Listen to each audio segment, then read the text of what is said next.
Chapter 31. Okay, fine, it should have only been about the suit, Davina thought. But really, since when had she been into shoulds? As the demon reformed on a gracious, tree-lined street, she kept herself invisible. But that didn't mean she wasn't corporeal. The instant her body habitus came back into being, all kinds of aches registered and there was a glorious wetness between her legs.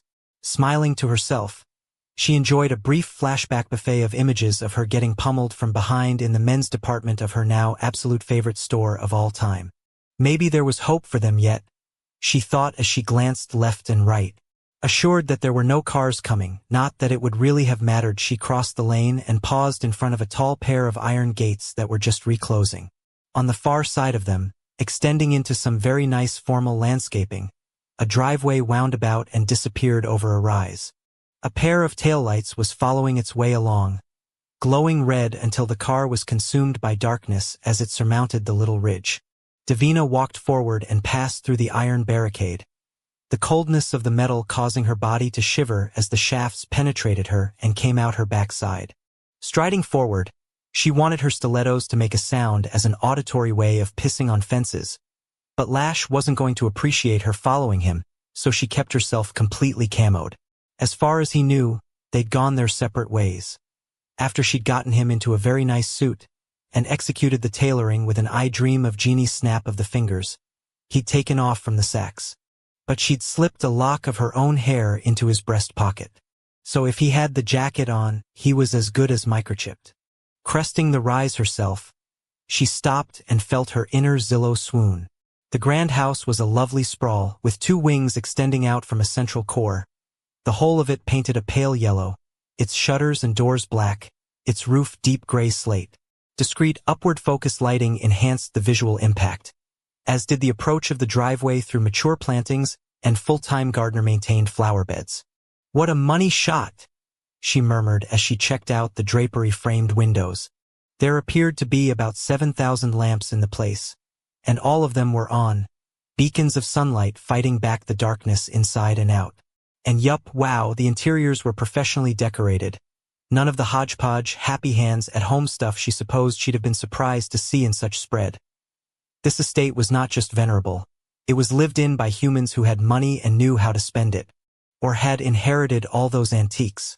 The silver Mercedes sedan that had gone through the gates ahead of her pulled up right in front. After a pause, both the driver's and passenger's side doors opened. And what a suit it was! As Lash extended his powerful frame out of the car, his blonde hair caught the glow that surrounded the mansion, and she refreshed her very keen memory of what she had picked out for him. The Tom Ford was the color of all that slate, a resonant gray that perfectly complemented the aura of power he gave off, and the double-breasted, double-vented cut was traditional, the subtle black stripe was not. And neither was the open collar of the fine white cotton shirt. He looked wealthy, as if he could afford a place like this. "Well, here we are, Mr. Leroy," the woman said. "Quite an impressive exterior, don't you think? The sellers are motivated, but cognizant that whoever purchases the property should be, how do we say, appropriate for the neighborhood. They've entrusted me with the listing, but of course I can represent your interests with proper disclosures. Shall we go in?" As the smooth voice carried over on the breeze, the only thing that saved the real estate agent's life was the fact that she was over 60 and had had a bad facelift. Jesus, she looked like she'd been in a car accident and gotten put back together by a pathology resident. Well, and then there was the fact that Lash completely ignored her. Hell, he didn't even acknowledge her dumbass rhetorical. "I'll justa." The agent looked back and forth between him and the front door. "I'll just open us up, shall I? You know, I must point out that we're very happy to provide this kind of after-hours service for clients such as yourself. Please keep us in mind for your colleagues." The woman double-checked with him one last time, and got nothing, not even a nod. So she walked up a handful of marble steps and worked some kind of locking system. The entries matched set of brass lanterns bathing her in a pool of light that was not kind to that puss with all its pulls at the ears and along the hairline at the forehead. Meanwhile, Lash just stared at the central portion of the house, his hands in the pockets of the slacks, his weight back on his heels. As he was mostly facing away, Davina changed her position, materializing off to the side. She was surprised when she got a look at him. His perfect profile seemed tense. But he had set this appointment up, and it wasn't like he couldn't conjure the money. Was it possible he missed her? The thought was a tantalizing relief, and as she replayed how they'd fucked in the men's department, well, clearly she was under his skin in a way that had shit all to do with a spell. Lash wanted her, and he hated it. If that wasn't the basis for every one of her best relationships, she didn't know what was. So yes, maybe it was time to let the spell go and take another approach. Although murdering Lassiter's Chippy, as always, was in her back pocket. "Do you want to come inside?" the realtor prompted as she stood to the side and motioned with her French manicured, old lady hand. Lash waltzed by the woman like he already owned the place. And two could play that game. As Lash crossed the threshold of the mansion, he thought of all those human horror movies about vampires. The Lost Boys, Blade, Dracula, the one from the 70s, and then the Francis Ford Coppola update with Gary Oldman. What was that one with Colin Firth? Farrell? Fright Night. Where the hell had the rats without tails gotten the invitation into a house first thing? Same place garlic came from, he supposed. As he looked around the foyer, the woman he'd called from the listing he'd found online prattled on about various architectural features, historic whatevers, and handcrafted this and that's. It was as easy to tune her out now as it had been in her car, and for a moment he was tempted to break some glass with her head just to get some peace and quiet. He refrained because he liked the antique window panes with their bubbles, and the chandeliers and mirrors that had been placed with care. If the woman only knew how narrowly her life had been saved. And by what? Walking where he chose, he approved of the simple and elegant layout, multiple parlors offering different areas for entertaining, the dining room generous, the study a masculine haven, the kitchen kitted out for a professional staff.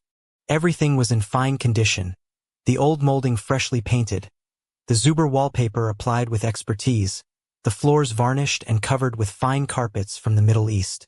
He even liked the drapes, the pops of coral, red, and blue silk damask elevating the restrained colors of the furniture. It was all just what he was looking for, at least until the future he envisioned for himself on the property fell apart as he got to the base of the stairs. Staring up at the second floor, he was reminded that this was not a vampire house, one fortified with shutters that would come down for the day or living quarters underground that were something so much more than a bomb shelter built in the 40s. Likewise, he was forced to confront the fact that he was no longer an aristocrat, with a cohort of social equals swanning around in finery while dissecting all manner of discourse in search of slights and misappropriations of status. He was the son of evil, here to conquer Caldwell, with an army of streetwise killers who wouldn't know a salad fork from a pair of sterling tongs. Exactly what did he think he would use a place like this for? It wasn't as if he could desert his subordinates. They were too shocked to act independently right now, but they were aggressive enough to start to get creative when they felt more at ease. Besides, there were plans to be made, weapons to buy and store, perishable skills to develop. "Don't you want to go upstairs?" the realtor asked. Looking over at the woman, the sensation tackled him from behind, and his body arched like someone had shot him in the back, right between the shoulder blades. As he barked a curse and contorted, the realtor put her hands forward. "Mr. Leroy? Are you?" He cried out and went down to his knees, the black and white marble floor cracking his caps as a rocketing pain sliced through the center of his chest. With fumbling hands, he undid his suit jacket, and when he couldn't see the exit wound of a bullet on his fine white shirt, he yanked the goddamn thing apart, little pearlized discs flying free. His sternum was intact, the hairless skin unmarred over his pecs. "Should I call 911? The realtor leaned down. "Mr. Leroy? Are you all right?" Absently, he noted that her fake posh accent had been ditched in favor of a much more appropriate, lower-class twang. Opening his mouth, he intended to answer her, but a sudden weakness overcame him, his eyes rolling back in his head. As he went limp, he thought about his sire. The fucking Omega and his self-interest was legion. Was this an attempt for the father to come forward from the abyss? Was Lash's presence up here on the earth all just some kind of stepping stone out of oblivion, a loophole in the destroyer prophecy? "I'll take it from here," a familiar female voice said. "Oh great, Just what he needed. The demon in charge of him when he was like this. And how the hell had she found him? Unless she'd followed his ass. Shit. You can go now, sweetheart, Davina said to the realtor. Unless you want to make friends with me? Lash's last thought, before he lost consciousness, was a piece of advice for a human woman he couldn't have given less of a shit about. Do yourself a favor, lady. Don't make friends with the bitch. She'll eat you alive. Chapter 32. I have to go to his parents. No, I have to tell them. As Shulie rambled and gestured with his hands, the black Dagger Brother Torment leaned down so that the only thing Shulie could see was the warrior's face and his deep blue eyes. We will take care of notifying his bloodline, son. You're injured and need treatment. You don't understand. I know the family. It's my responsibility. No, it's not. You're staying right where you are. When a heavy hand landed on his shoulder, Shulie realized he was lying on a gurney, and with that, the rest of the interior of the mobile surgical unit came into focus. Bench seats ran down either side of the open bay, and all around, medical supplies in see-through fronted cabinets were within ready reach. Above him, a set of bright lights made him blink. Or maybe that was the tears. He grabbed on to the brother's leather sleeve. Please. It's my fault, so I have to go to the family. The Brother Torment sat down on the bench and took his hand. Listen to me. You saved Nate and Robin as well as the other male. If you hadn't stabbed that lesser, God only knows what would have happened. No, no, no. Shaking his head, Shulie didn't want to be a party to any kind of stolen valor. That was Robin. She was the one who saved us. The Slayer overpowered me and got my gun. He put it to my head, and if she hadn't thrown him off me, I'd be dead. He'd be like Theox. Oh fuck. She somehow got his knife, and when she stabbed him, there was an explosion of light and this popping sound. Wait. Slow down. You're saying she was the one who... It wasn't me. It was Robin. He put his hands over his eyes, as if he could block out what had happened. Right before she tore the lesser off me, that was when I was trying to shoot the Slayer, and that was when I hit Theox. In the background, something started beeping furiously, and someone said something in a sharp warning. Shoo! The Brother Torment said. Lay back and relax, son. You're bleeding. I don't care about that. Where's Nate? At least he hadn't had to worry about that guy dying. I need to talk to Nate. He's with his dad. Murder came right away. The Brother Torment squeezed his hand. Listen to me, son. You'll get a chance to talk to your friend. I promise. But right now, I need you to breathe nice and slow with me. You have to calm down. Okay? I don't feel so good. There was some whispering, and then a human took the brother's spot. It was the one who had done the assessment on Theox, the one who had subtly shaken his head at Vishouse and then moved on to take Shulie's vitals. Oh right, that was how he'd ended up in this high-tech, or the human had ordered the brothers to get the gurney. I'm just going to take a look, the man said in a calm, confident tone. At what? Shulie mumbled.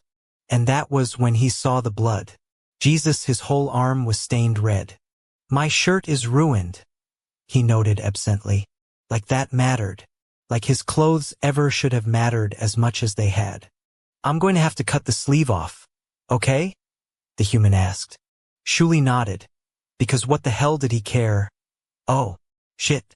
As a pair of snub-nosed scissors made quick work of the stained silk, a deep, jagged gash on the inside of his arm was revealed. The thing ran up from his elbow nearly into his armpit. How did that happen? He wondered out loud. I didn't feel anything. Sometimes, the doctor murmured as he looked over the wound from various angles. You don't know what you run into when you're fighting. The parking lot has a lot of broken bottles. I think you caught the sharp edge of one and stayed with it. It will heal. Only with stitches. One side of the back double doors opened, and a brother with a skull trim and a scar on his face leaned in. He's here. Can I let him in? When the human nodded, the other brother stepped back. Father, Shulie said numbly. His sire was dressed in a tuxedo, Shulie's fine black jacket set off by a pop-collared white shirt and a bow tie. His dark hair slicked back, a pocket square of white and black sitting with a jaunty poof at his breast. He was still handsome, even at his age, still very fit and alert, as the patriarch of a noble bloodline should be. Shulie turned his face away. He had been a disgrace before with all his loafing and his partying and his not taking anything seriously. Now he was a curse. And in a way, perhaps his father would be happy that he now had an excuse to kick out. "My son!" The anguished cry was a shock, and as Shulie looked back to the sound, the male he recognized, and yet did not know in this moment, jumped up and pushed his way forward, elbowing the healer aside. "Oh, my son!" Shulie said as he bent down and gathered Shulie up in his arms. "You live!" After a moment of utter confusion, Shulie hugged back, "Oh no, I've got blood on your shirt." The male touched Shulie's face, then his shoulders and his chest. Finally, he inspected the arm. "You will tend to this?" Shulie was about to answer the question, when the human who was actually being addressed nodded. "Yup, he'll be fine provided I can close it right now. Otherwise, it's going to heal wrong and he might end up with irreversible nerve damage. See that you do your best." Eyes that were the precise color of Shulie's refocused on his own. "I am just glad you live, my son. Praise unto the great virgin scribe." "I'm sorry, father," Shulie choked out. "I am so sorry." His sire put a trembling hand on the side of Shulie's face. "I still have you. That is all I care about the now." Standing just outside the mobile, or Nate couldn't get the smell of blood out of his nose, and every time he blinked, he saw fragments of the fight in slow motion. The lesser making an appearance around the corner, shambling along like something from TWD, that horrible fucking smell floating over and cutting out the metallic undertone of city stink in the air. And then Shulie yelling those names and the Slayer attacking that civilian but all of that was just a preamble to what stuck with him the most. He was never going to forget the image of that gun pointed in Shulie's face, the lesser in complete control of the ground game. The jolt of fear that had gone through Nate had been violent enough to break through both his anger at the world and the ringing concussion he'd suffered when he'd been thrown across the parking lot. Yet even as he'd been determined to jump back into the fight, his body had refused to listen to any commands, his legs useless as ribbons, his arms slapping at the pavement under him. If Ravin hadn't exploded onto the scene when she did, cursing, he shook his head and stared at the ground. How was she that strong? And how had she known about what to do with that knife? It wasn't something she just magically thought up in that split second of chaos. No, she had known exactly what to do, not just to incapacitate, but to end the undead. Meanwhile, he and Shulie had gotten snowed, and an innocent person had been killed, and, "Son, do you want to go back with Shulie in the RV?" As he heard Murder's voice, he couldn't look at the brother. Shame, thick and sour in his throat, cut off his air passage, and he couldn't comprehend what the fuck had been going through his head earlier in the night. Like leaving his room clean could have made up for him killing himself? With a gun he'd stolen out of this Mail of Worth's arsenal in the basement of that home? And what the hell had come out of his mouth when he'd been talking at Shulie about his parents? "Nate!" At the insistent tone, he reluctantly shifted his eyes over. When the familiar, harsh face in front of him got wavy, he thought, shit, I'm crying. What a pussy. Come here." Heavy arms pulled him in, and he resisted only because he knew what he had done earlier in the night, and guilt was a physical barrier to the kindness shown by the ones you'd betrayed, wasn't it? "I'm just glad you're okay," Murder said. "And don't worry, I called Mom. She's at the clinic working and I told her to stay put. That we'd be there soon." Pushing himself free, Nate scrubbed at his face and paced around. When he finally stopped, he realized he was standing over the burned spot on the pavement where the lesser had exploded. Between one blink and the next, he saw Ravin's arm rise above her head. The arc with which she'd brought that steel blade down had been perfect. Couldn't have been any better if she'd practiced it. Maybe she had. Fuck, he had to pull it together somehow.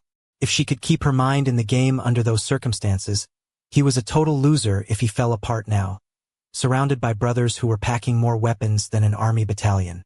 Then again, what was scrambling his eggs wasn't about any mortal threat. The box van that presently arrived on the scene was shiny and black, and had no windows in its rear compartment.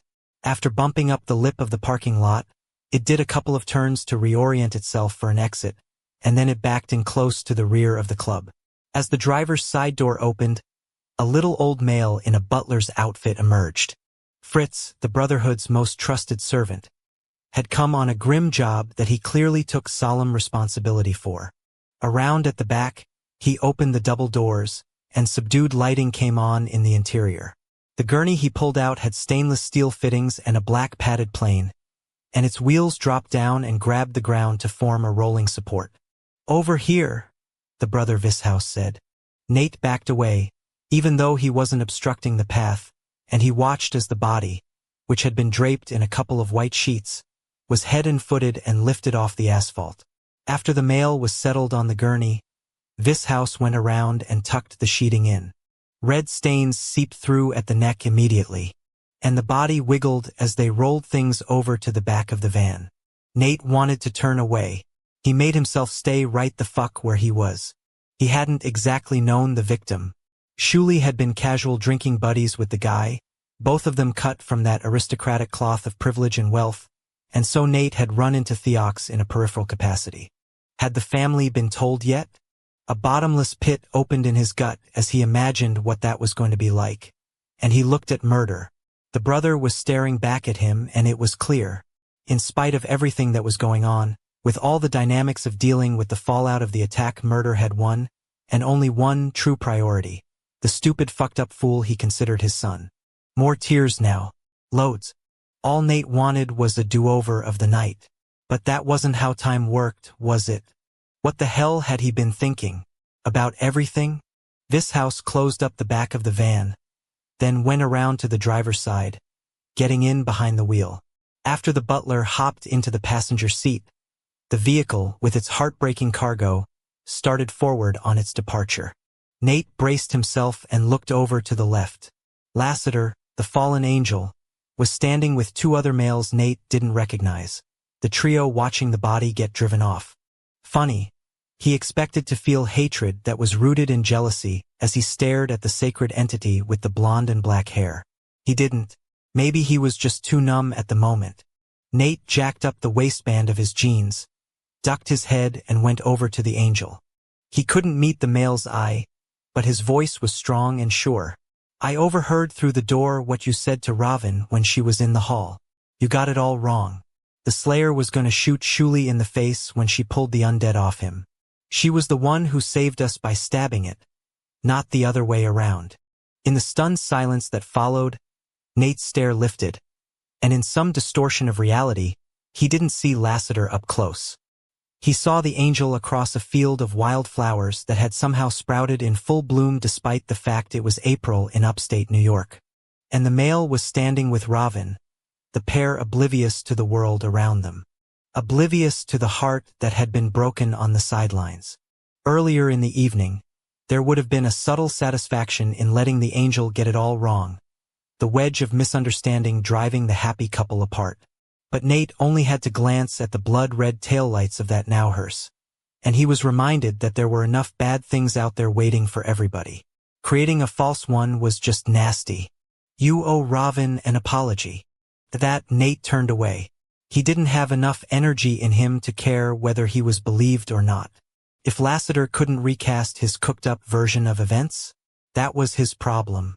It was as Nate walked back to Murder that the mobile surgical unit's engine flared to life, and then the RV also trundled off. For a split second, all of the brothers who were left on scene looked at him. Murder, Zadist and Fury, Rage, Savage. He knew them from having been invited into the first family's mansion.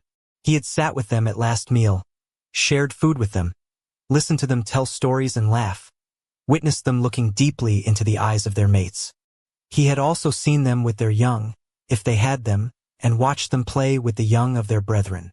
"Son," Murder said, "what do you want to do?" From a vast distance, he heard himself say, "I want to learn from you all. I want you to teach me how to fight. I want to be trained properly in the ways of the war, so that I can protect people who need protection and so that something like this doesn't happen again." He looked at Murder. "I want to be like my father." Chapter 33. The wildflowers had all died. As Ravin walked over the meadow's soft bed, she remembered the blooms as they had been when Lassiter had conjured them, full of color and fragrance, a feast for the eyes and the senses. She had spun around in joy at the visual display, the thoughtfulness the male who had presented her with such an unexpected gesture. But then she had looked up properly into his face. It was in that moment that she realized he was marking a goodbye, not the start of something, and her heart had been crushed. Later, whilst she had been with the book far from Earth, she had wondered what would happen to the fragile flowers. Would they disappear after he left? Or, once brought into being, would they suffer a life cycle? Now she had her answer. Like all things manifested into the physical world, the figment that had been made corporeal was subject to the reality it had entered. Out of season was out of season, and the fresh beauty had been unable to sustain itself in the harsh, cold nights. Glancing over her shoulder, the farmhouse she had once resided in for a short time was like something from a fable, a curl of smoke lazing out of its chimney, vampires moving around inside the cozy rooms. It would be about time for the nightly Toll House cookies, handmade and fresh from the oven. She had met Nate under its gabled roof. He had been working on the garage, putting up panels that smelled like flour and painting around windows. He had been as shy as she, and thus he had been easy to approach. He had also seemed to know that she was not long for Caldwell. He had been correct. She had come forward through time just to reassure her cousin, Savage, of her persistent existence, and also, if she were honest with herself, to ask for his forgiveness. Following that, the book had given her a purpose that had defined her choice of next destination. Ravin refocused on the forest at the far edge of the meadow, and presently she had returned to the juncture of decision. What now? Did she go back to the book? Or did she stay here and... She wheeled around. When she saw who it was, her breath slowly departed her lungs. Yet she wasn't surprised. With purpose that appeared grim, Lassiter walked forward through the dead flowers, his eyes on hers rather than the ruination upon the ground, his bare feet surely chilling to the bone. "How did you know I was here?" she said roughly. He stopped in front of her, his blonde and black hair teased by the cold spring breeze. It was a gamble. Turning away from him, she went back to staring at the trees. She thought about her landing in the forest, the fireball of energy created by her breaching the boundary of the calendar gouging into the earth, her corporeal form emerging from the great divot like a young newly born. Lassiter cleared his throat. "I came to apologize. I know now what really happened behind the club, and She put her hand up over her shoulder. "Stop." As the angel fell silent, she cleared her throat. "I want you to listen to what I am about to say, so that I do not have to repeat it." "All right." It was a moment before she could continue. "I want you to know who killed the male who took my virtue, who raped me until I bled, who intended to hurt and humiliate me, who wanted me to feel sullied and used." Ravin looked back at the angel. "It was me. I killed him." As those iridescent eyes flared, she faced him once again. He had left me for dead on his betting platform, quite satisfied with himself and the condition in which he left me.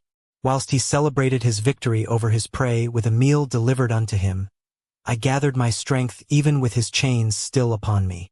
There was a long silence, and then I went after him.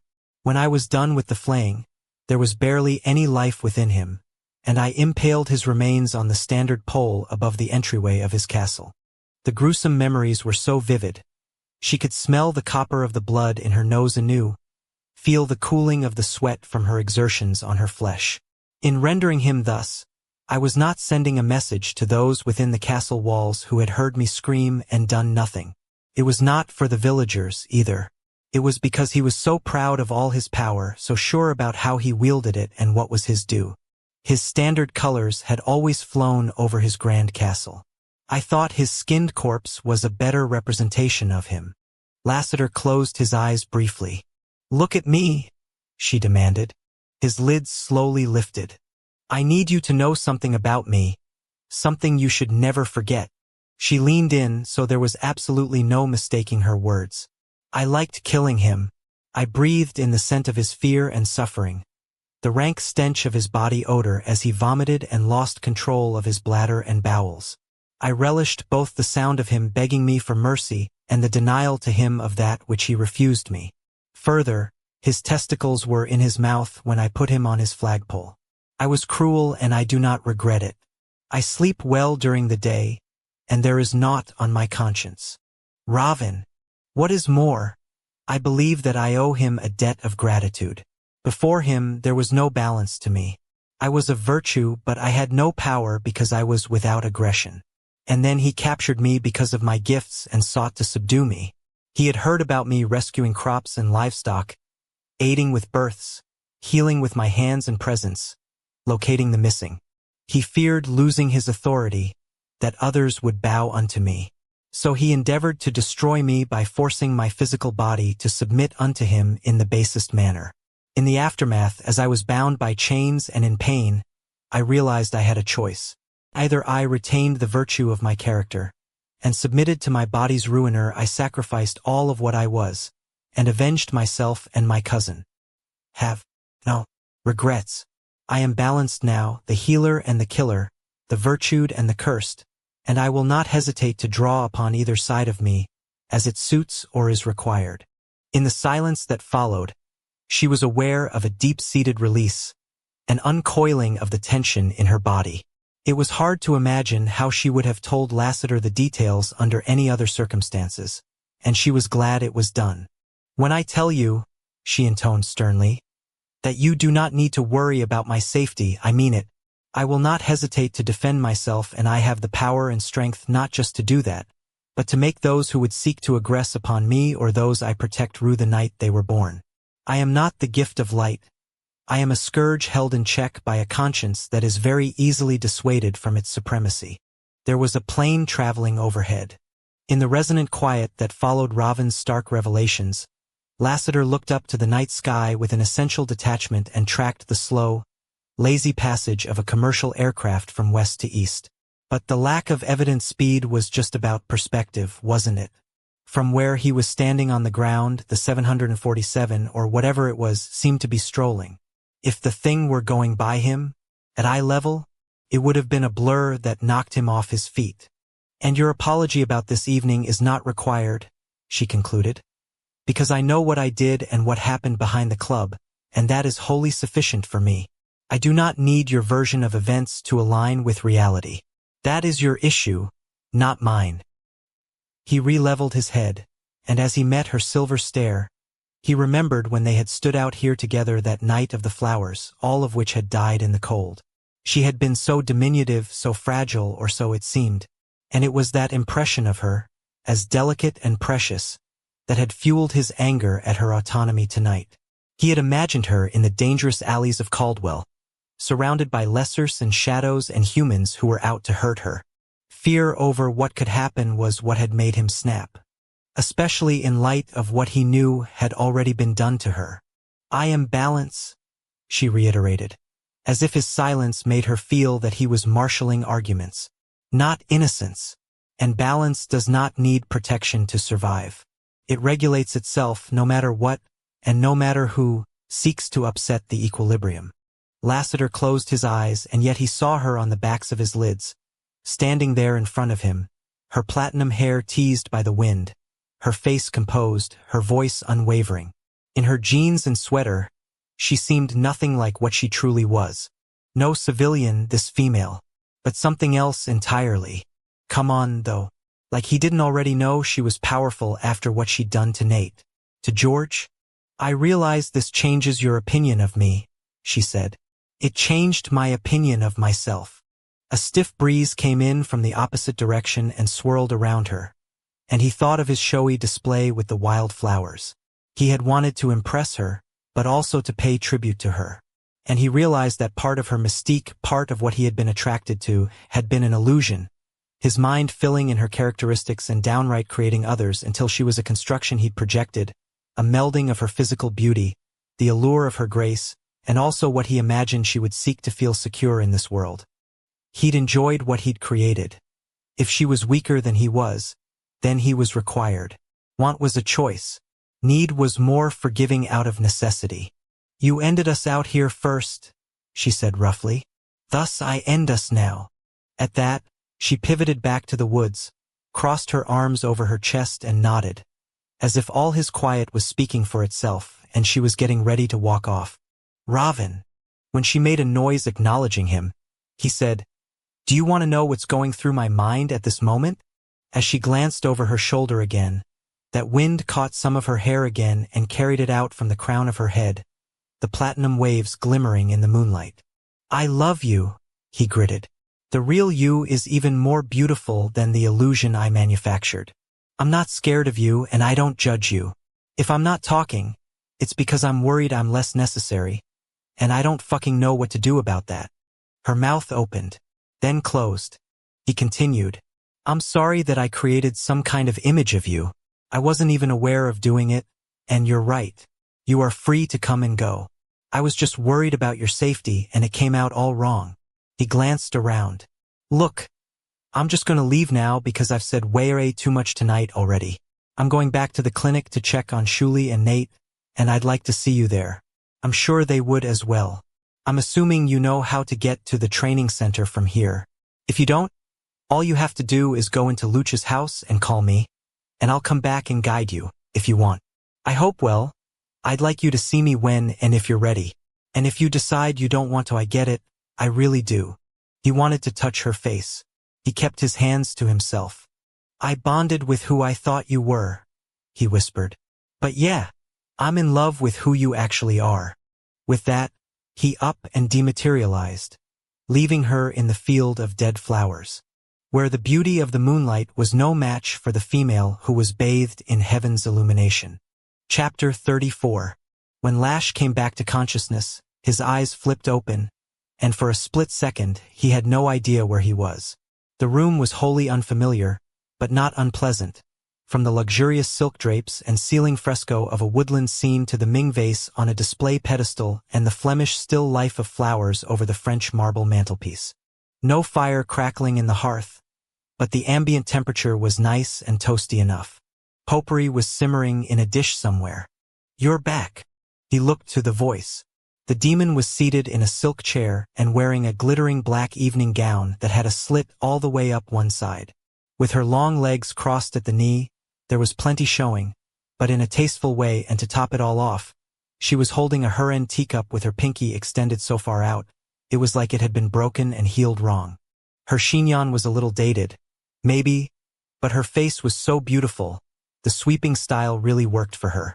Lash sat up and discovered he'd been lying on a tufted sofa that was covered in a coordinating blue and green. As a pattern throw pillow fell off, he bent down and picked it up. God, he loved Scalamandra. So, are you going to buy this house? Davina motioned around with the teacup, her red nails fresh from a manicure. An Art Deco diamond bracelet he didn't recognize twinkling at her wrist. You don't strike me as a male who wastes time window shopping. No, his voice was rough, so he cleared his throat. I'm not buying it. Too expensive for your bank account? That surprises me. I have plenty of money. Placing his feet on an Aubusson rug, he stood up slowly and conducted an internal function review as he went vertical. Everything seemed to be working okay. What the fuck had happened?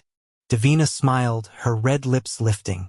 It's easy when you can just conjure the cash, isn't it? And humans think crypto is the way. My bank accounts survived me from before. I don't have to conjure anything.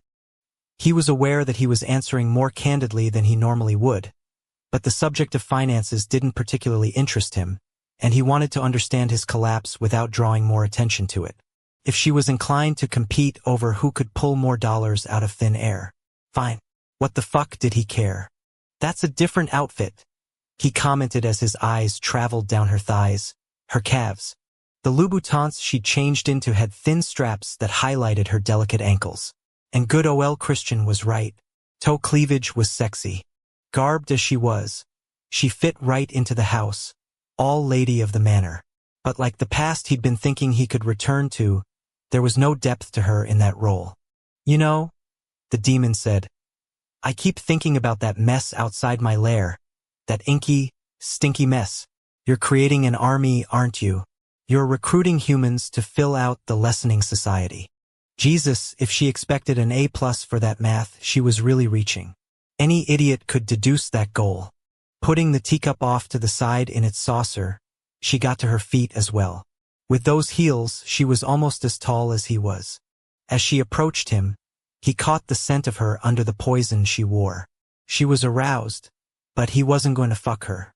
Even as he hardened in the slacks of the suit she'd found for him, he wasn't about to get into any habits that were going to be a distraction.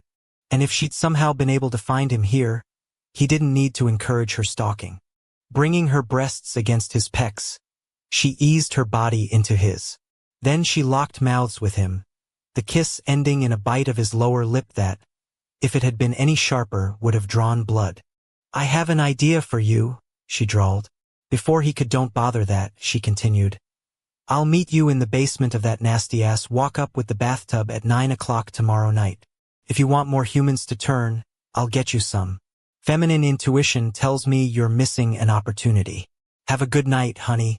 Love you." She backed off and then drawled out of the room. "I don't need your help, honey," he muttered. Tilting to the side, he watched her leave through the front door, and when he sensed her presence was gone, he sat back down, crossed his legs knee to knee, and looked around. The silence bore upon him like a physical weight, and his mind churned over things he could not change. He didn't know how long he stayed there, in the elegant drawing room, breathing deeply of the scents and feasting upon the beauty around him with his eyes. In his soul, he wanted to return to where he had started. Nostalgia did not come with a rewind button, however, no matter how powerful the yearning. And even if it did, jumping backwards in time would not undo his own evolution. Why was he wasting time with this introspection? With an emphatic push into his Ferragamos, he rose and walked out to the front door. Opening things up, he stepped outside and noted that Mercedes was gone, which suggested the realtor had been safely released back into the human wild. But who knew? Who cared? It would be more efficient to ghost away, but he put his hands in the pockets of his slacks and strode down the walkway. Hooking up with the drive, he continued along, and it was as he ascended the rise that he realized he was providing the demon with a chance to give away her presence. Either because she couldn't help herself or because she didn't mean to. He wasn't looking for a partner in the war. He didn't need help. Period. As he came up to the gates, he willed them open, enjoying the parting of the way before him, imagining that on the far side, victory awaited. After he passed through, he paused and listened to the clanking as things closed in his wake. Maybe later he'd buy a proper place like this. Right now, there were too many things to get organized.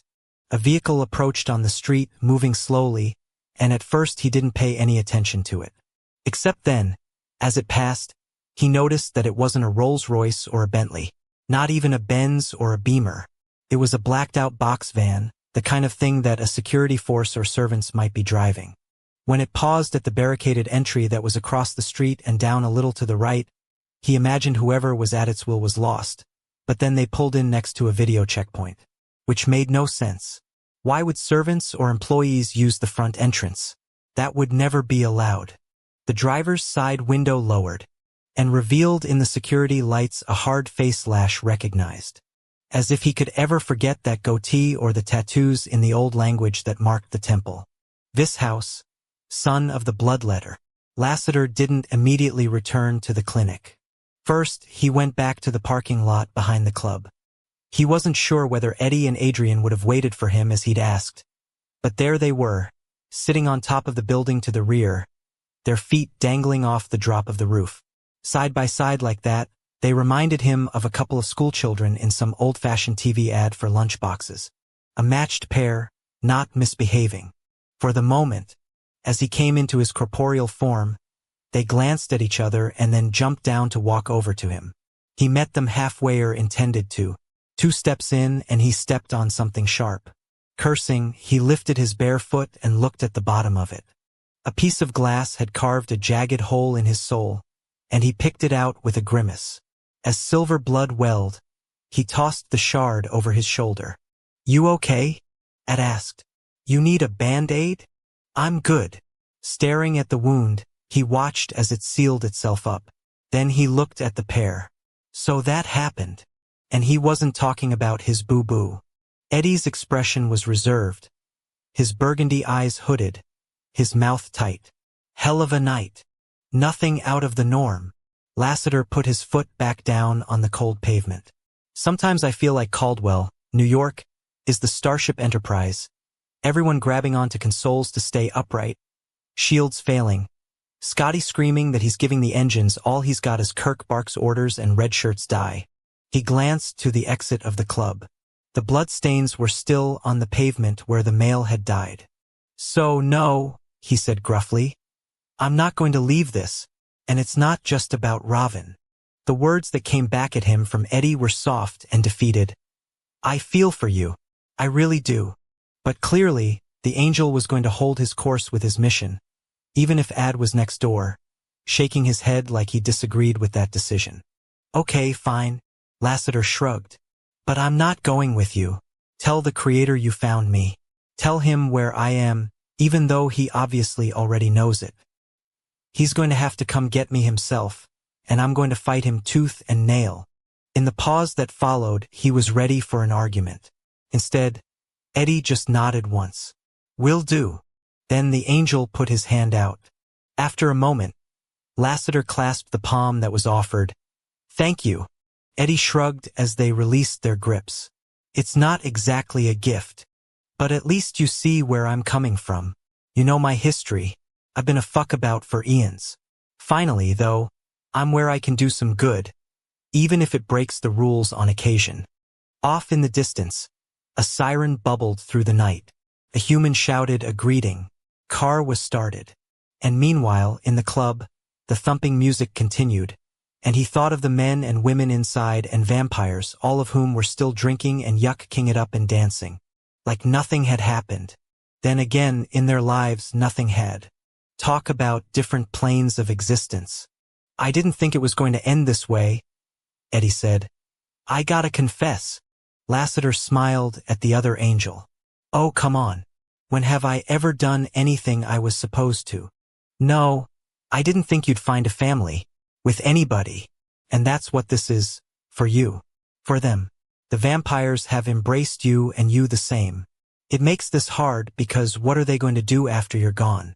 Goddamn, he didn't want to think about that. Could you do me a favor? He said. Yeah, Eddie replied. I'll wait to tell him for a little bit, but I can't keep it to myself forever. 24 hours. If you could just give me a full day and night. After a moment, Eddie nodded. You got it. 24 hours. Ed stepped up. It was good to see you again. As the guy pulled things in for a hug, Lassiter said over that heavy shoulder, You're lying now. Not this time. As they stepped back, they both looked up.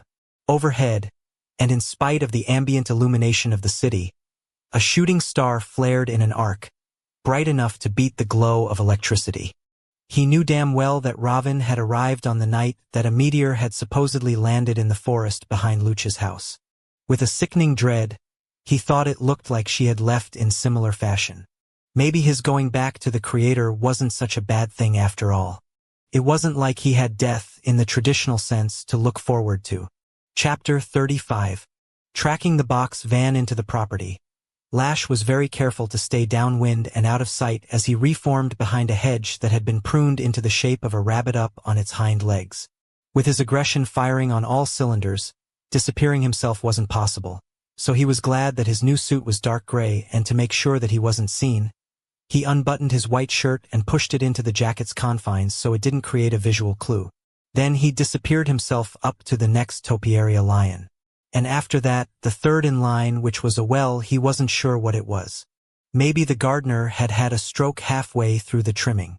There was a gopher feel to things, but also a raccoon vibe, although neither was the kind of fauna typical of pretentious property owners. As he continued on, he was careful to stay way back. He was alone and there was no backup coming, and as much as he would have loved a fight with one of the brothers who had taught him everything he knew, he needed the intel more. Members of the Brotherhood were precious commodities, so if this house was out and about in the world, this had to be important and he had to know what was going on. The estate's layout was not dissimilar to that of the one Lash had just tried on for size. the drive long and winding, the gardens professionally cultivated and maintained. The mansion was a Tudor replica, but it had been built in the early 20s. Off the previous century, so there weren't the cheap materials, distorted angles, and rinky-dink details of new McMansions. And this was a vampire house. Had to be, if this house himself was tooling up and making some kind of a delivery. A glimmer of family that had somehow escaped Lash's raids. He must know the owners from his previous life, but he hadn't ever been here before, so this had to be something that had been purchased as a relocation after all the aristocratic landholdings had been compromised when he'd attacked them. The van drove directly up to the front entrance and the mansion's door was opened, not by a servant, but by a female in a gown. She was all done up, her hair in orderly waves, diamonds at her throat and wrists, even white gloves to her elbows. Her makeup was a mess. However, black streaks melting down her face, her lipstick partially wiped across her jaw. She stumbled as she ran out to the back of the van, one of her heels flipping off her foot, her stride going entirely lopsided. A male in a tuxedo quickly caught up with her, and all but carried the female the rest of the way. This house disembarked from behind the wheel, and as he went to meet the pair at the rear of the vehicle, he scanned the environs. He was heavily weaponized, those black daggers on his chest, multiple guns holstered on his waist, extra ammo locked in at the small of his back. He wasn't wearing a Kevlar vest, and there was no leather jacket to cover the show. He had come directly from the field. One by one, other brothers arrived, reforming out of the darkness, and he recognized them from his time at their training center. Zadist and Fury, the twins who looked alike except for the hair and that scar. Torment, the second in command who had disappeared for a while, but was clearly back. Rage with his movie star looks and blonde hair. They formed a protective semicircle around the tableau of suffering. To get a better look, Lash dematerialized to another position, ever mindful of which way the wind was blowing. And as a gurney with a body in a bag was rolled out the back, he caught the scent. Baby powder and rancid meat. "What the fuck?" he breathed. As a shot of pure fury went through him, his hand instinctively went to the hunting knife at his belt. But he didn't follow through on any attack because what the hell had his subordinates gotten into while he'd been at Saks? See what happens when you bang demons in department stores? A disapproving voice pointed out in the back of his head. And then he realized the sinking spell he'd just had. Had one of his lessers been stabbed back to him? If that was the reason for his collapse, he was gonna need to get over that shit quick. As a trickle-down of implications made him growl softly, he cut the sound. What he did not need right now was a 1-on-5 fight with the brothers. Yes, he was the very definition of special weapons and tactics, but he'd just wee-bled his wobble and he was monstrously outnumbered. Plus it wasn't like there was any cavalry he could call. Not yet. God only knew what the lessening society had gotten into behind his back. The body was rolled over to the entry of the mansion by this house, the other brothers processing behind what had to be the parents at a discreet distance as dog gen spilled out of the glow of the house, the weeping audible, many of the maids, cooks, and chauffeurs grasping on to each other. In this moment of sad arrival, there was unity between upstairs and downstairs, and as the remains were taken inside, the wave of grief receded along with the deceased into the interior, the door shutting behind them all, including the flanks of brothers. With the cargo transfer complete, an elderly figure got out of the passenger front of the van, walked around the rear, got behind the wheel, and started off on a departure. Well, wasn't this an unexpected gift? Lash recognized the old dog gen from the training center program. His name was Fritz, and he had not only supervised the cleaning of the facility, but performed the pickups and drop-offs of trainees, and provided food for breaks. He was the Black Dagger Brotherhood's butler. And servants went home, didn't they? As Robin stood before the last of the training center's barricades, she still wasn't sure whether she was going to go inside. Though she had come through all of the previous gates, from the ones that were made to look like nothing more than rotting wood rails to the later, far sturdier constructions, at each pause point, her internal debate had escalated. And now she was here, in the oddly buffered forest landscape, before the most vigorous of the collection.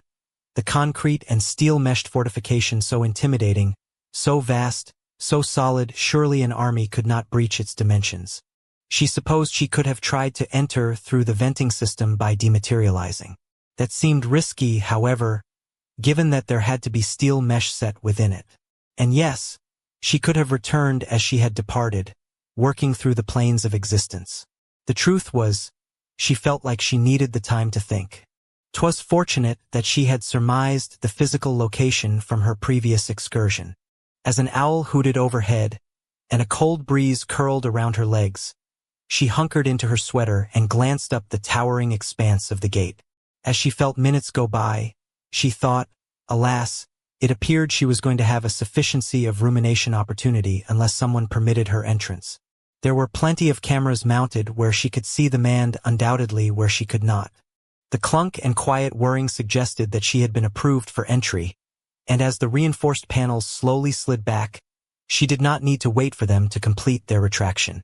She was not a double-wide vehicle and could fit well enough with only a narrow space. She waited anyway. No more dithering, she thought. In or out? Yes or no? In the end, her body made the decision, her feet starting to walk again, her mind and her emotions following suit because, no matter how many powers she possessed, she had yet to be able to separate the two. As soon as she cleared the threshold, the great gates began to close once more and she glanced behind herself to watch them. When they resealed, she faced what was before her, a gradual descent, the stretch of road continuing forth. Flat banks of lights set into the ceiling, and also the concrete walls illuminated the way, and as she proceeded forth, her footfalls echoed all around, a lonely sound. The air smelled like chalk, and the farther she went, the warmer things became, and the louder the conversation in her head grew. Pros and cons, though the decision had already been arrived at. Ravin stopped. The figure ahead was unmistakable, that blonde and black hair a dead giveaway, and then Lassiter's scent reached her nose. She breathed it in deep, and liked it. They were both silent as they came forward, and when they finally were face to face, she had a thought about the two halves of the gate behind her finding home, locking together solid. Looking into the angel's oddly colored eyes, she had one and only one thought. She was glad she'd come. "Hi," he said. "Hi. I'm glad you came. You know, I was just thinking that too." It was hard to know who reached out first, but suddenly, there was no more division between them. Closing her eyes, she turned her head to the side and rested it upon his pecs. The sound of his heart was strong and even, and there was comfort in the beat. "You truly do not judge me," she choked. "Neither for what was done unto me nor for what I wrought." "No, I don't." The relief that flooded through her made her head feel as though it was full of fizz, like the soda she had learned to enjoy. "And I really am sorry," he murmured as he stroked her back, "that I underestimated you and got all up in your face about leaving the clinic. I was a bonded male off his rocker. It won't happen again." "Bonded?" she marveled. "For true?" Pulling back, she reached up and touched his face in awe. "You know just what I want to hear, don't you?" His smile was wry. "It's not that hard to apologize for being a douche canoe." "Douche canoe?" She frowned. "Does that involve oars?" "Paddles." He slipped an arm around her shoulders and guided her farther underground. "On my own ass." "Oh, well, one hopes your posterior survived." She hesitated. "May I ask you something?" "Anything. I saw you in a cave somewhere. There was firelight, I think, and rock walls behind you. Where is that?" He glanced over at her. "How did you know about that?" Up ahead, the drive widened into an open area where vehicles were parked among concrete columns that anchored a low ceiling. "It was just a vision I had," she answered lamely.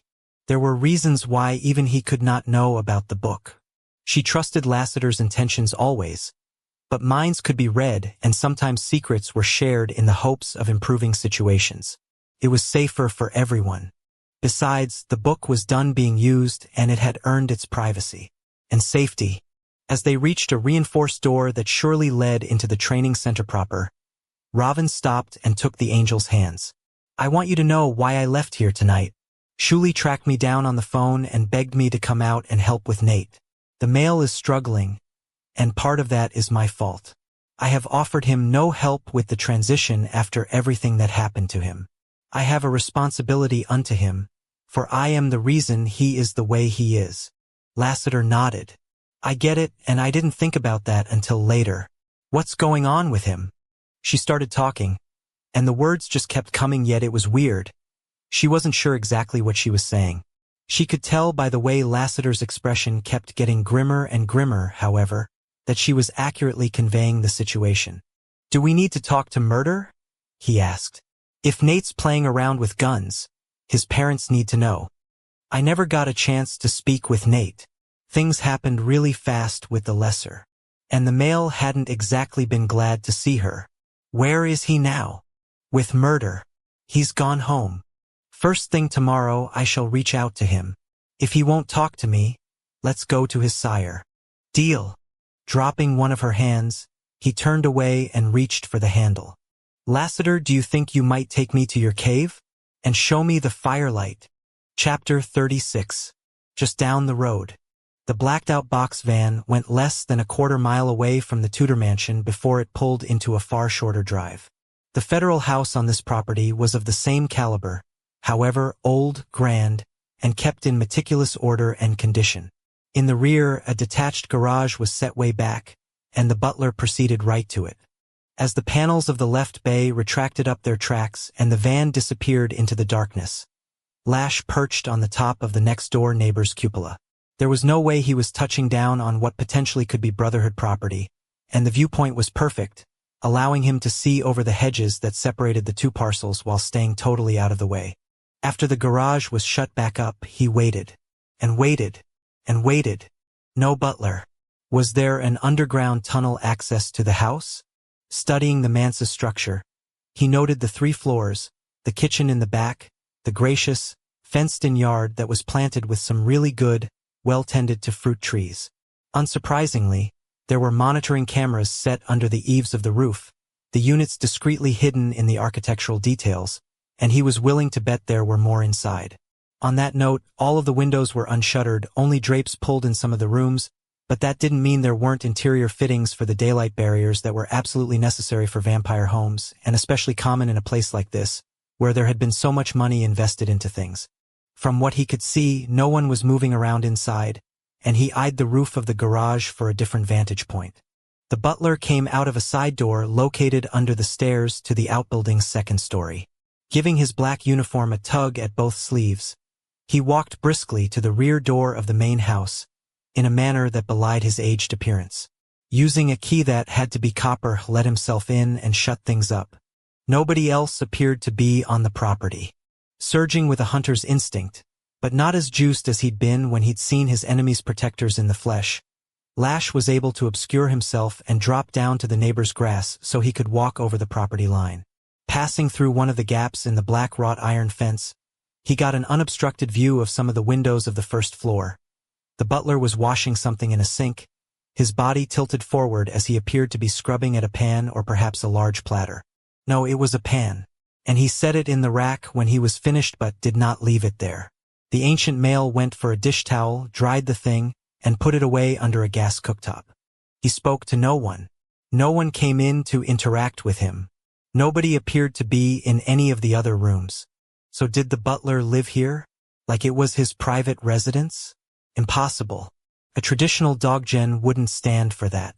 They would have to be with their master, and besides, this was far too grand a place. This had to be one of the Brotherhood houses, the fighters hiding in plain sight, just like Lash's parents, had done just like the owners of that Tudor who had lost a young to a rogue lesser. So whose estate was this? Not the king's. No way. The first family would be in something far more removed, far better defended than this. Lash, after all, had been in the Brotherhood's training center. That place had been a state-of-the-art fortress, and Wrath's crib would be nothing less. But that didn't mean this wasn't a property owned by one of them, and maintained by a trusted doggen who had the keys to all the other houses, and who knew where his true master stayed. Studying the butler through the windows, Lash knew that he had a good 100 pounds on the doggen, and then there were the tricks of his trade as the Omega's son. He stepped forward and remained invisible, making a slow circuit of the house's perimeter. As he stared through into a parlor with a massive oil painting of a French aristocrat, the layout of the rooms was as he expected, even though he hadn't noticed it at first. He now saw a subtle distortion in the panes of the old blown glass.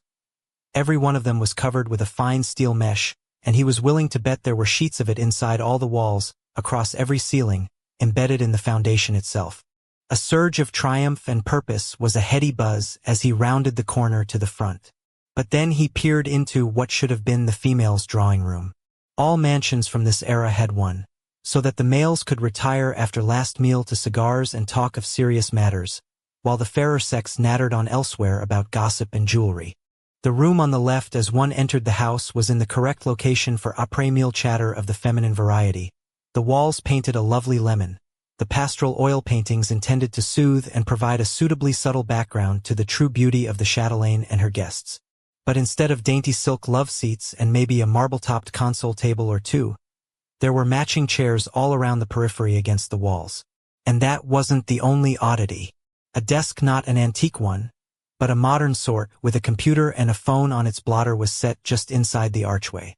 Like it was a waiting room. Continuing across the front lawn, he stopped again and peered into a long, narrow room kitted out with sideboards, a chandelier the size of a car, and enough carved wooden molding to qualify the square footage as a sculpture. But where was the dining room table?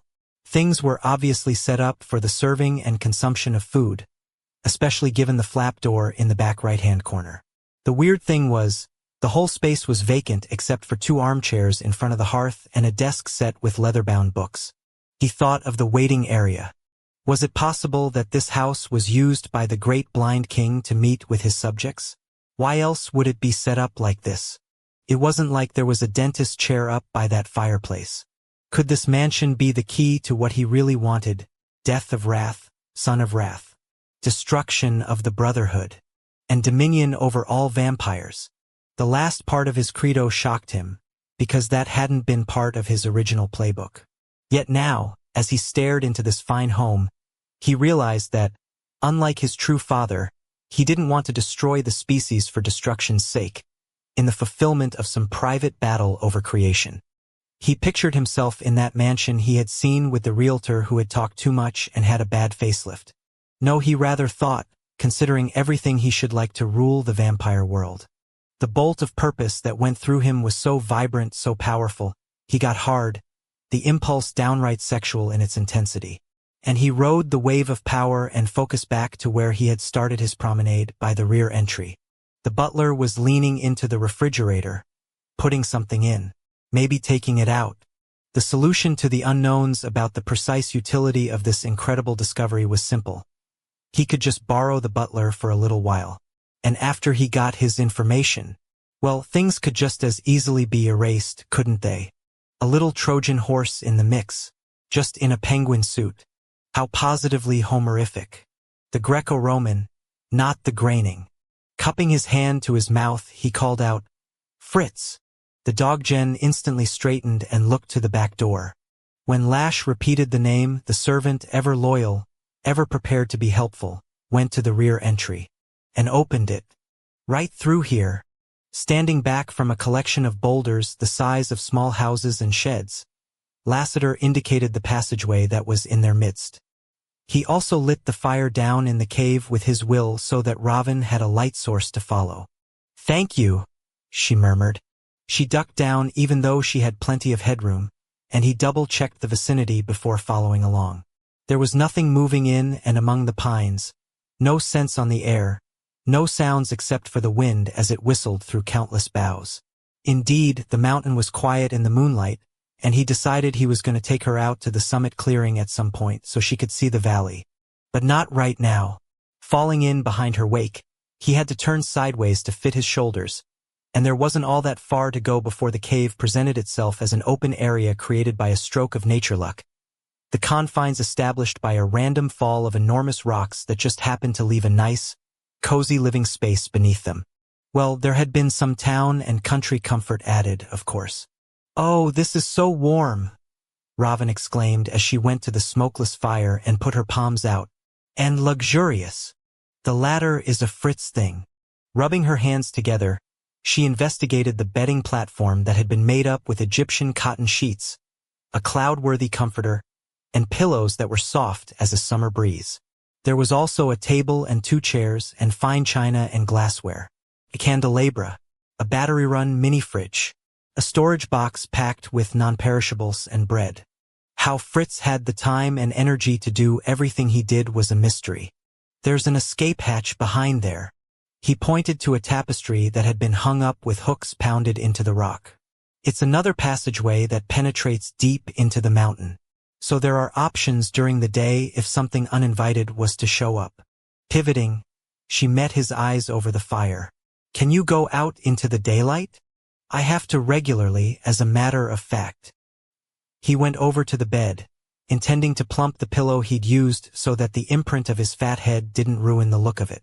Except then he decided to leave things as is because he didn't want to seem like he was taking for granted that she was staying over there or that horizontal was where they were going to end up. Does it recharge you in some manner? She asked as she bent to check out some books on a mahogany shelf. Oh my, I do not recognize these authors, I'm afraid.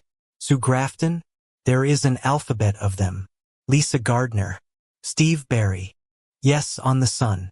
And I'm not a big reader, I'm afraid. Now, if there were a TV, well, he'd still be watching her, wouldn't he? As she took one of the novels out from the lineup, she had to tuck her hair behind her ear, and he loved the way a little frown of concentration appeared between her brows as she fanned through the pages. I was never much of a reader myself. She glanced over. Father insisted I learn, however. Many females in my era were not so lucky. The disadvantage to them was substantial. What happened to your parents? They are in the fade. Her gaze dropped back down to the words, but he'd have bet she didn't see anything on the page. They were left for dead by lessers. My cousin, Savage, was tasked with overseeing me, and it was a role he fulfilled very well. She paused, and then shook her head with a sadness that pierced his heart. It was not his fault I was captured. He told me to run, you see. When the aristocrats' guards came for me, Savage screamed at me to run, but I knew they were after me, not him. I thought if I stayed where we were, if he was the one to flee instead of defending me, then at least one of us would survive. In the end, however, we both came through. And you did to him what you did to Nate. She nodded and replaced the book. That was how he knew to ask me the night Nate was killed. There was a subtle hesitation about her, a fiddling with her hands. Then she turned to him. Her face in the firelight was a different kind of eternity altogether, something that was, to him, so beautiful that it was as if he had memories of looking at her that spanned his whole life. I'm glad you suggested coming here, he said hoarsely. The clinic is wonderful, but not private. Robin nodded, and then her voice deepened. I truly have this strange sense that time is running out. I cannot shake it. As he cocked a brow, she shrugged. I find myself wondering what would have happened if you had not come out and found me in that field earlier. I would have kept looking for you. He shook his head. I wasn't leaving things like that between us. No way. Even if you didn't want to be around me, I had to apologize. I am glad you sought me out. She smiled a little. You took a gamble and won. I just wanted to go back to a moment I didn't fuck up. Get some inspiration, you know? There was another pause from her. I can think of another time you didn't mess up. Yes, she laughed. That verbiage is a bit more my style. When her face grew serious once again, the air between them changed, thickening with an anticipation that he prayed he wasn't misinterpreting. But he'd already put his foot in his mouth once tonight. He had no intention of making things epically worse by reading her wrong and throwing a pass at. Robin went over and touched the soft bed coverings, her fingertips running over the duvet that had been folded up at the foot of the platform's mattress. I feel better that I told you everything. Me too. It is more honest that way. She glanced back at him. To keep my deeds from you is a kind of manipulation. I'm still here. Did you mean what you said? Did you truly mean what you said unto me? Lassiter nodded. Yes, I did. I love you. Even with all that I'm not afraid of you, Robin. He shook his head again. If that's what you're worried about. Sometimes I feel as though all I do is worry. And I am afraid of you, you know? Jerking back in surprise, he looked around, which was dumb. Like there was someone else she was talking to? Why? I'm not going to hurt you. I might be an idiot from time to time, but I love you too, she whispered. That is why you scare me. Chapter 37.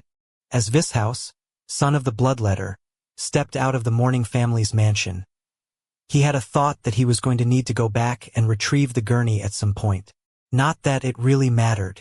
Who the fuck cared about a piece of equipment given the circumstances? Still, he was thinking that Maman and Sire weren't going to want the thing kicking around their basement somewhere, considering the memories attached to it. As he took out a handroll to light up, he glanced back at Rage, who was just emerging. We left the gurney, the brother said. Was just thinking that. V put the cigarette in his teeth, but he left his lighter where it was, in his ass pocket. I sure as shit wasn't going to ask them for it. No, me neither. Tor joined them.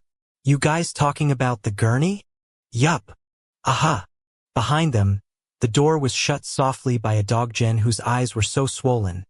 You had to wonder how he saw anything at all, much less a brass doorknob.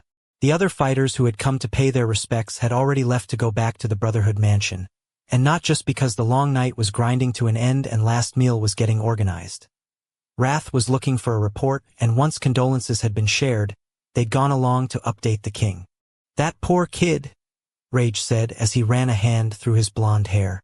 Wrong place, wrong time. Tor stayed silent on that one. Then again, he'd lost his Wellesley and unborn son in a similar situation. Regular life turning into a goddamn nightmare at the drop of a hat. The turn of a car wheel. The choice of one club over another. V checked the time on his phone. We gotta go. As the other two nodded, they all dematerialized. When they reformed, it was just up the street about a quarter of a mile at the audience house. The second Vishouse resumed his corporeal form. His instincts started firing and he palmed one of his guns. Fritz, who, like him, always checked this place at the end of the night, was standing frozen in the open doorway into the kitchen. His foot poised on the top step like he was about to leave his attention fixated on the hedgerow on the far side of the driveway. Get back in the house, V barked. Right now. The servant snapped to attention like he was coming out of a trance, and as he'd been trained, immediately shot inside. 2 seconds later, the shutter protocol was engaged, everything locking down. That fucking doggen was a star. V slowly scanned the driveway, and then looked out to the street beyond. As Rage and Tor both outed weapons, Tor spoke softly into his earpiece. A moment later, 3 other brothers came on scene. No one moved. Spitting out the hand-rolled, V flared his nostrils. No scent anywhere. Nothing moving on the property. Somewhere to the east, a dog barked, and then the wind swirled by, carrying the smell of fertilizer like some gardener had started prepping for annuals planting. A car passed by out on the street, heading deeper into the neighborhood.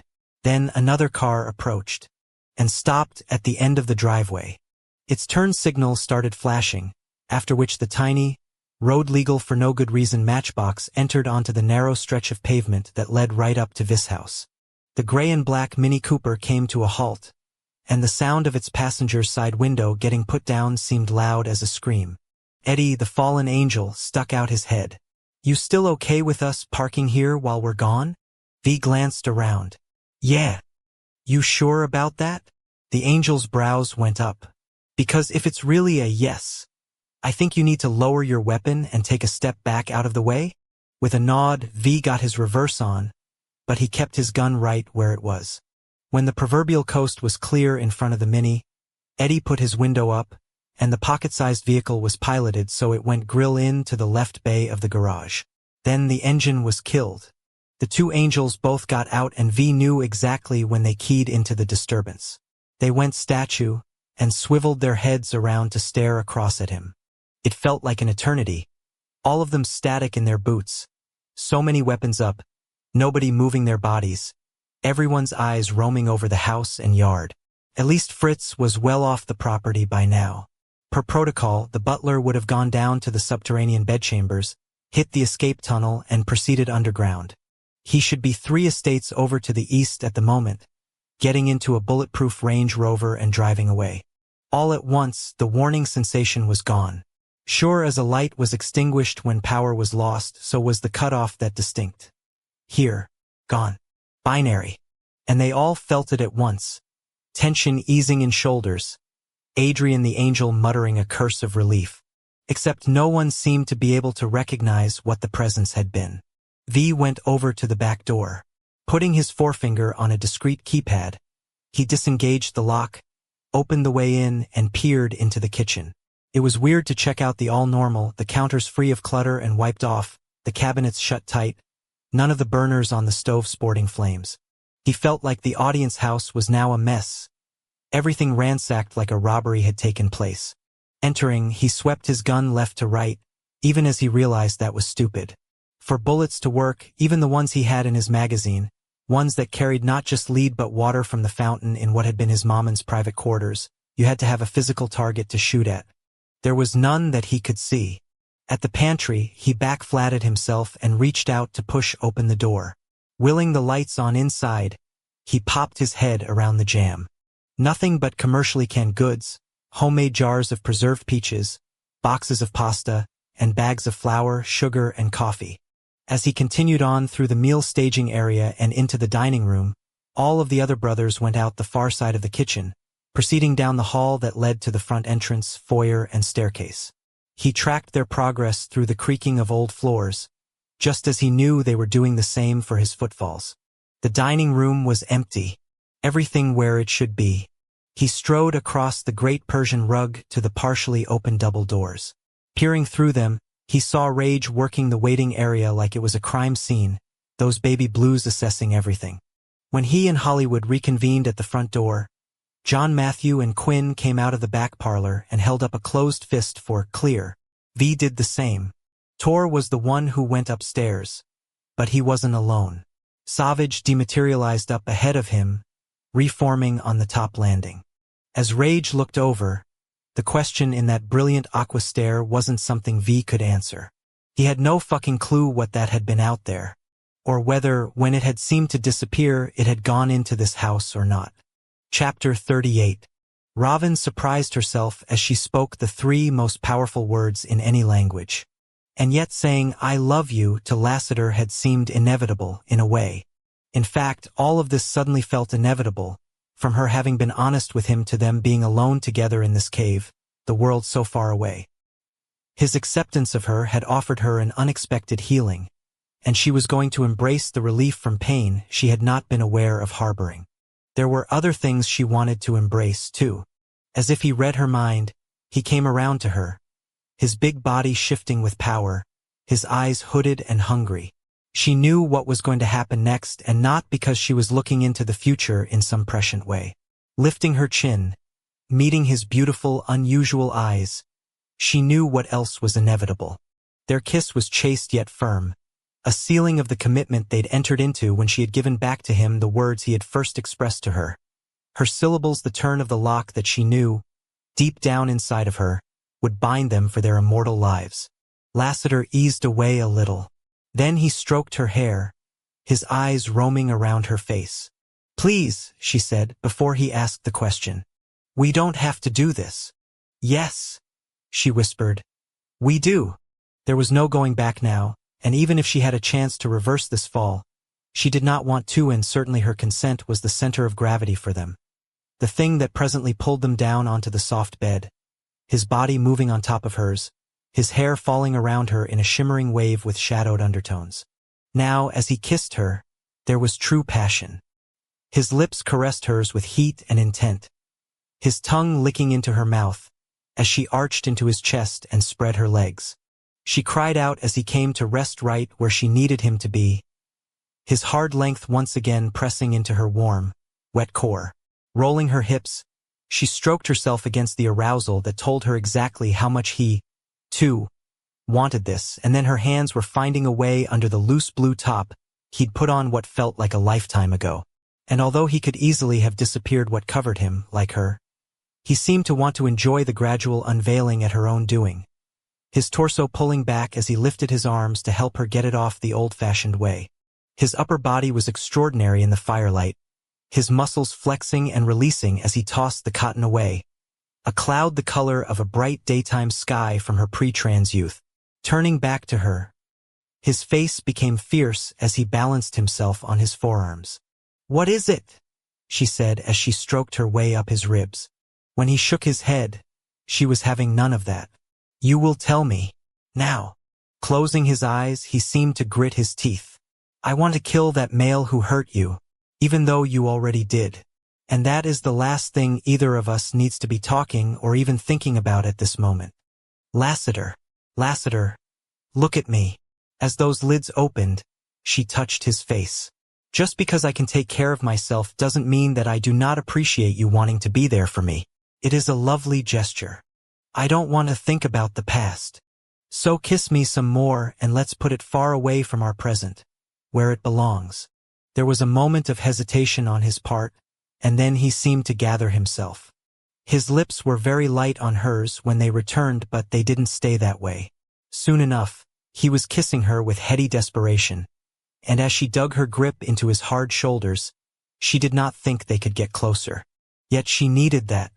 The world spun without warning, and suddenly their places were reversed, she above him, his body the thing on which she lay. "Take your clothes off," he said in a guttural way. "I want to watch."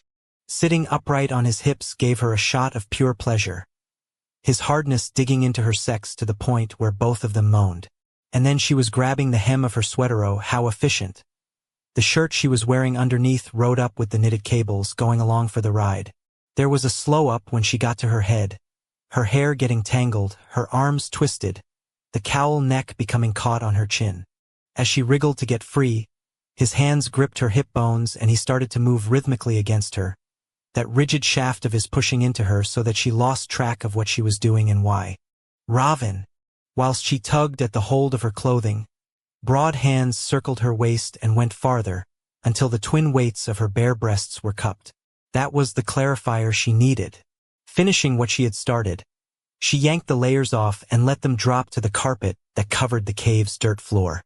Lassiter's eyes were on her, and then his hands were all over her, caressing, exploring. And finally he pulled her nipples down to his mouth. Now his lips were on her. As the pleasure ran through her, Ravin gave herself up to the waves of heat. In the back of her mind, she realized that this space they were creating, not merely by their isolation in the cave, but by what they were doing with their bodies, was like the netherworld where she had sequestered the book. This was an alternate reality, one that was impenetrable for its duration. The sensations of boundary that none and no one could break through, the powerful heat burning through her, through him and yet causing no pain. Magic, she thought. This was magic, and why it was true. "I love you" were indeed the most powerful 3 words in any language. Lassiter wanted to slow it all down. But with half of Ravin's clothes off, and the tip of her breast in his mouth, and his hands on her body, and her thighs once again parting for him, he was a fucking freight train. She was right with him, though, clutching his shoulders, arching into his lips, her scent blooming in the cave until all he could smell was her. And God, even though this had been the position Davina had favored most, there was no confusion. He knew exactly who was riding him, and that was why he'd put Ravin on top. Though the demon would never know it, he felt a surge of triumph that the abuser was not the master of him or his body any longer. "Please," Ravin groaned. "I want you." As he let himself fall back, her nipple popped out of his mouth, and holy fuck, she was on the verge of unhinged. Her hair a tangle from her writhing on the pillow, her breath coming in a pant. Her fangs descended from a hunger that had nothing to do with blood, and everything about him coming inside of her. As he was well aware of exactly what she wanted, he might have been tempted to tease them both some more. But not this time. No, the teasing and the begging would come later. Rolling them once again, he kept his weight only partially on her, and had to grit his teeth in frustration as his erection went in the wrong direction, away from her core, and his hand trembled as he went for the button on her jeans. When her head jerked up, he froze in case he'd alarmed her. "Yes," she said. "Please take them off." "Yes, ma'am," he thought to himself as he went back to work. To get at the zipper properly, he had to sit up, which was good because he could take her jeans down her. Fuck, She wasn't wearing underwear. As he froze, she flushed.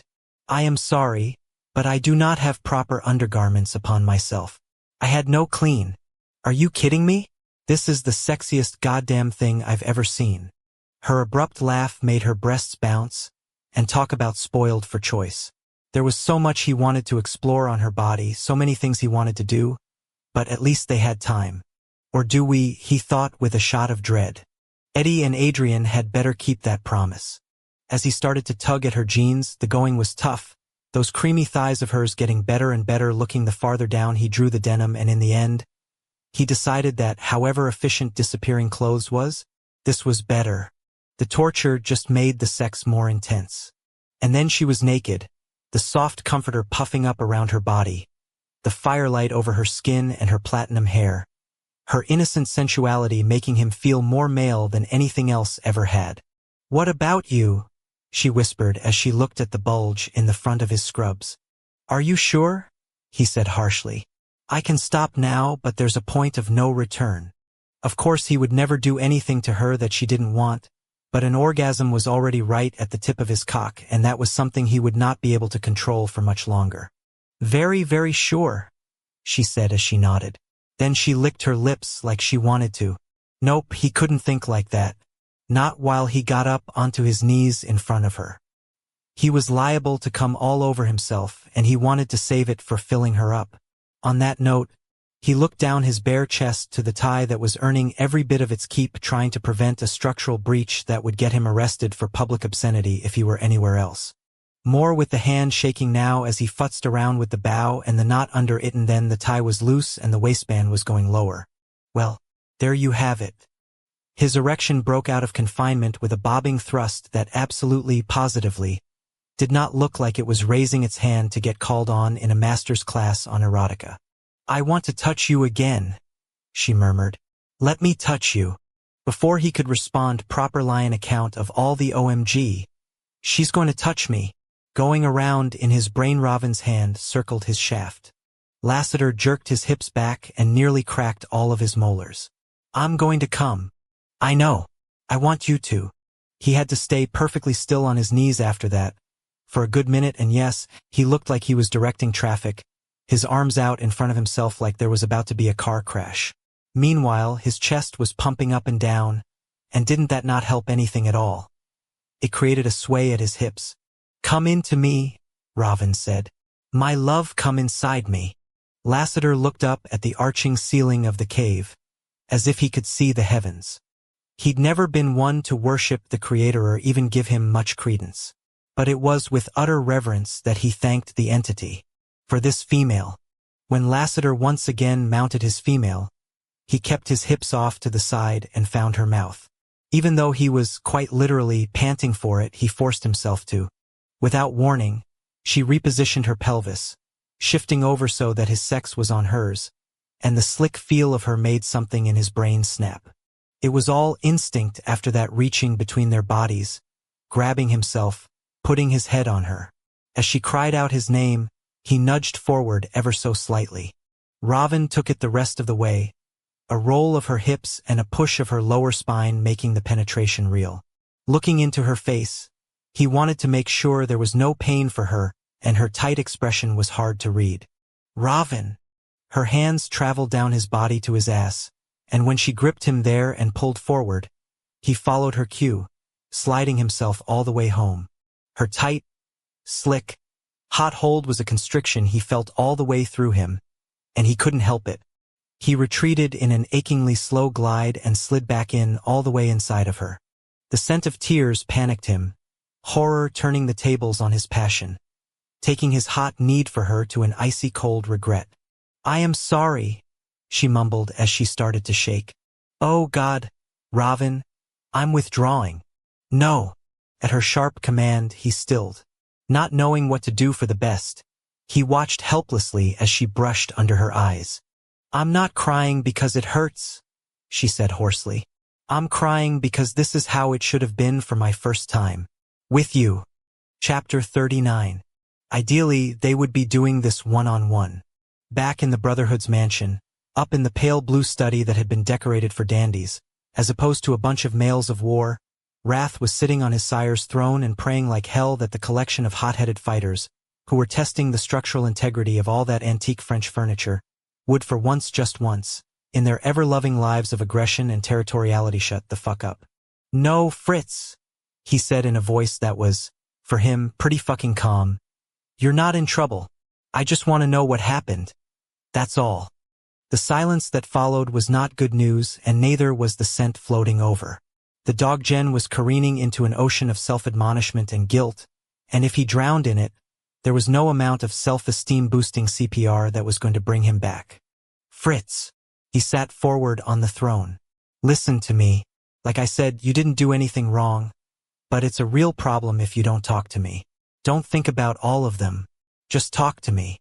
To emphasize the point like he really needed a hello. "My name is Badge." He put his dagger hand over his heart. In the quiet that persisted, he pictured Fritz in the study. Though he couldn't see anything anymore, he remembered the layout of the room from when Darius had once guilted him into coming for a tour shortly after the building had finally come to a conclusion and all the furniture and stuff had been moved in.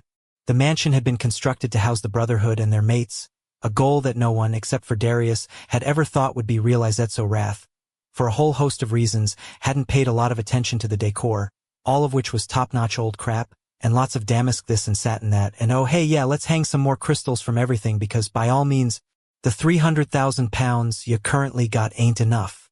Of all the spaces, he did remember this particular one clearly, however not just from that specific night, but from when he'd moved in and had a little sight left, the Versailles furniture and pale blue walls, something Darius had taken pride in for some unknown reason. He'd chided the brother that it was better suited for a knitting circle than anything involving real business. Because he'd been a prick. God, if he'd only known then that not only was that fighter right life was better and safer with them all under one roof, but that he himself, as a properly serving king, would be regularly convening meetings of the Brotherhood in the aforementioned powder blue, knit 1x2 walls and a ceiling, maybe he wouldn't have been such a jackass.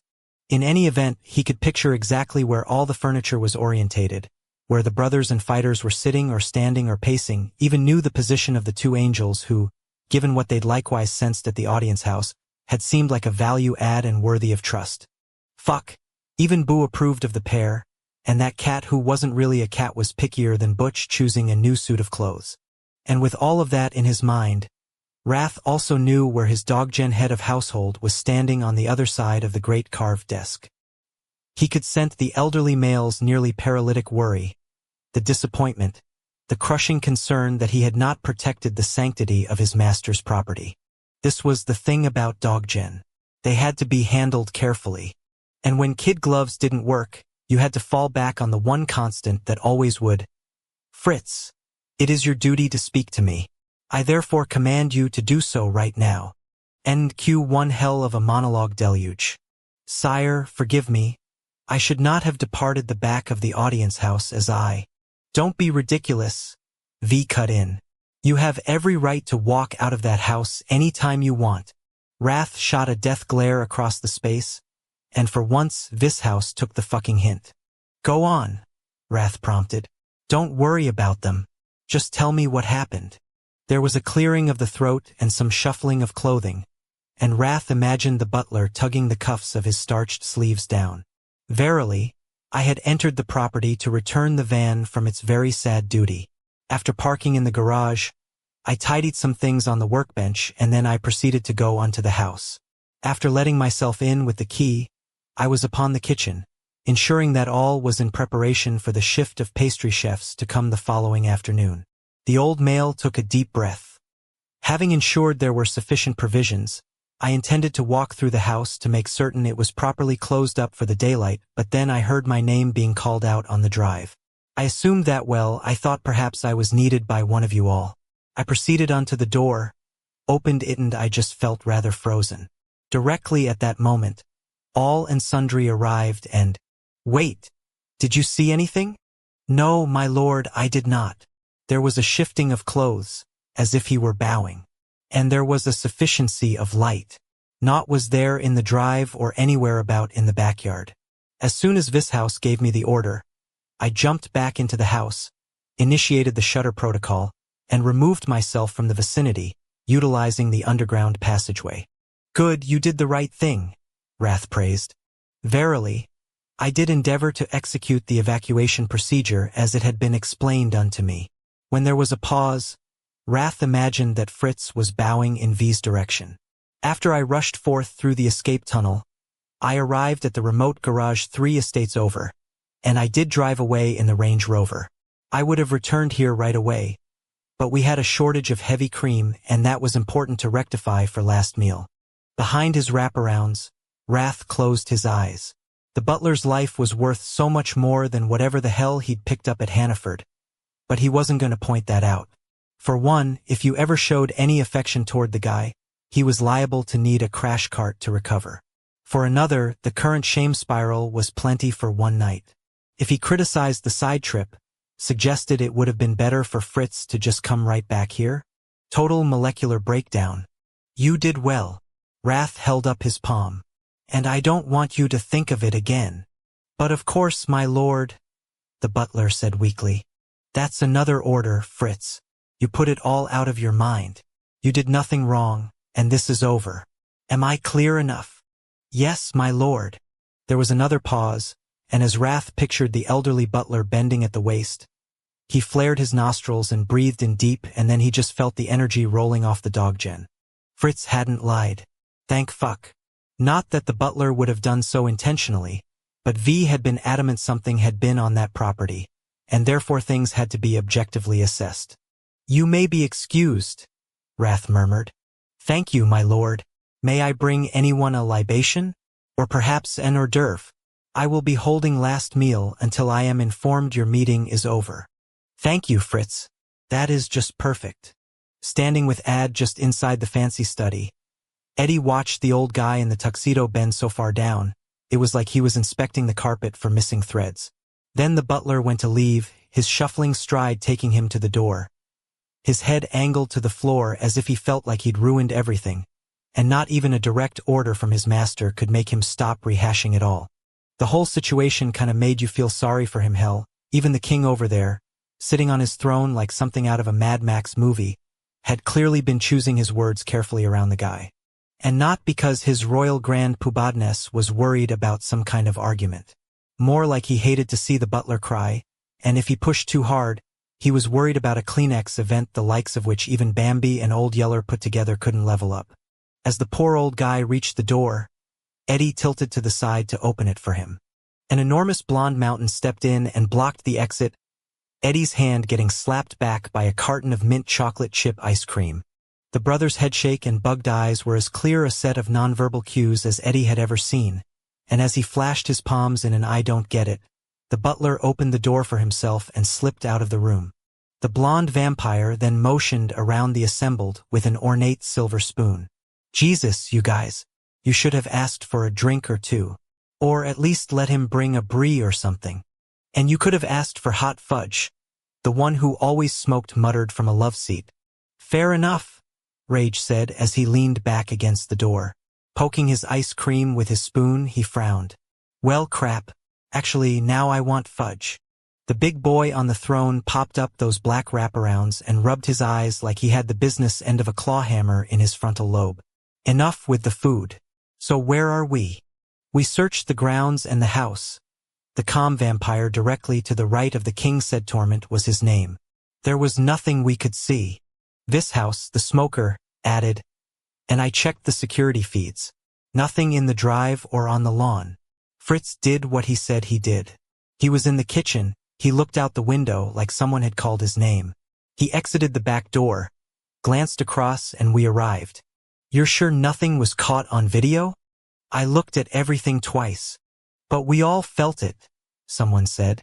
When there was a grumble of agreement, somebody else chimed in. There was a presence like a person, standing there. Yet all we got was thin air, a third concluded. What about you two? For an instant, Eddie didn't realize that the angels in the room were being addressed. But when no one else spoke, he swung his gaze back to the throne. Come on, that had to be a throne, otherwise George R. Martin was missing one of his living room chairs.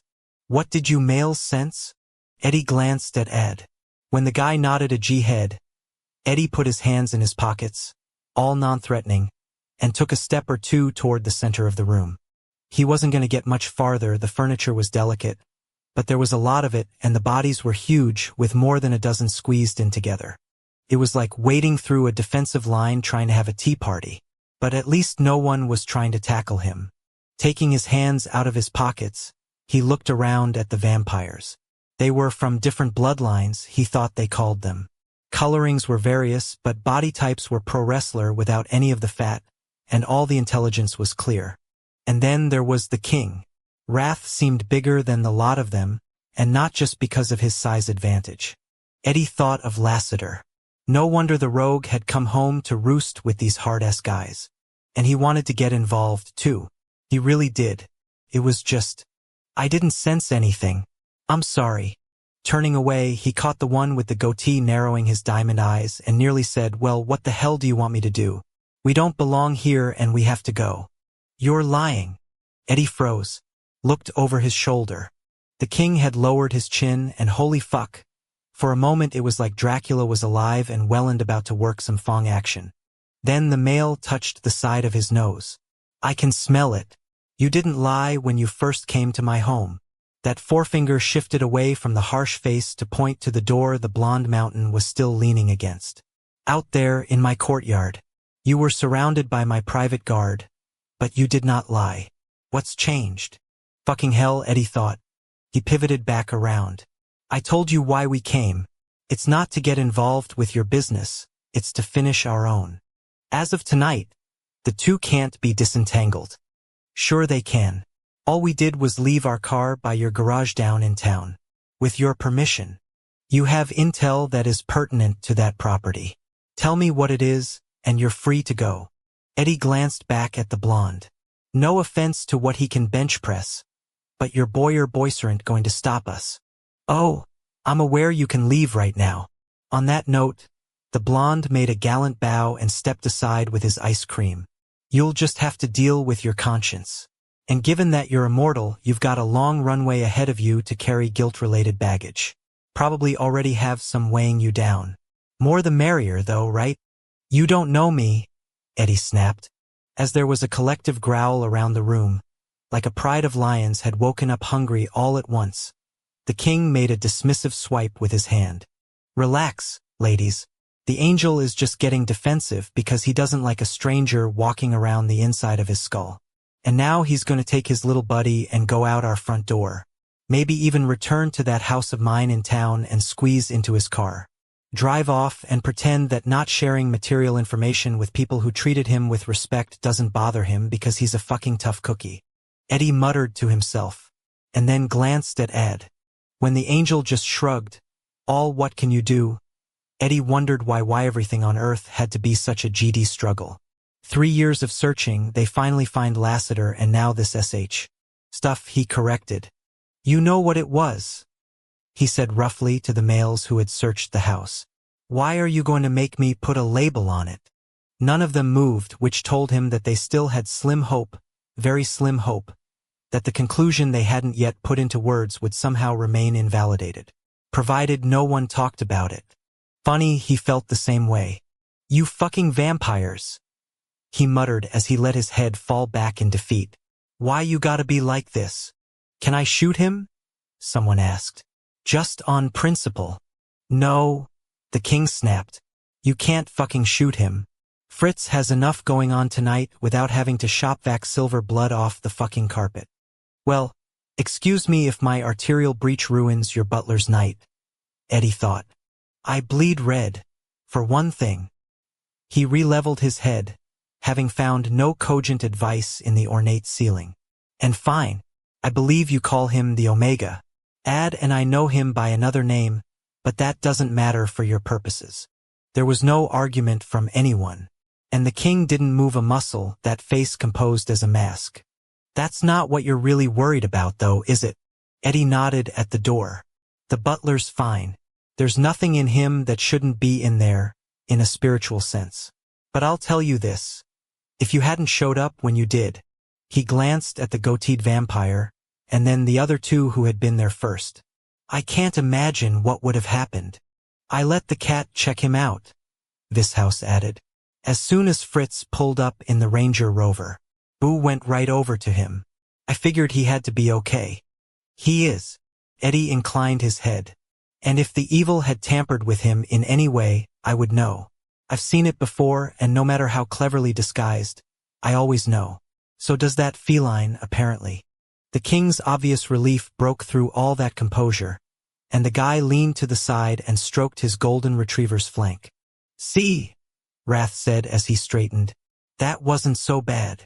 Actually, it was, because the goddamn long-haired, widow's-peaked bastard was right. Eddie's conscience was getting to him. For a bunch of tough guys, there was something about them that just made you want to roll up your sleeves and help row the frickin' boat. Man, humans had it all wrong. The most dangerous thing about vampires wasn't the fangs. It was the codependency. That thing at your other house is true evil, he heard himself say. No shit, someone tossed back. And here we thought it was Avon calling. As the king shot a glare in the direction of the ass-slapper comedian, Eddie pulled himself together. And I really can't get more involved in this. We already have bad news to share with the creator, and I am not looking for complications or another demotion. So leave. The king motioned to the door again. And thank you for the intel. Eddie stared them in the face one by one, and the males stared back at him. God damn it, I have a job to do, he bit out. The blonde one stepped up, and for a split second, Eddie wondered whether there was going to be some kind of throwdown. Instead of a punch, the vampire offered the ice cream, which was melting by the moment. You can use my spoon if you want. I'll wipe it on my shirt. What are you talking about? Eddie said. Here. The blonde mountain forced the brayers over, even as Eddie no-thank-you'd with his hands. I just find when I have my ass in a crack, a nosh helps. You eat all the time, one of his cohorts pointed out. The blonde assiduously scrubbed the spoon with the tail of his black shirt. True, but especially when I'm about to make a decision that I know is the right thing to do, but that I'm also aware will complicate the ever-living hell out of my situation. Ice cream is a total stress reliever. The vampire put out the spoon. I am not stressed. Eddie snapped the thing from the guy's hand, and I am not making any decision that will complicate my fucking situation. Thank you very much. On that note, he fired up a heaping load of the ice-cold, creamy bulkrpan, shoved it into his mouth. Frickin'! He groused as he jabbed the spoon in for another round. Chapter 40. Looking up into Lassiter's face, feeling a part of him deep inside her body. The sense of completeness was something Raven had never experienced before. The idea that they had been two, but now were briefly this combined one, was so powerful, she knew she would never be the same again. Like her first experience, this too was going to transform her. And better her in a different way. I can stop, he whispered. What needed to stop was this stupid crying. She thought. She just had to pull herself together. Tears? In this situation, they were about as romantic as a broken leg, as sensual as a trip and fall. Never, she shot back.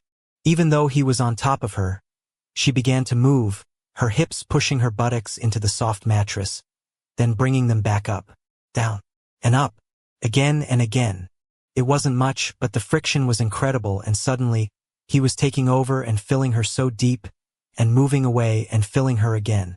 Before she knew it, there were no more tears, only pleasure, and whereas she thought she'd been at some kind of pinnacle, that there was no more sensation to be had, no more possible, nothing further she could contain within her body or her mind, he took her higher. There was vigor now, and she only wanted more of him, and as if he sensed that, he grasped the back of one of her knees and moved it into an even tighter bend. Something about the angle changed. Lassiter? She cried out, partially in fear, for she did not know what was going to transpire. Let yourself go, he groaned. I've got you. You can trust me. He continued to penetrate her, ever faster, ever deeper, and the cresting wave that was coming for her, inside her skin, seemed liable to swamp her rather than carry her forward. It was only Lassiter's voice in her ear, telling her she was safe, and then it happened. Something broke, but the splintering was a glorious relief from the nearly intolerable pressure that she only wanted more of. As her core contracted in sequence, and the agonizing on the verge culminated, She felt a flying, soaring, sweet freedom that, rather than taking her away from the male who was loving her so fiercely, brought her closer than their physical bodies. Abruptly, the rhythm changed again, the pumps becoming shorter and faster, Lassiter breathing hard now, as if he were running. After that, a growling in his chest, which was not threatening, more like he was exerting a self-control that was causing him pain. "You can trust me too," she whispered. "You can fly too," as if he'd been waiting for her to give him permission. His hips locked into her and she felt a kicking in her core. He was filling her up, just as she wanted him to. "Don't stop," she begged as the twitching inside of her created a new and different friction. "Keep going." Lassiter immediately resumed the ancient movements, and now, because she knew what to expect, as the curling need coalesced and began to build again, she let herself go with it, knowing that with him, she was safe. Lassiter lost count of the orgasms. All he knew was that as long as Raven wanted more, he was going to give it to her, and that was not hard to do.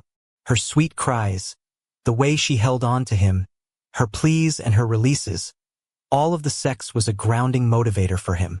When they were finally still, he rolled onto his side and took her with him. As she curled into his chest, she was warm and drowsy. So was he. His eyes closed and he let himself drift, listening to the crackling of the fire, feeling the softness of her body conform to the hardness of his own, scenting her arousal, which still lingered, thick and heady, in the cave's air. He stroked her back, murmured things, as if he were a poet, as if his words were worth anything more than the breath that carried them to her ear. In return, she replied in a similar way, her syllables too quiet to be heard, her meaning fully obvious to him. "Will you stay the day with me?" he asked. As he waited for her reply, he was aware of tension creeping up his spine and clawing him in the back of the head. "There's nowhere else I want to be." Lassiter smiled and opened his eyes. Good. He wanted to remember everything about this moment. The cave he had been indifferent to but now revered as a landmark, the gentle glow of the flames, the quiet chatter of the logs being consumed, the quiet sound of her breathing, a symphony. The female in his arms, his forever. 24 hours, he thought. Raven. When a came back at him, he drew his fingers through a length of her hair. "Will you go on a date with me tomorrow? After nightfall?" Her head lifted and her eyes opened. "A date?" Nodding, he touched her chin, urging her in for a kiss. As their lips met, he said against her mouth, "It's where two people go somewhere, usually to eat and enjoy each other's company." Her smile was innocent and sensual at the same time. "I rather am enjoying yours right now." Laughing, he caressed her lower lip with the pad of his thumb. "Are you now? I like it when you come inside of me." As he choked, she sat up in alarm. "Lassiter, are you well?" "No, it's fine," he sputtered. "Did I speak out of turn in some way?" He slowly shook his head. "Nope, not at all. You just didn't warn me ahead of time you were paying me that kind of compliment. I am not being charming. It is the truth. I can feel you in me when you—" As he made the same noise again, she frowned and patted his arm. "You are sure I may speak as such? Female, you talk like this all you want. I just have to be honest, it's having an effect." "Oh, I want to feel it." Her hand burrowed between them, and he arched back as she wrapped a hold around his shaft. "Is this too much?" "No," he moaned as his hips instinctively punched forward. "May I be on top this time?" By way of answer, he eased over on his back, and he was not prepared for the sight of her parting her glistening thighs across his hips and standing his erection up to her bare cleft. As she looked down at what she was doing, her hair fell forward in a gleaming platinum wave, and her breasts swayed, the nipples swollen from when he'd sucked on them, the creamy curves so full compared to her waist. "Yes," she said huskily as she paused. "I should very much like to go on a date with you tomorrow. I accept your very kind invitation." He stretched up and kissed her. "I am honored." Her smile was pure happiness, so radiant it overshadowed the fire. Hell, it overshadowed the sun as far as he knew. And then she got a serious look on her face, like she was going to get to work. Hissing in a deep breath, he locked his molars in preparation for the She sat right on him. No gradual descent. Impaled would have been another word. With a moan, she arched back, and as all the oxygen in his lungs exploded out of him, he marveled at the sight of him buried in her core. And the view got even better as she figured out how to move, her lower body starting to swivel as she set the rhythm, those breasts swinging back and forth, his gleaming shaft appearing and disappearing inside of her. Her eyes stared ahead briefly, but then they locked on his as they began to orgasm again. Together, with no one and nothing else welcome in the sacred space. Chapter 41. It was an earthquake. That was what went through Beth's mind as everything in the whole world seemed to go haywire. In a panic, she threw out a hand for the lamp beside her mated bed. Wrath, what's going on? In the dim glow from the bathroom, she caught a pretty unforgettable image of her Helrin springing out from under the covers. His enormous body contorted as if every muscle he had was Charlie Horsandy at once. As he landed with absolutely no grace at all, the booming sound reverberated through the first family's quarters, the jewels on the walls going into a sparkle as if he had rocked the very foundations of the mansion. For a second, he stayed in a crouch like a monster under the bed was coming out to get them and he had to protect her. Then he wheeled around for the exit and took off. Beth scrambled after him and so did George, who bolted up out of his Orvis bed and forepawed at a dead run after his master. "Where are you going? What's happening?" she exclaimed. "I'm fine, it's fine, I'm fine." Wrath kept repeating the mantra as he broke out of their suite, hit the vault door like a wrecking ball, kept going down the staircase. "You don't have any clothes on." He didn't seem to hear her, or maybe he didn't care. At the base of the steps, he exploded onto the second-floor loggia across from the study. Skidding on the carpet, he tore off along the hall of statues, passing the ancient Greco-Roman sculptures of athletes and warriors like one of them come to life, his black hair streaming behind him, his naked ass a money shot that nobody was really looking for at this hour of the day. Crap, she probably shouldn't take note of how good his butt was. Not in this situation. As Wrath led the panic parade, with her and George bringing up the Riarnach people's heads poked out of bedroom doors. Rage. Quinn and Blay. Zodist. "It's fine," she said over her shoulder, in a strangled voice. "Everything is fine." Wrath hit the double doors at the end of the corridor, and kept on going to the unadorned hall of rooms on the left. Unlike the rest of the mansion, there were no paintings, no bouquets of fresh flowers on period console tables, not even any rugs along its straight shot. He stopped at the first set of quarters, and before he could knock, things opened up. In his Charles Dickens nightshirt and cap, Fritz was alarmed to begin with, no doubt on account of all the noise, but when he saw his master unclothed and disheveled as a wild man, his shock transformed into full-blown terror. "Master! Whatever." Wrath paid no attention to that. His hands started patting all around the dog gen, going over Fritz's thin arms, his wrinkly neck, his sunken chest. Then Wrath popped that cap right off and tossed it, touching the butler's head as if he were searching for structural deficiencies, before moving on to the wrinkly face. As he searched for God only knew what, the great black diamond he wore flickered in the low lighting. Fritz gasped and covered his mouth with both hands. At first, Beth had no idea what he'd seen in her Helrin's face, but then she realized no wraparounds. Wrath never showed his eyes, ever, but in his rush, he had not stopped to put on the blacked-out sunglasses. "Sire," Fritz breathed, transfixed. "Fuck." Wrath's body wobbled. "Fuck, you're okay." "Shit." That was when the collapse happened, the great blind king falling to his knees at the feet of his most loyal servant. His massive muscles bunching up as he bent over and struggled to keep his emotions and maybe his stomach in check. "Sire." Fritz bowed down so he could see that harsh face, and when Wrath put his palms up and covered his features, the old dog-gen looked around as if searching for a rescue.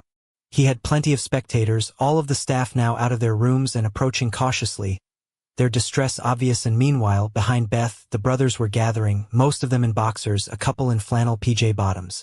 But there were no saviors. Everybody was frozen, with no clue what was going on. So Fritz did what a butler should. He dealt with the mess that was before him. Though Dog Gen eschewed physical contact with their superiors, for they deemed themselves irrationally as unworthy of such affection. Fritz brought forth shaking hands and gently placed them on the enormous bare shoulders of his king. Wrath clearly sensed the contact because heavy arms, tattooed on the inside with his ancient royal lineage, shot out and locked around Fritz's waist. As the other servants came a little farther forward, Fritz nodded curtly. On cue, the doggen of the household closed in, linking arms, forming a circle around their king, and there were so many of them, Beth had to inch back to give them space. "George," she said, patting her thigh. "Come here, baby boy. Come on." The golden looked back and forth, clearly concerned he was needed in the mix, but when she shook her head, he obeyed the command, walking over and planting his butt on her bare foot as he faced out and kept an eye on his master.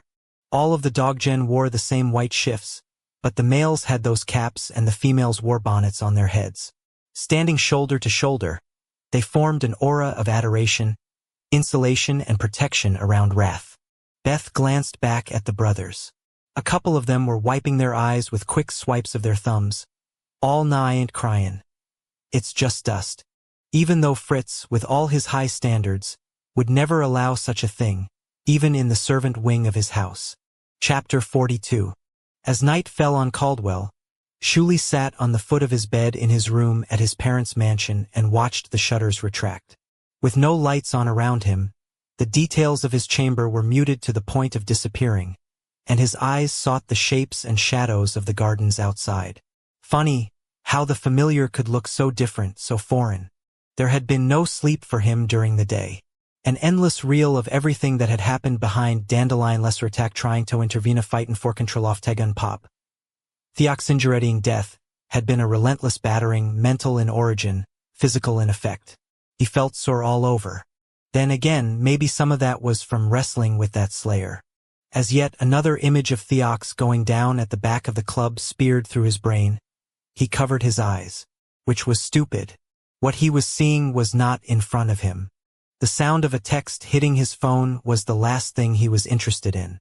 He'd been getting all kinds of DMs and shit throughout the day as word of what had happened spread. Everyone was touting him as some sort of hero, which was fucked up. Theox was gone, and the idea that Shulie now had some kind of war cred was obscene. Flipping his phone over, he just wanted to clear the screen so he didn't have to look. It was Nate. Frowning, he went into his phone and he had to read the message twice. And a third time. The knock on his door was soft, and he twisted around. "Come in." Probably a doggen with a tray from first meal, not that he had any appetite. It wasn't a doggen. Shulie's sire stood in the jams, the illumination from the crystal-strung ceiling fixture behind Shulie turning him into nothing more than a dense black hole that conformed to his body's distinguished outline. Years of careful training came back as Shulie jumped up and made sure his hands were down at his sides. "Sit, my son." Collapsing his spine, Shulie fell back down onto the bed. As his father entered, he had a thought that he couldn't remember the last time the male had been in his room. There was an awkward pause. "I am checking upon you." "Thank you, father. I am well enough." It was a glimmer answer to a glimmer question, and his sire acknowledged the response in the aristocratic fashion, inclining his head. Then there was a clearing of the throat, but it was not a reprimand for once. "If you think you perhaps shall eschew first meal, that would not be inappropriate." Shulie inclined his head. "Thank you, father." His father inclined himself again. And wasn't this proof that princeps' families could have full-on conversations about tragic things using nothing but eyebrows and the occasional hand gesture? Very well, then. On that note, his sire turned away. "Father," Shulie said as he burst up again. As the male pivoted back around, Shulie slapped his hand on his phone and surged forward before he was aware of moving. "Father," he repeated. "Yes." Now it was his turn to go silent. Off in the distance, he heard strings playing and pictured the quartet that came in regularly for the hour before first meal, all set up in the corner of the red parlor downstairs. His mommin and brother, his sister-in-law, and his 3 cousins would be there, all dressed formally, but not in tuxedos or gowns. That only came at the end of the night at last meal. Shulie lifted up his cell, even though the lock screen was showing. I want to go into the Black Dagger Brotherhood training program. I just got a text from Nate. They want to talk to us about coming in and learning things. His sire tilted his head. What manner of things? Glancing down, Shulie blinked and was instantly there again, behind the club. I want to learn how to fight, father. In the war. His sire's torso shifted back ever so slightly, which was the equivalent of anybody else screaming, "What the F you say? I know that you and I have always had our differences." Shulie noted his father's handmade alligator shoes for no good reason. And until last night, I don't think I appreciated the message you've been trying to give me all along. I don't want to waste my life. I have everything I could ever need, and more than that, I have everything I could ever want. But I've been pissing it all away, haven't I? And too busy arguing with you to see the merit in what you were saying. I didn't sleep all day. I can't. He grabbed the front of his monogrammed silk bathrobe. I can't hold this feeling inside me. I need to let it out by doing something worthwhile. Finally. And I want to fight in the war. He exhaled long and slow and got ready for all kinds of frustration and resistance. The cash and carry of the way he and his father had been interacting for how long now? Years. He hadn't been quite as recalcitrant as the male believed, but he hadn't been anywhere near as justified as he himself had believed, and in any event, neither extreme mattered because they just couldn't relate. Even when they met in the middle. And so the cycle had ground on, separating them even further, relegating them into roles, him the ne'er-do-well, spoiled disappointment of a son, his sire the out-of-touch, demanding father, and never the twain should meet. As his father opened his mouth, Shulie interrupted him. Actually, wait.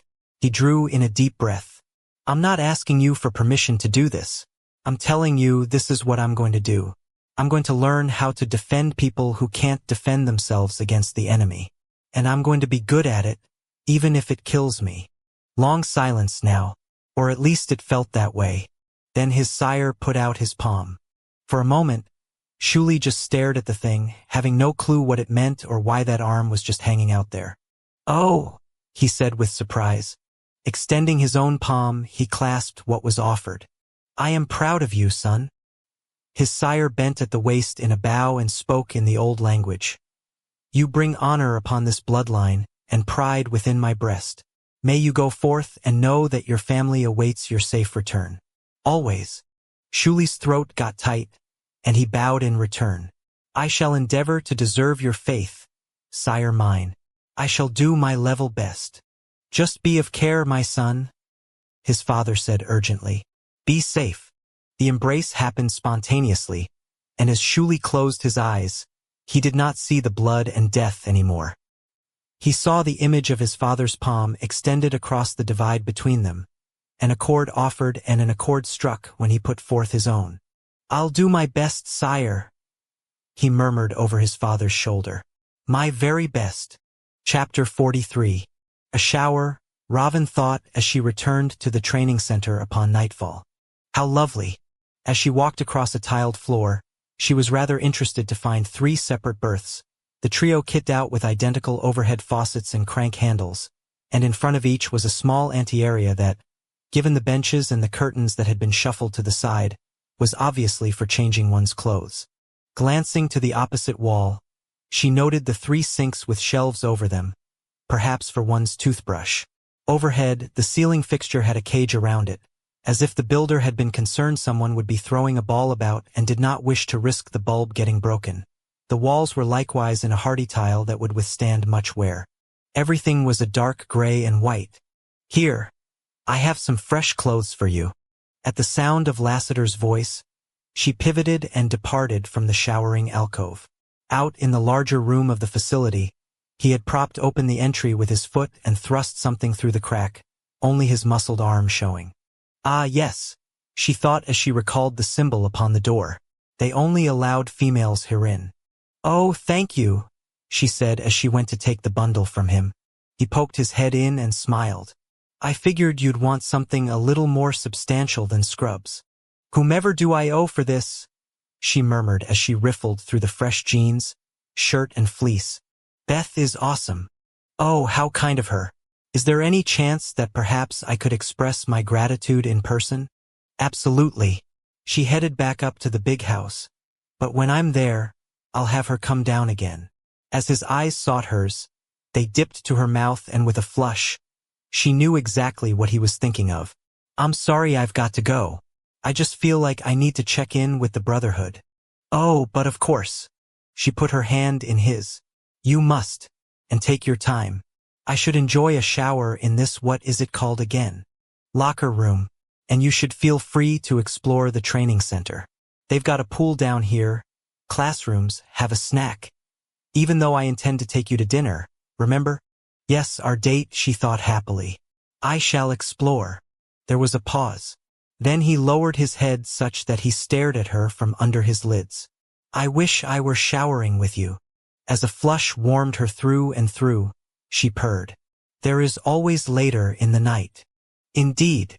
The kiss started with a peck, but didn't end that way.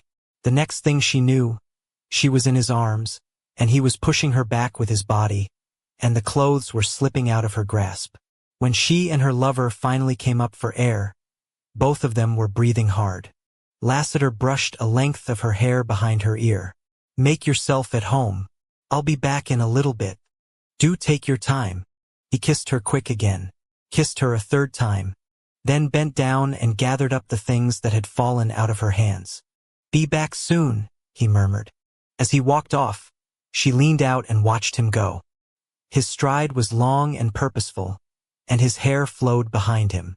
When he disappeared through a glass door, she wondered how far they were away from the first family's house.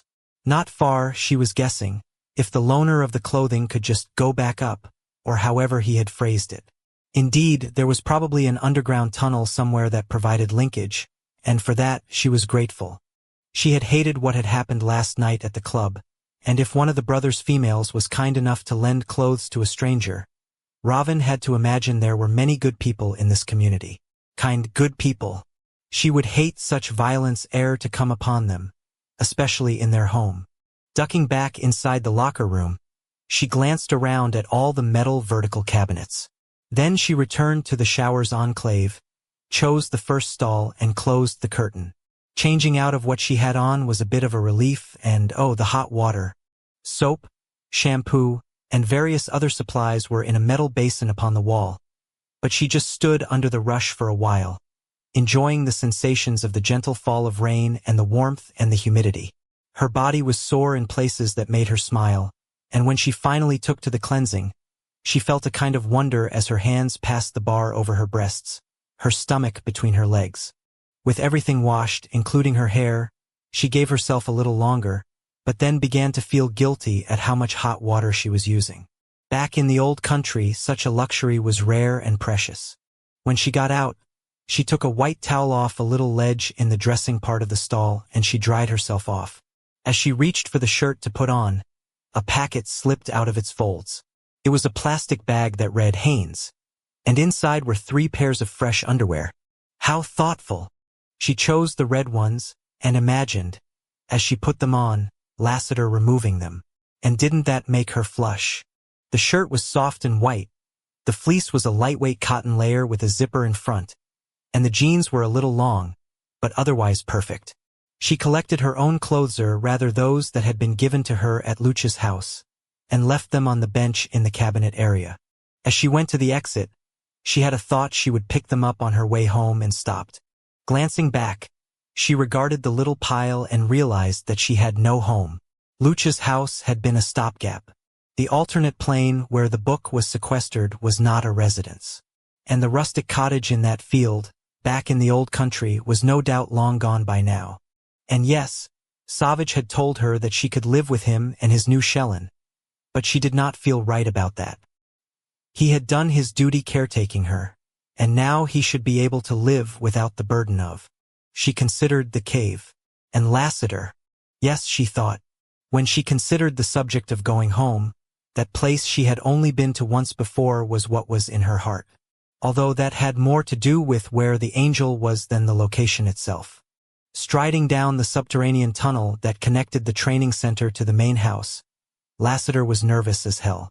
Given his personality and the whole immortal thing, him being this kind of stressed was a new experience. He'd known despair, sure, Generic sadness. Boredom often. Panic when he hadn't been able to find Raven the night before. But this twitchy, vibrating anxiety was a new one. A personal growth. Stopping in front of a steel door, he punched in a code, went up a short stack stairwell and entered another code. Emerging from under the mansion's grand staircase, he took a deep breath. He'd always liked the way the big house smelled. All lemon wax, old-fashioned floor polish, and homemade bread in an oven. Man, if there was a way to bottle this, it could be called Mom's. Not that he'd had one. Although he wasn't exactly sure what time it was clear first meal had come and gone. Not only was there no one eating in the dining room, he could also tell by the scent of dishwashing liquid wafting through from the kitchen, and the sweet chiming of silverware being scooped up off the big table as place settings were swapped out. He went to the right, to the foyer. At the base of the grand staircase, he looked up. The red carpet and all the gold leaf of the balustrades made him think of the Tsars, and so did the crystal sconces and the marble columns. The art installations weren't bad, either. Under his feet, the mosaic depiction of an apple tree in full bloom was a masterpiece, and overhead, 3 stories up, the fresco of great warriors on stallions was also one for the history books. But all was not museum serene.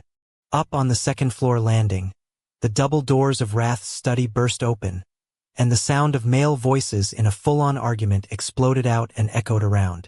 The chaos was cut off as the panels were reshut.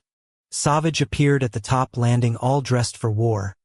The black daggers on his chest not just a symbol of his status but the tools of his trade.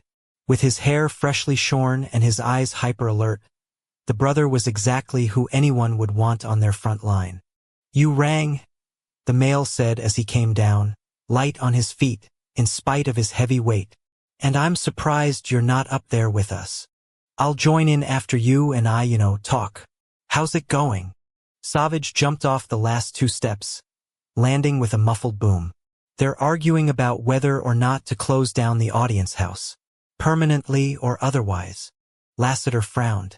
Why would they do that? The story was told efficiently, and when the brother was finished, Lassiter had a pit in his stomach. And they think it was the Omega's son? How the hell'd he find the place? Don't know. But between that drive-by of Fritz, or whatever the hell it was, and the lesser in the back of that club last night, we're clearly back in business in the worst possible way.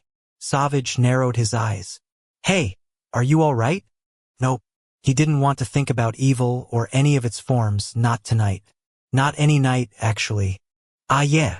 As a vacuum started whirring in the background, Lassiter glanced toward the billiards room. "Can we, go in there for a minute? This won't take long and then we can head upstairs." Savage nodded, and the two of them side by side their way into the other space. Walking around the green felt tables, Lassiter eyed the leather couch he'd spent so much time on. The remote was on the arm, just where he liked it, and there was a sealed bottle of his favorite Tropicana orange juice on the coffee table. "I love Fritz," he murmured as he touched the whacker and pivoted to the massive flat screen. So many days he'd sat here and fired up that TV, tuning out the world to Betty White. That dog Jen is something else for sure. Savage deliberately stepped in front of him.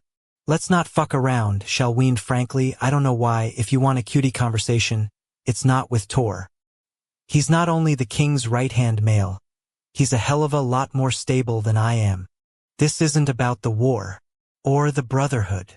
Across the foyer in the dining room, his peripheral vision picked up a maid in the house's black and white uniform as she started pulling out chairs and running an old-school box broom under the table to make sure there were no crumbs anywhere.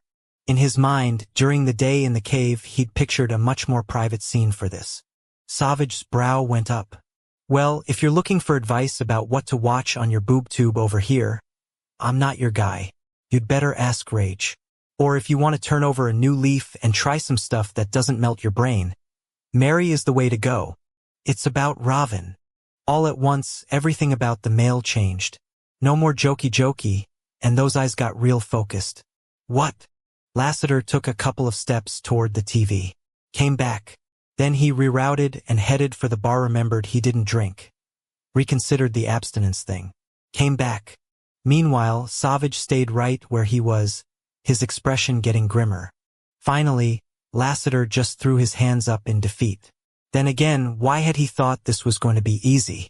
Look, I know I don't have the best reputation for being a serious guy. I fuck around a lot and you don't really know me outside of my poking the shit out of V or chilling on that sofa. But the reality is, when he couldn't go on, Savage took a step in. Have you seen something about her? In the future? Is it bad? What's going on? I'm in love with her, and I want your permission to ask her to mate me. I want to be her Hellrin. In the aftermath of the announcement, Savage was so dumbfounded. There was a temptation to call Doc Jane for a stroke eval. Then the brother opened his mouth. Shut it. Leaned in even closer. I'm sorry, what? Chapter 44. In the training center, Raven stepped out of the locker room. The corridor that ran through the facility was empty, but she could hear people talking down where the clinic was. She imagined the healers and the nurse with their heads together, discussing something that would make someone feel and function better, because the infirmed had an injury or a wound or an illness. They had been so kind to her. A rhythmic noise that she couldn't place drew her attention, and she decided to follow the sound. As she passed by the glass door Lassiter had used, she glanced into an office space and reflected that in her short sojourn here in this current time, she had learned so much. New words, new things, new places.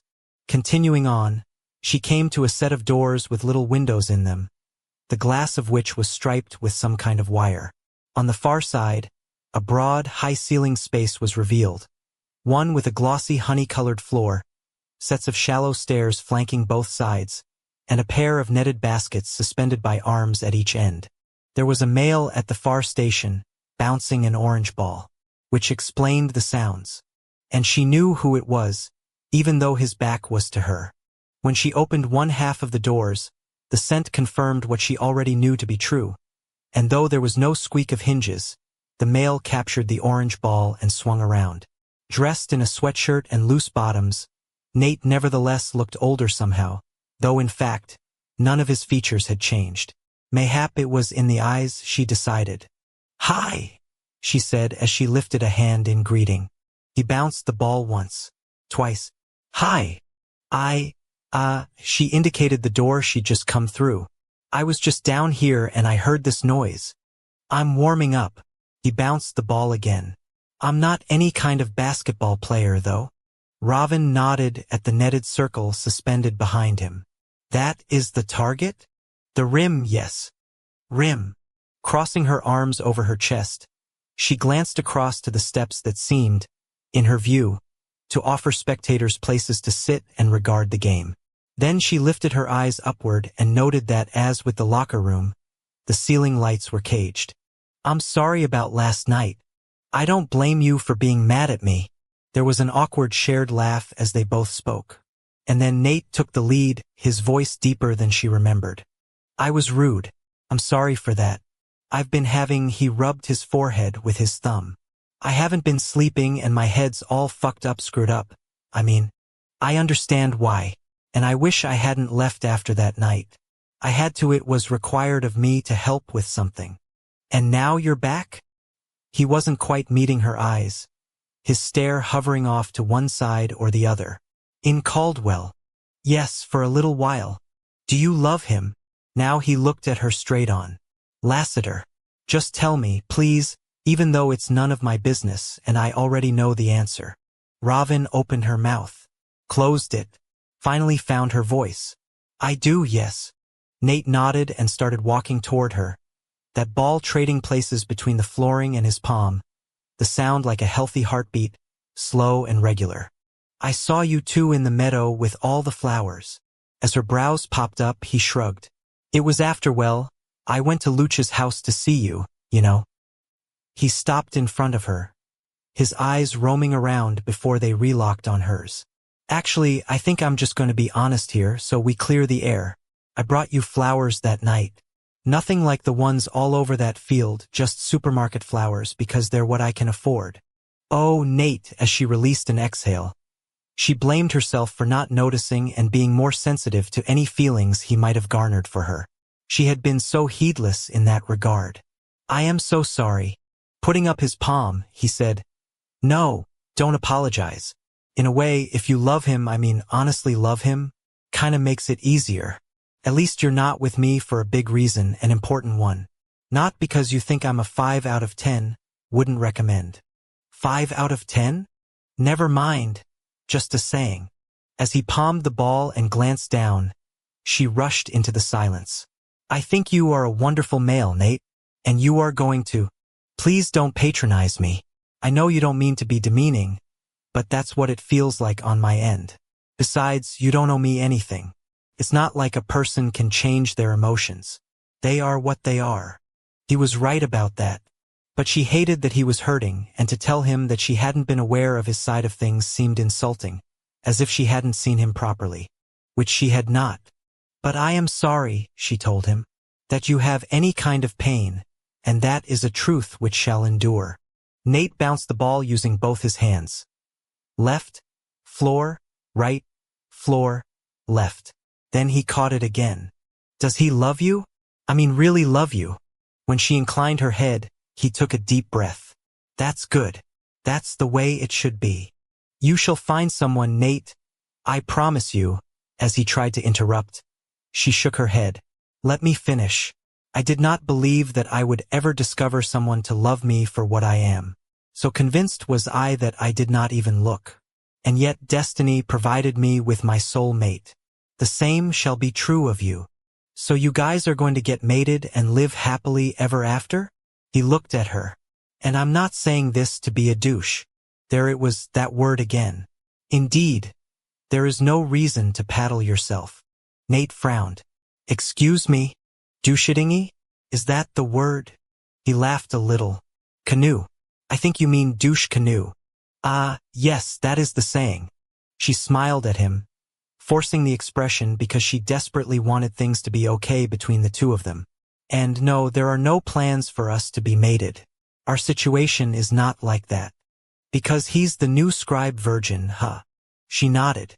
And I am, well, I do not know how long I shall be around. Nate's brows united over the bridge of his fine, straight nose. Where will you go? If he's here, if Savage and May are here. I take things evening by evening. That is just the way things are. She hesitated. Listen, Shulie and I spoke and he told you about last night in the woods. When she nodded, Nate blew out a long breath and looked at the other netted circle, the one that was quite far away. Nobody needs to worry about that. My head was really fucked up. I have clarity now, though. What has changed? I'm going to fight the lessening society. That's what changed. He laughed harshly. Okay, so your expression says it all. It's the same one both my parents had at different times when I told them. Do I look like such an incompetent ass? A weakling? She shook her head. No, we just care about you that much. For a split second, as he stared across at her, the hurt he felt showed. And she would have done everything to make it go away or relieve it in some way. Thanks, Robin, he said hoarsely. Do everyone a favor and believe the sentiment, please. When you are out there in the field, and I believe you will go on to fight for our species, just remember, there are so many who truly care for you. You hold the hearts of an entire community in your hands. He nodded and blinked quickly as his eyes glowed with emotion. Oh, hey! At the sound of the voice, they both jumped. A female in leggings and a t-shirt, with long brunette hair and a young on her hip, was standing just inside the double doors. Robin remembered her from the time with George. As realization struck, Robin looked down at the clothes she had on, looked back up at the female Beth. Hey, Nate, the female said as she came forward. And I heard you wanted to see me, Robin. Can I just say, those jeans look great on you. The squeak Robin let out made her stop. Are you okay? Robin threw a hand out as her balance shifted alarmingly. And thank heavens Nate's upper arm happened to be in range. Robin, he said urgently. What's wrong? Come here. Let's sit down. No, I'm fine. She rubbed her eyes and glanced at the massive ruby that was on the female's finger. With an utter lack of sophistication and grace, she said, Is that... Oh, why was she asking? She knew what it was, who the female was, who the young in those arms was. The female winced a little. Ah, yeah. That would be the Saturnine ruby. Which means you are Wrath's wife, Shellen, mate, the queen, and your young is Little Wrath. Thus the LW, the next in line for the throne. Dearest virgin scribe. Ravin lurched into a bow, then curtsied with all the coordination of a drunk. Forgive me. When I was with you and the king previously, I was so consumed by taking care of the beautiful dog, I did not consider the repercussions of who, God, I am wearing your pants. Promptly, because she had not embarrassed herself enough, she went for the waistband and started unbuttoning the jeans. The queen reached forward, waving her hand. Oh, sweetheart, you don't want to do that. Nate joined in on the no, dropping his ball and putting one arm over his eyes and the other straight out in front of him as he turned away. Ravin stopped what she was doing. Stopped everything, actually, almost including her own heart rate. I am so sorry. I am just making this all worse, am I not? Beth laughed and put her free arm around Ravin for a squeeze. It's okay. I can't believe I've got any title other than Mom, either. Do not worry about it. Besides, you saved the thing my husband loves most outside of this little guy and me. And some nights, I'm not sure I've got that order right. As the female stepped back, Ravin smiled a little and looked at the young only to become even more self-conscious. Instead of being one of those happy, burbly little males, the son of the king and queen stared her right in the eye, as if he were judging the merits of her character. Then he reached out, took her finger, and gripped it briefly like he was shaking her palm properly. Something of her surprise must have shown, because his maman let out a sigh. I know he's a little intense. He takes after his father. Beth smoothed his black hair. Isn't that right, LW? Ravin nodded. He is quite fierce, but I do believe that is a good thing for the future of the race. Some nights, I'm not sure what his destiny is or even what I dare hope it to be. As the words drifted, Ravin got the impression that the female knew exactly what was coming her son's way, and she was seeking to avoid the thoughts of warfare and governing during these years of his innocence. To change the subject, Ravin wrapped her arms around herself and by extension, the fleece and shirt. I shall take very good care of your clothing. I know you will, but don't worry about that either.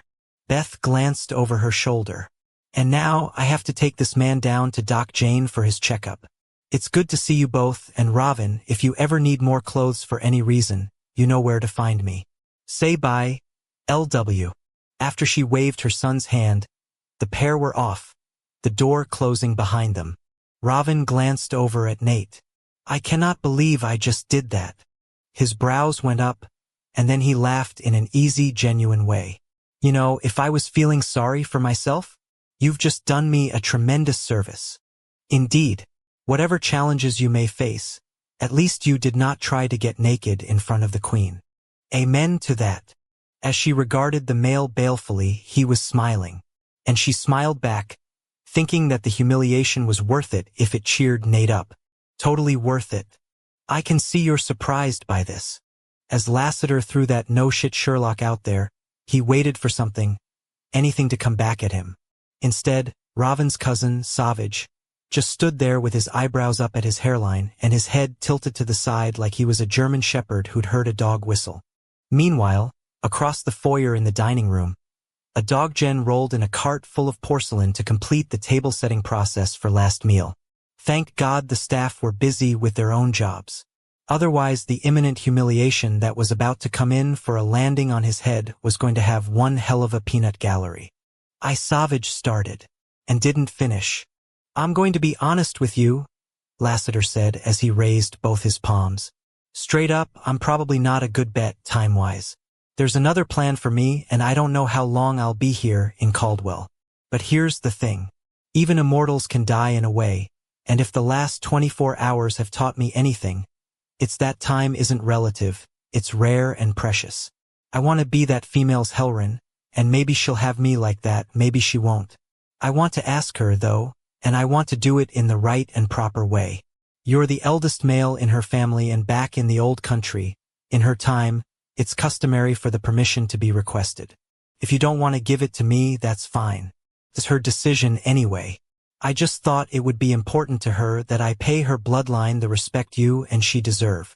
Savage's brows lowered, and so did his voice. She told you about the old country.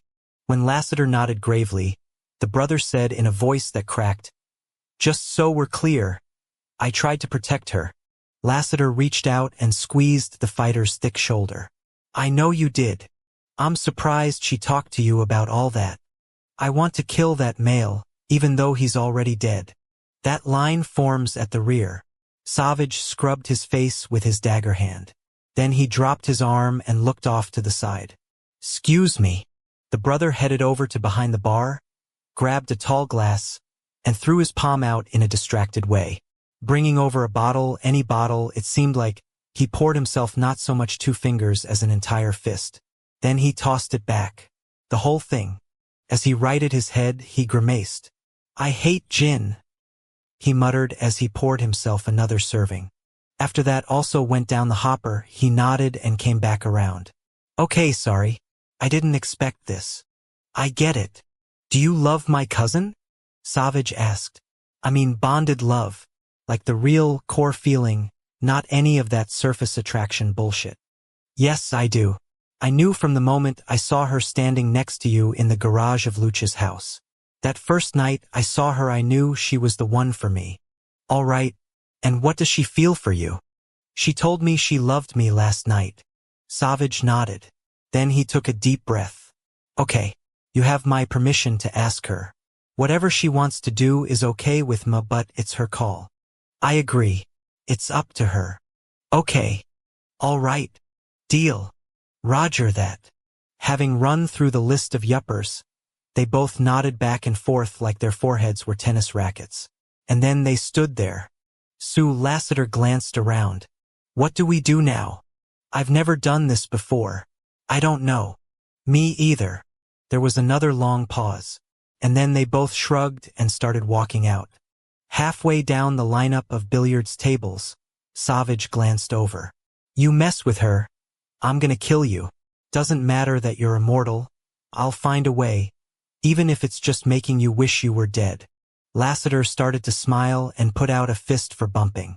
"I knew I liked you, and I'd expect nothing less." Chapter 45.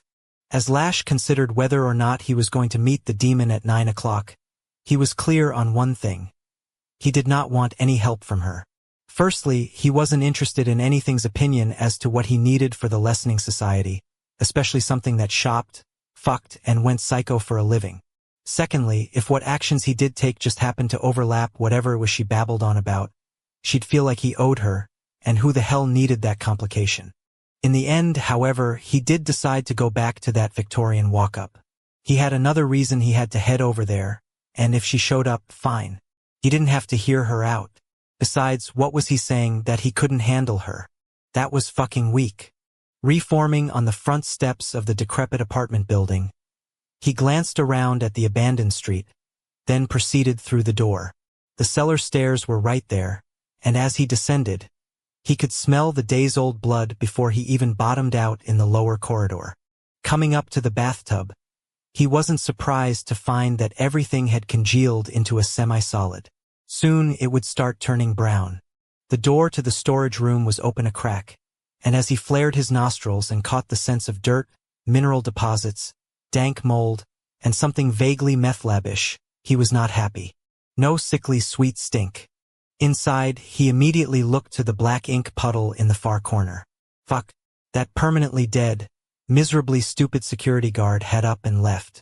And as he considered the remains that had been rolled out of that van at the Tudor mansion, he came to the only possible explanation there was. Somehow that Slayer had dragged himself off, traveled somewhere likely still in downtown given all his bullet holes, and found a vampire to kill. So where was he now? Fucking hell.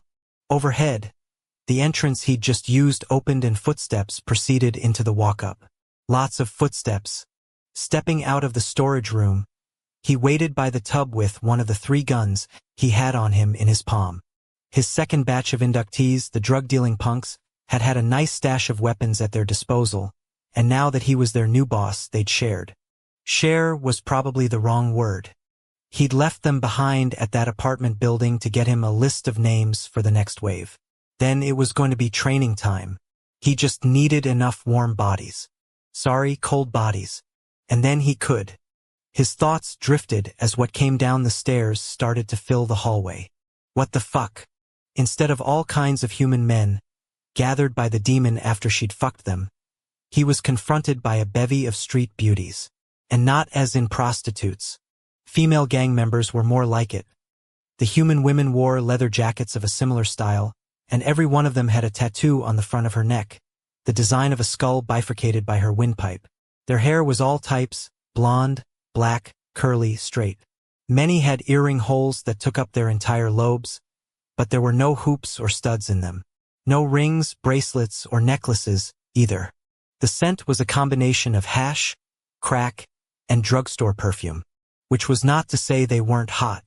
As his shock abated, he recognized that though they looked like the last thing in the world they needed was a man, that didn't mean they weren't fuckable. And there was his demon bringing up the rear. Not that he was claiming her in any way. Davina had her hair all coiled up again, and she was wearing a business suit. Her vibe like a beauty queen CEO about to get rolled for her heels and her gold watch. Yet the women readily parted for her as she came down to him. I'd like you to meet my friends. I believe you'll find them well qualified for your work. Lash took the demon's arm in a hard grip and pulled her into the storage room. Kicking shut the door, he hissed, "What the fuck is this? Are you saying you won't deal with women?" An arched brow lifted even farther. How chauvinistic. I'm not asking them to a fucking tea party. Do they look like they'd know what to do with a cup and saucer? Unless it was breaking the ladder and using it to slice someone's throat open. I don't need this. You are so stupid. Lash recoiled as if she had struck him. And he was so affronted by the statement that he couldn't throw back a retort immediately, which gave the demon time to continue. I handpicked these women from over 100. Most of the vampires who go out in Caldwell at night are males, and most of them are heterosexual. If you want to get at civilians, they can be seduced. And I know your lessening society's histriol lessers have started as men before they were turned, so none of the Brotherhood are going to expect slayers who are women, which is a tactical advantage. Plus, you can still keep recruiting men. Why limit yourself and your strategy? Lash rolled his eyes. Do you think I want them fighting against the Brotherhood? You think that matchup is going to go well?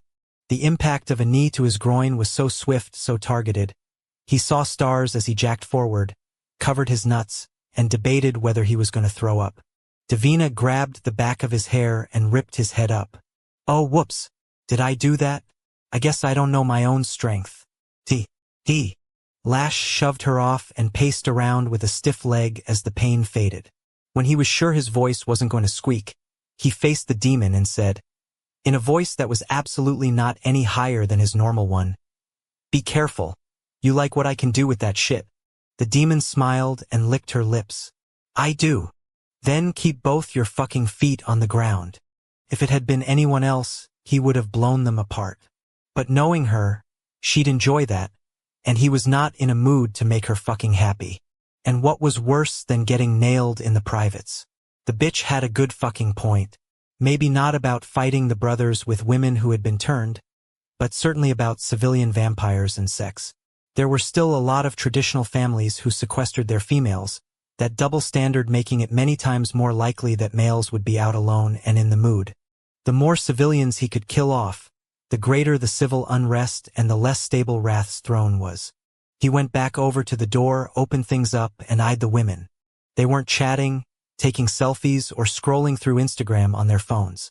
They were staring down at him, their bodies still like they were ready to do whatever was required, even if that included some hand-to-hand. On him. Clearly, they weren't the kind to be played. The demon's hand curled onto his shoulder. You know I'm right. And you should also know the brothers are going to have a real hard time fighting women. They're not going to want to kill them because they're a bunch of Boy Scouts. That's another advantage. Lash took note of each face, meeting each one's eyes. Do they know what they're in for? Not any more or less than any of the men have. The demon squeezed. Hard. I wouldn't fuck them if I were you. Lash glared into her black eyes. I'll be the judge of that. You'll just waste good soldiers. 'Cause I'll fucking kill them. Jealousy is boring. So is infidelity. We are not in a relationship. The demon's exquisite face froze into a mask, and he enjoyed the hurt she couldn't hide, no matter how much she tried. Lash refocused on the women for a long moment. Then he raised his voice. Ladies, this way, he said as he indicated the storage room. For at a time. It was, after all, a new era. Wasn't it? Up on the second floor of the Brotherhood's mansion, Lassiter got to the study first and did the duty with the door for his future cousin-in-law, assuming Ravin would have him. And as soon as he opened things, all the heads in the room turned to him, except for Wrath's because the king was already staring straight ahead. After Savage went ahead, Lassiter followed and had a thought that he couldn't imagine not walking into yet another of these meetings and seeing all these faces. Add Ravin to the mix, there had to be a way out of the creators. In the far corner by the hearth, two males who shouldn't have been at any kind of get-together in the mansion lifted their hands in a wave, and Mike Myers went through his mind. Excuse me, a baking powder? No, wait, that was the other guy with the rubber face. From In Living Color. The Mask. That pet detective movie. So we move the venue, Vishouse said into the silence, like he was continuing a discussion. That's the answer. We don't stop the meetings, we just go somewhere else. No, it was Wayne's World, Lassiter thought as he started to make his way over to the other angels. But goddamn, why couldn't he remember the other guy? Then again, like he didn't have a couple of things on his mind? Fury stepped back to give him a little room, clapping him on the shoulder. Then Butch gave a smile from where he was sitting on the pale blue love seat next to his roommate. After that, Ecker nodded and leaned to the side so he could squeeze by. There were other acknowledgments, too, as he made progress through the crowded subway SRO, and he couldn't help thinking that, in spite of his best efforts to be a jackass, they valued him and they wanted him here. Ace Ventura, he hissed as he arrived at his destination. And Jim Carrey. No, I'm Eddie, the angel said as he put his thumb to his sternum. Then he pointed next door. And he's Adrian. Nice to meet ya.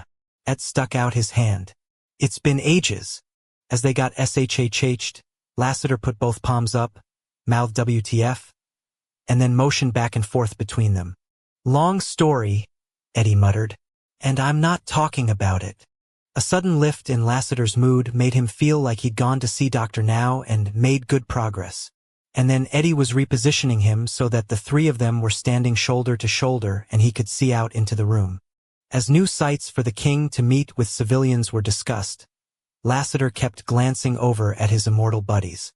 But every time he did, they were still there, Eddie looking like someone had just made him eat a rotten egg, and Ad, as always, pierced and happy, rolling along with whatever.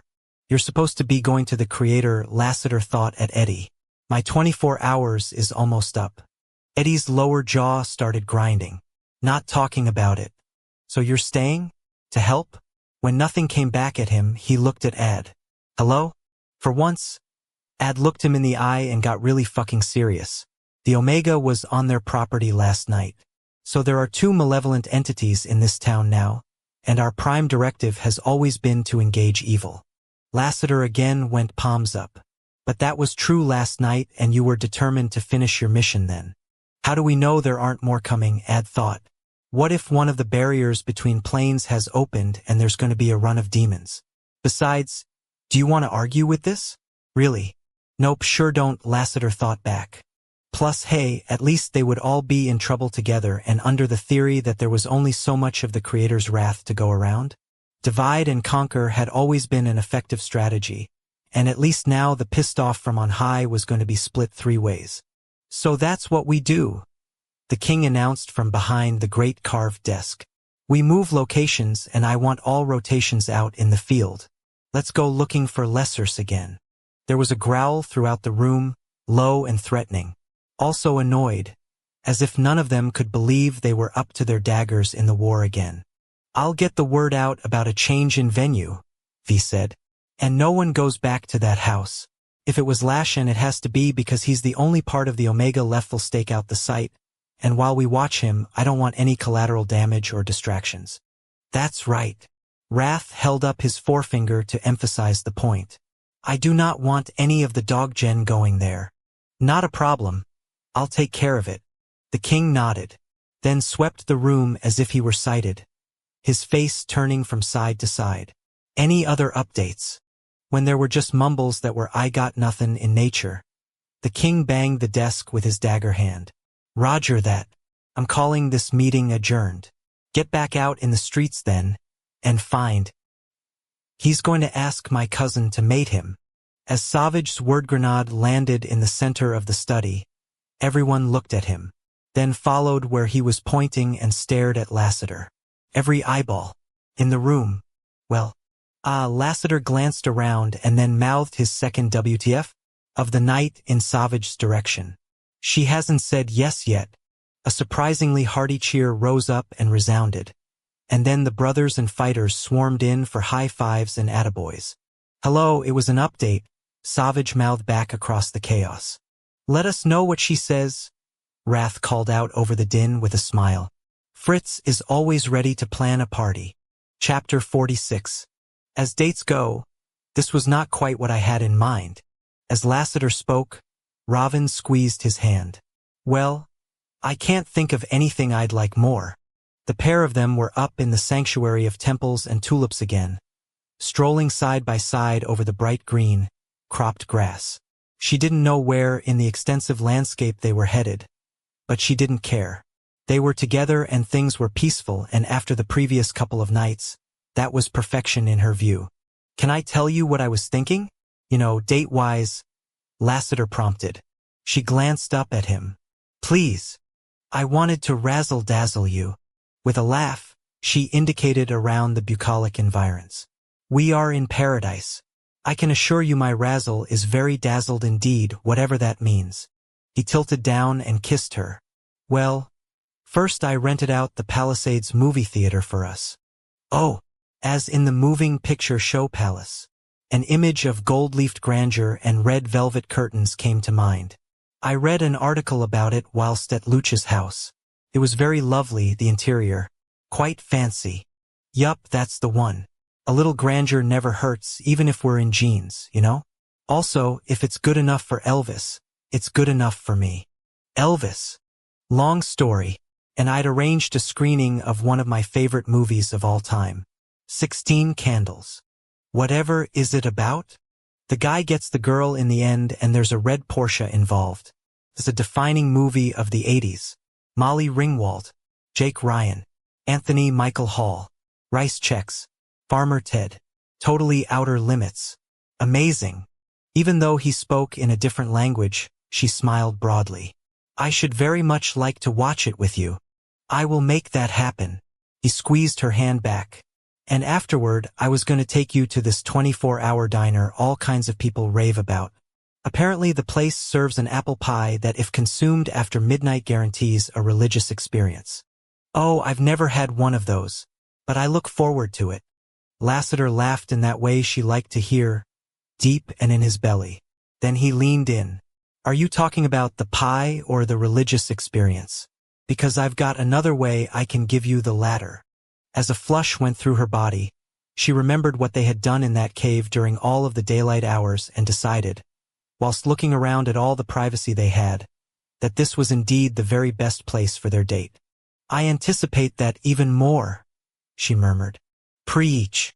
He kissed her again. So anyway, that was my plan. What made you change it?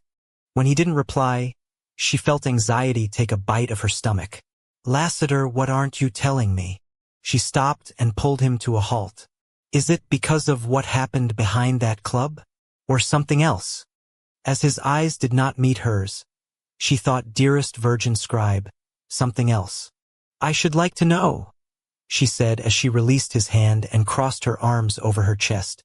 Right the now. Lassiter broke off from her and paced around, as if his body could not contain his worry, and as a sickening pit formed in her gut, she told herself that whatever it was, they could deal with it. The Brotherhood. Lassiter. Herself and those two angels who did not care for her very much, but who certainly would be useful in a fight. They had resources and they could deal with anything. I am not afraid. She lifted her chin. And I am not helpless. Remember, that doesn't mean I like talking about this with you. He shrugged. Or anyone at any rate. So, the angel she loved more than anything or anyone else in the world looked around one last time, as if he were searching for words, or a different reality. Then he spoke with firm authority. The Lessening Society has found the place where the king meets with his civilians. How? They don't know for sure, but it's down the street from the parents whose son died during that lesser attack. Maybe there's a connection, who knows? It's just a really shitty coincidence otherwise. He shook his head. Add to that Lesser's back on the streets? And how many inductions we don't know about. There's this bad momentum coming to Caldwell, you know? And I'm worried if everyone's worried that we're heading for a culmination. Nobody's going to like that. Maybe nobody's going to survive. Robin thought of the portraits the book had shown her, especially the image of the king, those symbols swamping in and consuming the features of his face. Yes, she whispered. It is a very dangerous time. And then there's the fact that the Creator called me home 3 years ago, and Eddie and Adrian have been in Caldwell, looking for me all that time, but surprise. They just found me. It's a hell of a convergence. The thought of him leaving filled her with fresh dread. The scribe virgin made you her successor, however. Surely that responsibility cannot be usurped. No one is above the Creator, and somebody else can do the job. He paced around again, making a circle in the grass. Then he stared off to the forest boundary. Right now Eddie and Adrian are joining the fight, and I am so psyched about that. It's the best fucking news. But like everything in existence, there is a higher power who is going to do what he will. So they are not turning you over to the Creator. Not tonight. Not tomorrow. Who knows in the future, and in any event it doesn't really matter. I'm on borrowed time for other reasons. Lassiter looked up at the milky sky. The thing is, the vampires need me. The demon and the Omega's son together? Fucking hell, what if they have kids? And because of certain circumstances, I'm in a unique position to help keep them apart. I can make sure that the pair of them don't collude and turn what is a dangerous situation into an untenable one. So they are. I'm not sure demons and the seat of all evil can be called a happy couple, but yes. Oh! Abruptly, she clasped both his hands. Then you must stay. You must do whatever it takes. After a moment, he leveled his head and looked at her with a strange detachment. I agree. Whatever it takes. As Lassiter spoke the words, he knew his female understood the gravity of the situation, even if she didn't have all the details or the backstory. And he thought of the book and its spells. Who'd have thought his life would change for the better because of something that demon did? But here he was. Slowly he sank down on one knee. Are you unwell? Robin asked with alarm. Staring up at his female, he saw her silhouetted against the sacred, milky sky of the sanctuary, the diffused illumination like a halo all around her. And God, with her platinum hair falling forward and her body strung like a bow, she was impossibly beautiful, except for the anxiety on her face. He would have changed that if he could. Then again, he would have created for them all a different reality. If he could. Robin, this was also not how I'd planned. I beg your pardon? With impatience, she pushed a wave of her hair out of her face. Planned what? You know I love you. Yes, and I love. Will you take me as your Helren? He blurted. When she just stood there, stunned, he wondered what exactly it was about him that made everybody freeze like that when the whole mating thing came out of his mouth. I talked to Savage earlier, he rambled. It's your decision, but I wanted to do things right. Well, some of them, at any rate. I wanted to ask you on top of one of the bridges that span the Hudson. The city at night looks like diamonds that fell from the sky, and with the stars overhead I wanted you to feel like you were my universe, you know? Cheesy, I get it. But I stayed up all day thinking of a place that was special. I even thought up a poem, but I can't remember the words. I was going to have a little music playing, except I forgot my phone in the cave. I wanted this to be perfect for you because I was hoping if I had the right combination of elements, you were more likely to say, yes. She closed the distance between their mouths. Yes. Now he was still as a statue as she kissed him, and he wondered if he'd heard her right. You said yes? he asked against her lips. Wait, really? That was a yes. Is a yes. Closing his eyes, he started to kiss her, and then he was pulling her down into the soft grass. As they stretched out together, their bodies getting flush, his arousal was instantaneous and urgent. Yet he pulled back and looked at her. Stroking her face, he whispered, I am so relieved. You are. She smiled. As if I would say no. He thought about all they were facing. I can't do this without you. What's more, he didn't want to. And as he thought about the alternative, she shook her head, like she was reading his mind. Whatever happens, we face it together. I just wish I had more to offer you. You have given me yourself. That is all I should ever need. They started kissing again, and their clothes were not long for remaining on. Rolling her onto her back, he stared into her eyes as they were joined. The pleasure had never been so intense. Then again, he couldn't shake the sense that though this was supposed to be a beginning for them, somehow it was also the end. He thought back to the meadow and all those flowers. Maybe this time it would be different. Chapter 47. After the meeting in the King's baby blue study broke up, Eddie followed some of the members of the Brotherhood down the grand stairs, across the mosaic depiction of the apple tree in full bloom, and out through a vestibule into the night. Standing on the stone steps with Ad at his back, he looked across a courtyard to the smaller structure, then glanced out to the view from atop the mountain. The wind was persistent and strong, the cold creeping in through his leather jacket and his heavy flannel shirt, and as he took a deep breath, he felt alive, which was about so much more than being immortal and not subject to death's dispositive void. He had missed this, he realized. Sure, he and Ad had had a purpose in finding Lassiter, but that was different from engaging an enemy, with a cadre of other fighters who were up to the task. Fighting was in his blood. Avenging angel, indeed. Thanks for being here with us. Eddie looked over his shoulder. The goateed Brother Vicious was his name, was lighting up, a gloved hand circling the fragile flame that he'd popped up at the tip of a bic. As he exhaled, smoke drifted back toward the gray stone mansion. No problem, Eddie murmured. Ad leaned in to the vampire. We like being useful as well as decorative. The Brother Vishouse nodded. And we'll take the help for sure. When the group on the steps had filled out to all of the assigned members, one by one the vampires dematerialized to the location they'd agreed on. Eddie looked over at his best friend. You ready for this? Ad was steady and sure as he nodded. I feel like I'm back on track, actually. I'd rather be a soldier than a scout. Me too.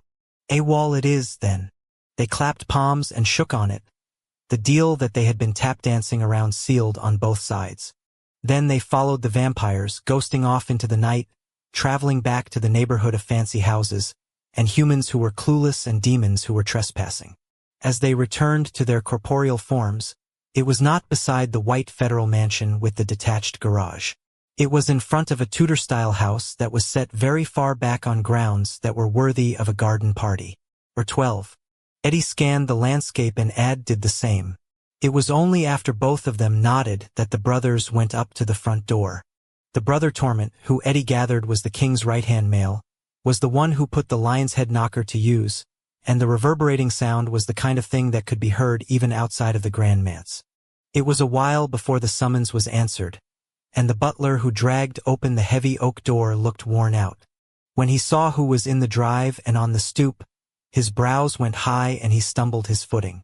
The brother Torment spoke softly in a language Eddie couldn't translate, but the servant clearly understood what was being communicated. The butler bowed low and motioned for them all to enter the home. Eddie and Ad were the last inside, and right before he stepped in, Eddie took one last look around. He couldn't sense evil anywhere on the property, but that didn't mean shit couldn't go south at a moment's notice. When they were all in the receiving area, the servant bowed again and spoke in that language. Torment nodded, as did the others, and then the lot of them were taken farther back into the home. As they went along, Eddie checked out the interior.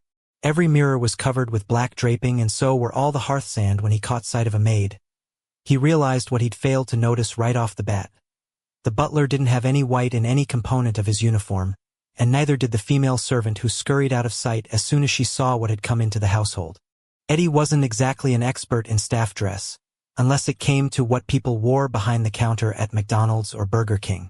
But he was pretty sure most butlers wore white button-downs and most maids had white aprons, like he'd seen on Downton Abbey. Mourning had been made manifest at all levels of the residence. The room they were shown into was all dark wood and shelves of leather books with gleaming gold lettering on the spines. There were no mirrors to be covered in the masculine space, but the pall that was around the house had nevertheless managed to change the weight of the air somehow. The brothers lined up against the far wall, standing shoulder to shoulder, clasping their hands together in front of their hips, and setting their heads to face forward. Ed wandered over there as well, but Eddie couldn't stay still. He paced down to the partner's desk by the cold hearth. The blotter was marked with fine old accessories made of green stained glass and weathered brass overlays in an ivy pattern. The inkpots, trays, and bowls were part of a set, and he picked one up, even though it was rude. Turning the box over, he read the tiny inscription on the bottom. Tiffany and Company. He was just replacing the thing exactly where it had been when footsteps approached.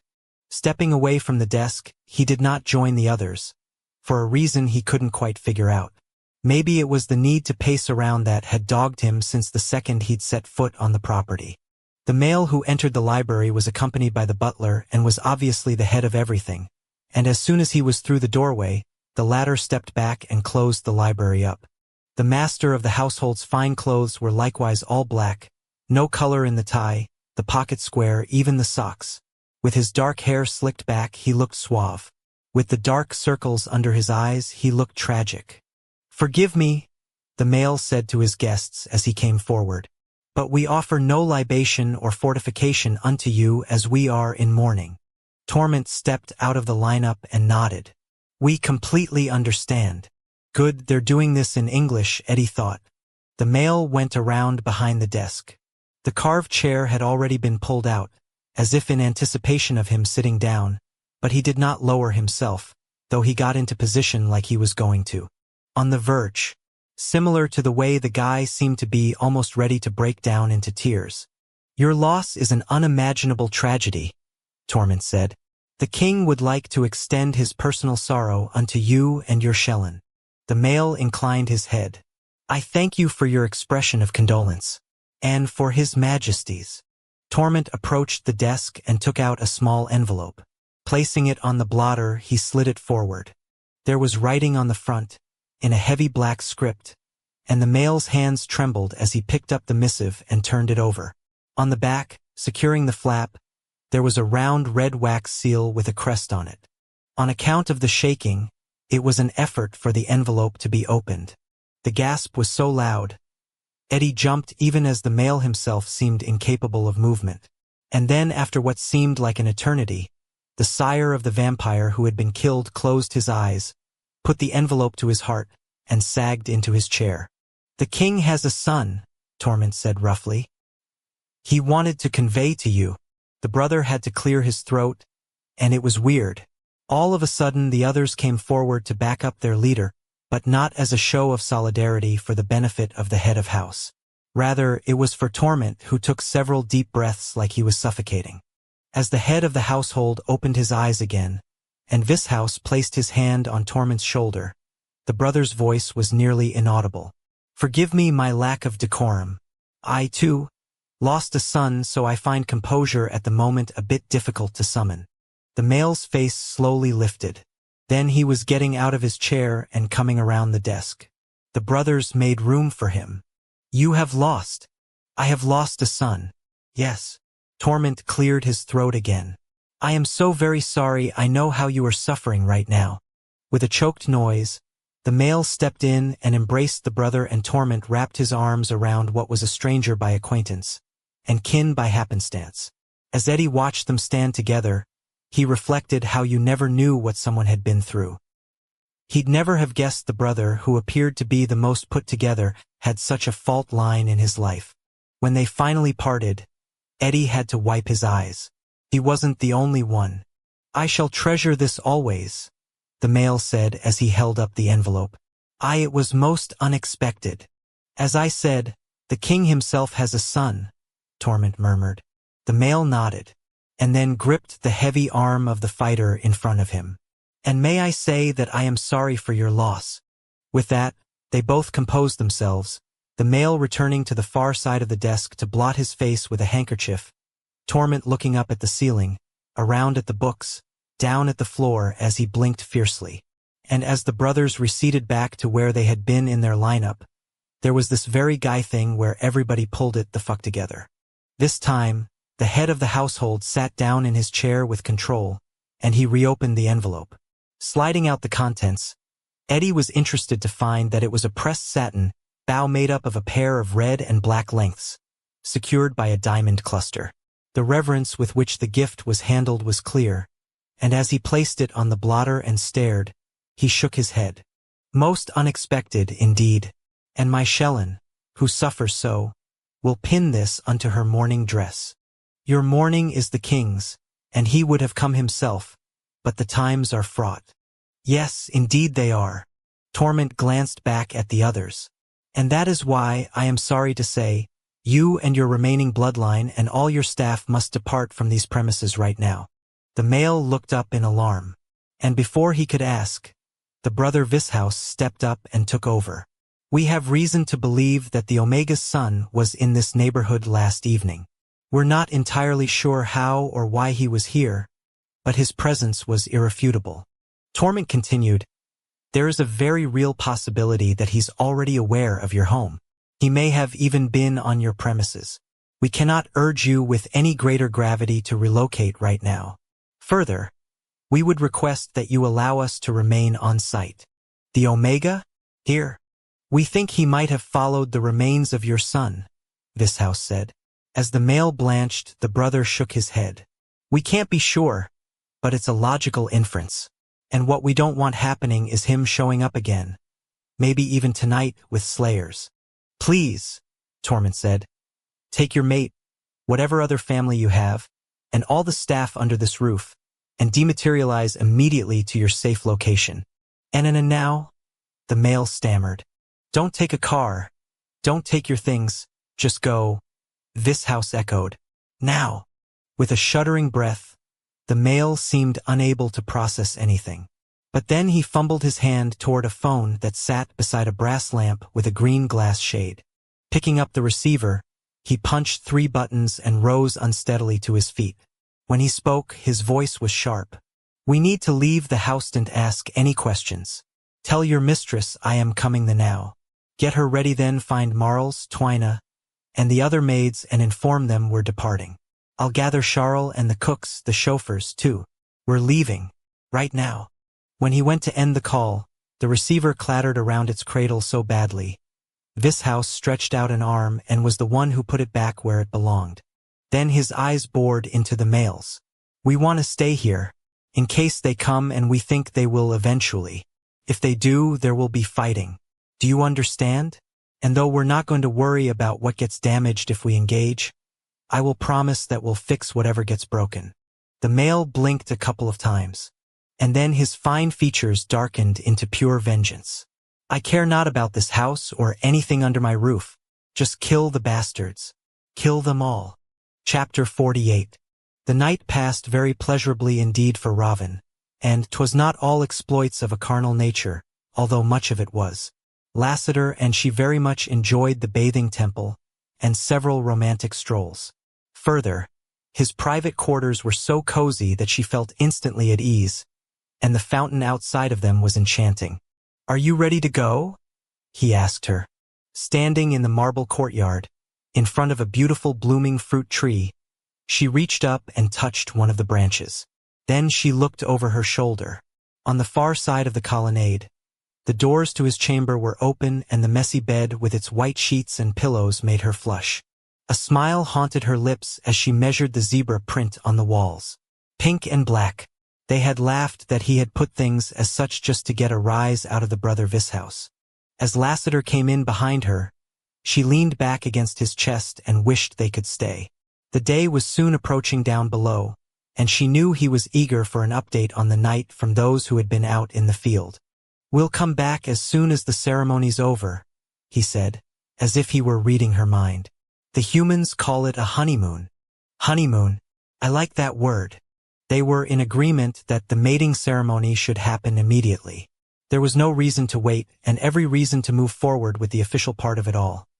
Nothing was going to change her mind, and he was likewise settled and resolved, and though he wouldn't put it into words, she could tell he was holding back his worry over the future.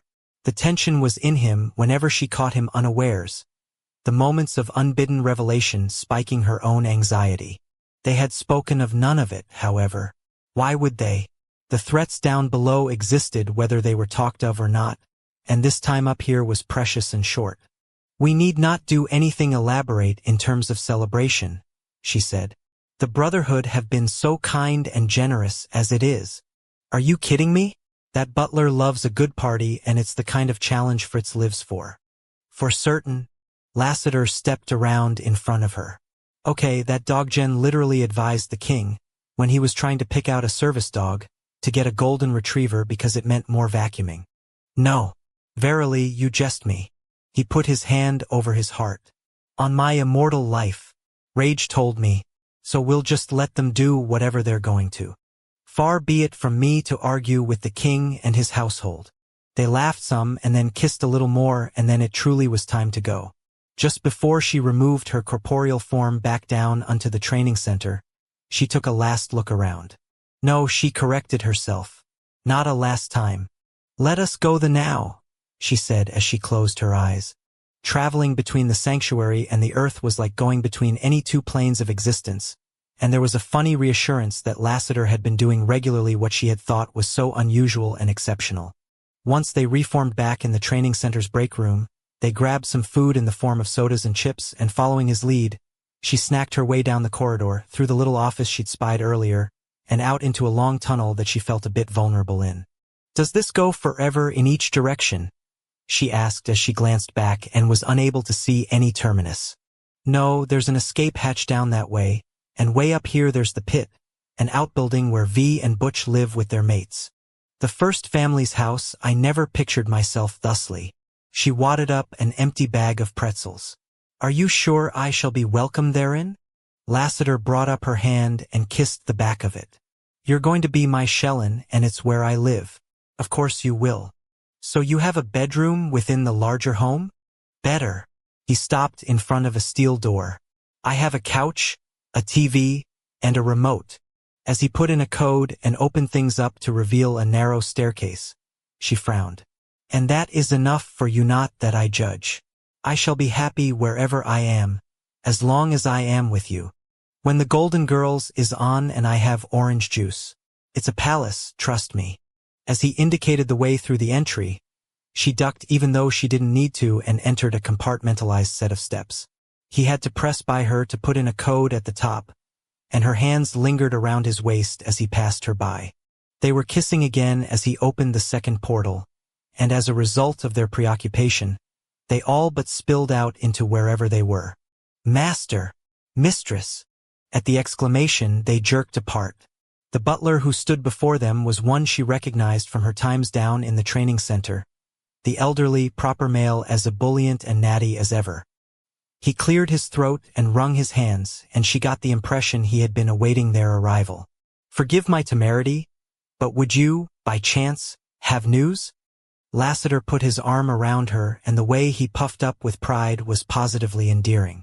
My good male, we have a mating ceremony to prepare for. We're going to need you to take care of everything. The butler gasped, and then clapped his palms together with the kind of glee one would assume he should reserve for tidings of the greatest joy imaginables opposed to a raft of work. Indeed, he clapped again. For truth. Glancing down at her, Lassiter smiled. And I have even better news. He looked back at the butler. We must needs be prepared by nightfall this evening. There was a reverent inhale, and then tears formed in those wrinkled eyes. Just as Ravin was about to protest the incredible rudeness and incomprehensibly bad manners of it all, the butler burst into a cry of triumph. Yes, upon the nightfall, all shall be perfection. He flushed with joy, as if it were his birthday and he had been presented with a wish list's worth of gifts. Whatever should you like to serve for your mating meal? Do you prefer beef, chicken, a mix? Prior to that, we shall need hors d'oeuvres. A French theme, perhaps? What is your color scheme, so that I may set upon gathering proper flowers? And what music do you prefer? We shall require a cake choice as well. Are you mating in the foyer? We have done that before, and it is quite beautiful when the female comes down the grand staircase. Will we need garments tailored? Do you have a dress in mind? Are there jewels that require cleaning? What special guests are we including? The butler paused, and Ravin assumed it was to take a breath, so that he did not require resuscitation following an event with his heart. But no, it was worse than an emergency requiring the Brotherhood's very competent healers. The expectant look upon that wrinkled face suggested he actually was looking for answers to what some distant, stupid part of her had hoped were rhetorical inquiries. When only silence came back at him, Fritz looked to Lassiter, then looked to her once more. Perhaps my lieges have not considered any of the particulars as of yet? The words were spoken very delicately, as if he feared they might faint and he might join them, as he clearly did not like pushing them. Lassiter glanced at her and shrugged, and then both males seemed to be waiting for her to respond.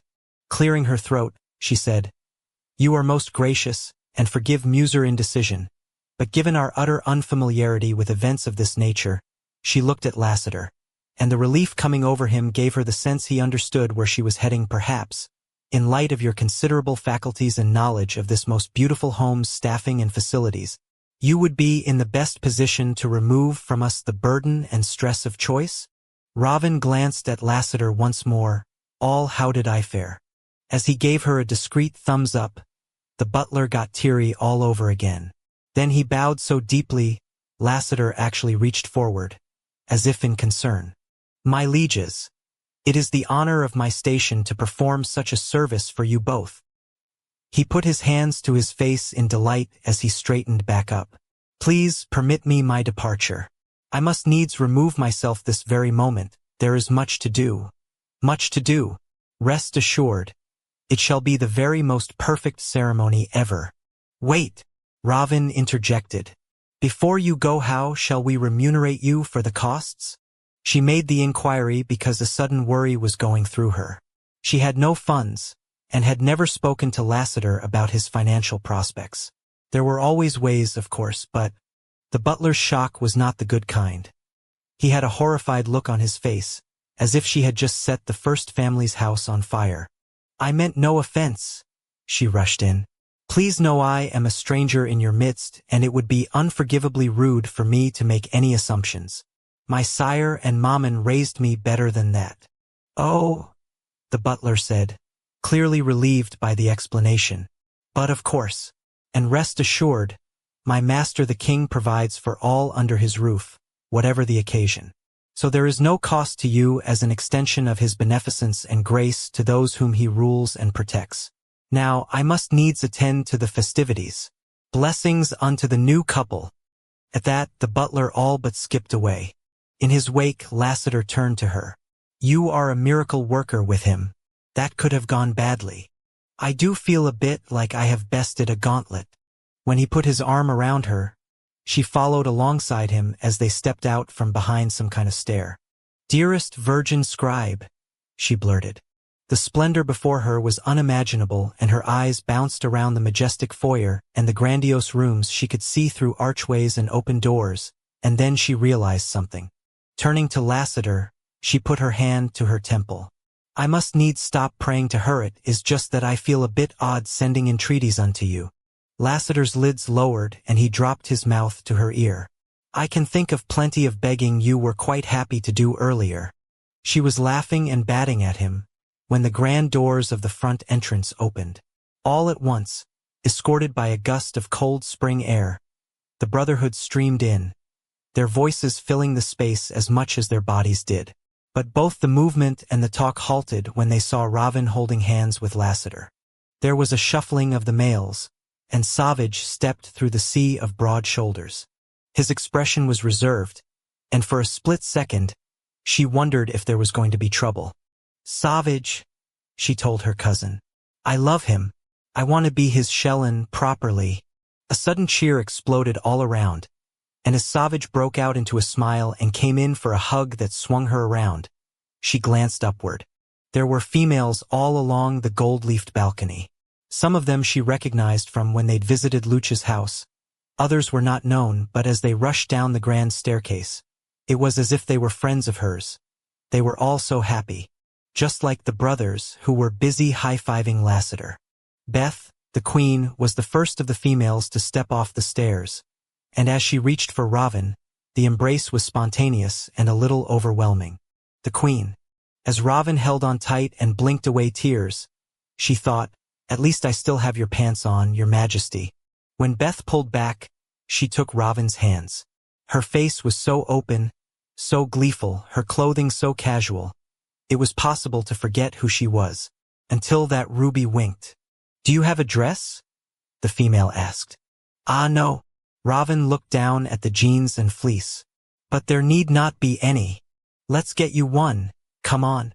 Immediately, the other females circled, all hugging and laughing and clapping, Savage, Shellen, May chief among them. Before she knew it, Ravin was swept up the red-carpeted steps in a wave of friendship. Unable to fight the ascension and not inclined to argue, for it had been so very long since she had had friends, perhaps never she glanced down to the foyer. Lassiter picked that moment to look up at her through the congestion of powerful males. For a moment their eyes met, and Ravin thought at long last, everything was falling into place. Though the war was beginning again, and there were losses and stress, she knew, deep within herself, that as long as they were together, they could get through anything. Chapter 49. The daylight hours were a blur of pre-celebration, and Lassiter was all for it. He also knew why the buzzing levity was front and center. The Brotherhood was gearing up to go against the enemy, for God only knew how many new decades or centuries, and the stress needed to be burned off. The mating ceremony gave them an excuse to laugh and play billiards and eat and drink all day long. An unexpected shift off, when no one knew when the next one was going to be. And people thought he wasn't like, gee, bringing good things to life? Come on. On his side, because he was worried about exactly the same thing they were, he participated in all of it. Meanwhile, Ravin got pampered by the females of the house. And sure, traditional sex roles shouldn't be taken seriously, but as he yucked it up with the guys, it was nice to think she was with a group of females getting her properly ready for the ceremony. Then it was noon. With the sun at its peak, he broke off from the partying and snuck through the kitchen, oohing and eyeing at the dog gen who were frosting the biggest cake he had ever seen. There were also roasts in the ovens, and the aroma of baking breads, and enough green beans to feed an armito, say nothing of the silver polishing that was going on. Geez, his tennis elbow got triggered just walking by the lineup of 3 servants chatting happily as they worked the gorums paced over forks, knives, spoons, candelabra. You kind of worried that if you interrupted them for too long you might get buffed like a platter.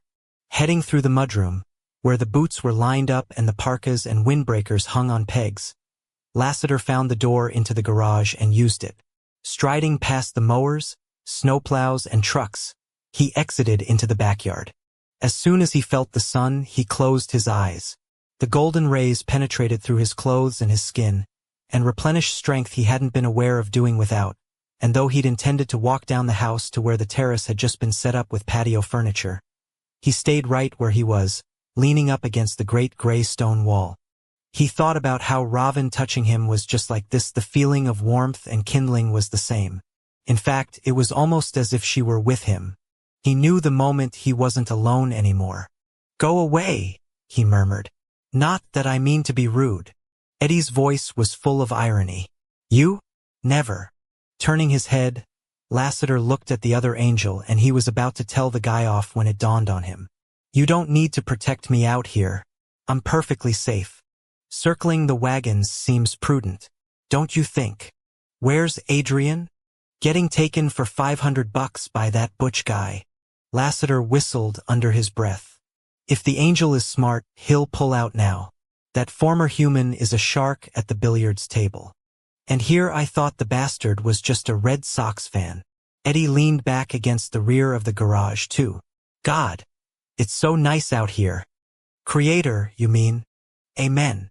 As they both took deep breaths at the same time, Lassiter felt a rare moment of communion with the guy. They were so different. Eddie with his rules and his reserve, him with his no rules and blaring lack of reservation. But here, standing together and drawing in the sunlight, he was reminded of everything they had in common, as opposed to all they did not share. "So now you know," Lassiter said. "Know what? How hard it is not to help." When there was no response, Lassiter looked over, and he had to blink a couple of times as his eyes focused. "It also feels good, like you're doing something right with your immortal life." After a moment, Eddie said, "What can I say? I felt the Omega's sun by the audience house, and I want to fight. I'm glad you've come around and joined the team." Eddie shrugged. "You know what, me too. We've been on ice for far too long." They went back to sunning themselves. And as was the way, what felt like no time at all was actually 5 o'clock, Eddie exclaimed. "What the hell?" Lassiter looked over again. The angel was staring at his phone and then texting madly. "Nah, it's not late." Except Lassiter checked the angle of the sun and frowned. "Holy crap. They're saying it's time for you to go in and get ready." Eddie stood up off the wall. "I'm supposed to tell you that there's a traditional robe for you if you want it? That's what the butch guy just texted to the loop. But everyone, they seem to think you're putting an Elvis suit back on? What the hell? You're on a text loop with them now?" Lassiter put his arms over his head and stretched his back. "Look at you with your new buddies. And no, I already used that getup for Wrath's marriage ceremony. I don't want to wear it twice." Eddie's brows lifted. "What are you doing with an Elvis suit in the first place?" "There are things you don't know about me, Angel." "Yeah, and I'm comfortable with it staying that way. So what do you want to wear?" "The traditional robe is great. Besides, he didn't want to be a jackass.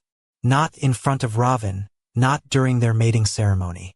But for sure he wasn't giving up his zebra print tights altogether." Eddie opened the side door of the garage. "Are you really going through the whole deal? Like what vampire males do in this kind of thing?" "Yup." He stepped into the cool interior and smelled the faint mix of oil and gas he hadn't noticed before, proof that the recharge had been necessary. "So yeah, the robe's great." "Wow. Intense." "It's her tradition and she's my mate. I want her to know I'm embracing the way things are done for her people, I will say. It's a damn shame I don't have my Jesses, though." They walked across the concrete floor together, sidestepping a John Deere mower the size of a car. "You never did find them, huh?" He thought of that lovely Indian couple from the shelter. "No, I didn't." "Pity." This time he got the door for Eddie, standing aside so the other angel could enter the mudroom first. "What am I going to do? They should technically be given, not bought, and anyway, I threw away all my gold." The kitchen smelled even better now, the roasts out and resting, Doggen mashing potatoes at the stove, green bean casseroles everywhere. "Butch says the fighters are all waiting for you in the billiards room," Eddie murmured as he held up his phone. "Let's do this." They wandered out through the dining room, and what a spread! Crystal and china on everything. Arrangements of imported roses and peonies down the center of the highway-long table. A forest of candles ready to be lit. In the foyer, he glanced at the table that had been set up. Draped in black and red cloth, there was a sterling silver pitcher of water and a large sterling silver bowl of salt on it. And there were more candelabras on stanchions set up all around, and other preparations, with music, too. Someone was playing an acoustic guitar. Following the gentle strains of notes, he went into the billiards room and stopped dead in his tracks.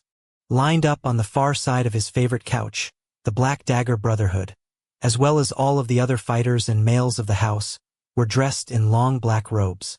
And in front of them, another table of similar size to the one in the foyer had been set up and was draped in black cloth. "Hey," he said, looking toward the music. Seated on a chair, Zadist was playing the tune, a quiet blend of harmonious notes that Lassiter didn't recognize. Clip, clip, clip. He glanced behind himself to see Wrath and George coming in. The great blind king was also in a black robe, and the golden had a collar made of flowers. "Good you're here," Wrath said briskly. "Come with me." Lassiter glanced back at Eddie. When the angel just smiled knowingly, he realized he'd been managed by the other guy, purposely monitored and kept out of this room for a while, not that it had been a hard job, what with the recharging. Walking down to the table with the king, Lassiter looked at the warriors and tried to read their serious faces. What's going on? We understand that you're missing something. We didn't have time to do it all the way right, but we're making do with what we've got. Wrath put his hand in the pocket of his robe, and when he took something out, Lassiter couldn't see what it was. This is from my Shulie to you. Well, from me too. But it's hers. The king put something on the table. A necklace. A gold necklace that was thick as his thumb and as yellow as the sun. Lassiter frowned sharply. What is this? Rage was the next one who came forward. This is the gold Rolex my Mary wears. I took it off my wrist and gave it to her as a present. This is from us. Quinn and Blaze stepped up, and the former nodded at his Helrin. This was his mom's. When Lyric was named after her, she gave it over. A gold bracelet now ornate and Victorian. One by one, the males came forward, adding to a pile that grew and grew. There were gold chains that were as long as an arm and chunky link chokers, signet rings and dainty bands, earrings that were hoops and studs and danglers, bracelets that were braided or solid, or... When the last male came through, all Lassiter could do was just stand there and stare down at the gleaming load. Okay. Time to get you robed up, someone said. Who brought the slacks? I got M. Here we go. He stood there as he was stripped and helped into a loose pair of pants that tied at the waist. When they were secure, a black robe was draped on his shoulders and not zipped up. I can't accept this all, he choked out helplessly. It's too much. They're loners, Wrath announced. Borrowed, blue, old, bought. I don't know what the fuck the human saying is, but what we're clear on is that you're not getting mated without having a boatload of gold on your body. So let's get started putting it on. Wait, someone else said. We have that other thing. Oh shit, right? Wrath nodded to the assembled. We did one other thing. All of a sudden, the notes Zadist was playing changed, morphing into. Lassiter recoiled and looked over at the guy. What are you? The entire lineup of males parted to reveal. For life-sized cutouts of Rue McClanahan, Estelle Getty, B. Arthur, and Betty White as Blanche, Sophia, Dorothy, and the great Rose Nyland. How did you? Lassiter started to laugh. Fritz is a genius, the king said. For real. And there's nothing you can't find on the internet, V tacked on. Zadist's incredible voice started to sing. Thank you for being a friend. The others instantly picked up on the words. Traveled down the road and back again. Eddie put his arm around Lassiter's shoulders. Your heart is true. Even V walked over and muttered along. You're a pal and a confidant. Lassiter stared at all the gold, all the pieces of the lives he had endeavored to serve, to protect, to save. And suddenly things got wavy. But not because he was sad. As they continued to sing, the voices rising and falling as Zadist strummed the chords, he picked up the first of the chains with shaking hands and put it around his throat. Chapter 50. I think it's time. Ravin looked away from the reflection in the mirror before her. I cannot thank you enough for this. The queen smiled. It's my pleasure, trust me. And you look amazing. I mean, you were good in the jeans, but this is next level. Glancing down at the gleaming silver dress, with its long skirting and lovely bodice, Ravin flushed. I've never worn a proper ball gown before. If that male of yours doesn't cry, I'm the Easter Bunny. You would become a rabbit? Beth laughed. It's just a silly expression. Come only watch where you step. Fritz is going to be so happy that we've trashed this room with such abandon. The sitting area on the second floor had become the locus for all the females in the household to get ready. And there were clothes, dresses, crinolines, stockings, shoes, makeup, curling irons everywhere. As she measured the mess, she remembered the fun that had created it, the dressing and undressing, the consultations on hairstyles, the joking. The other females, including dear May, who was Savage Shellen, had taken an extra special interest in it all, had departed to the foyer, but she could picture them with such clarity. It was as if her memory were the actual experience. Ravin? You okay?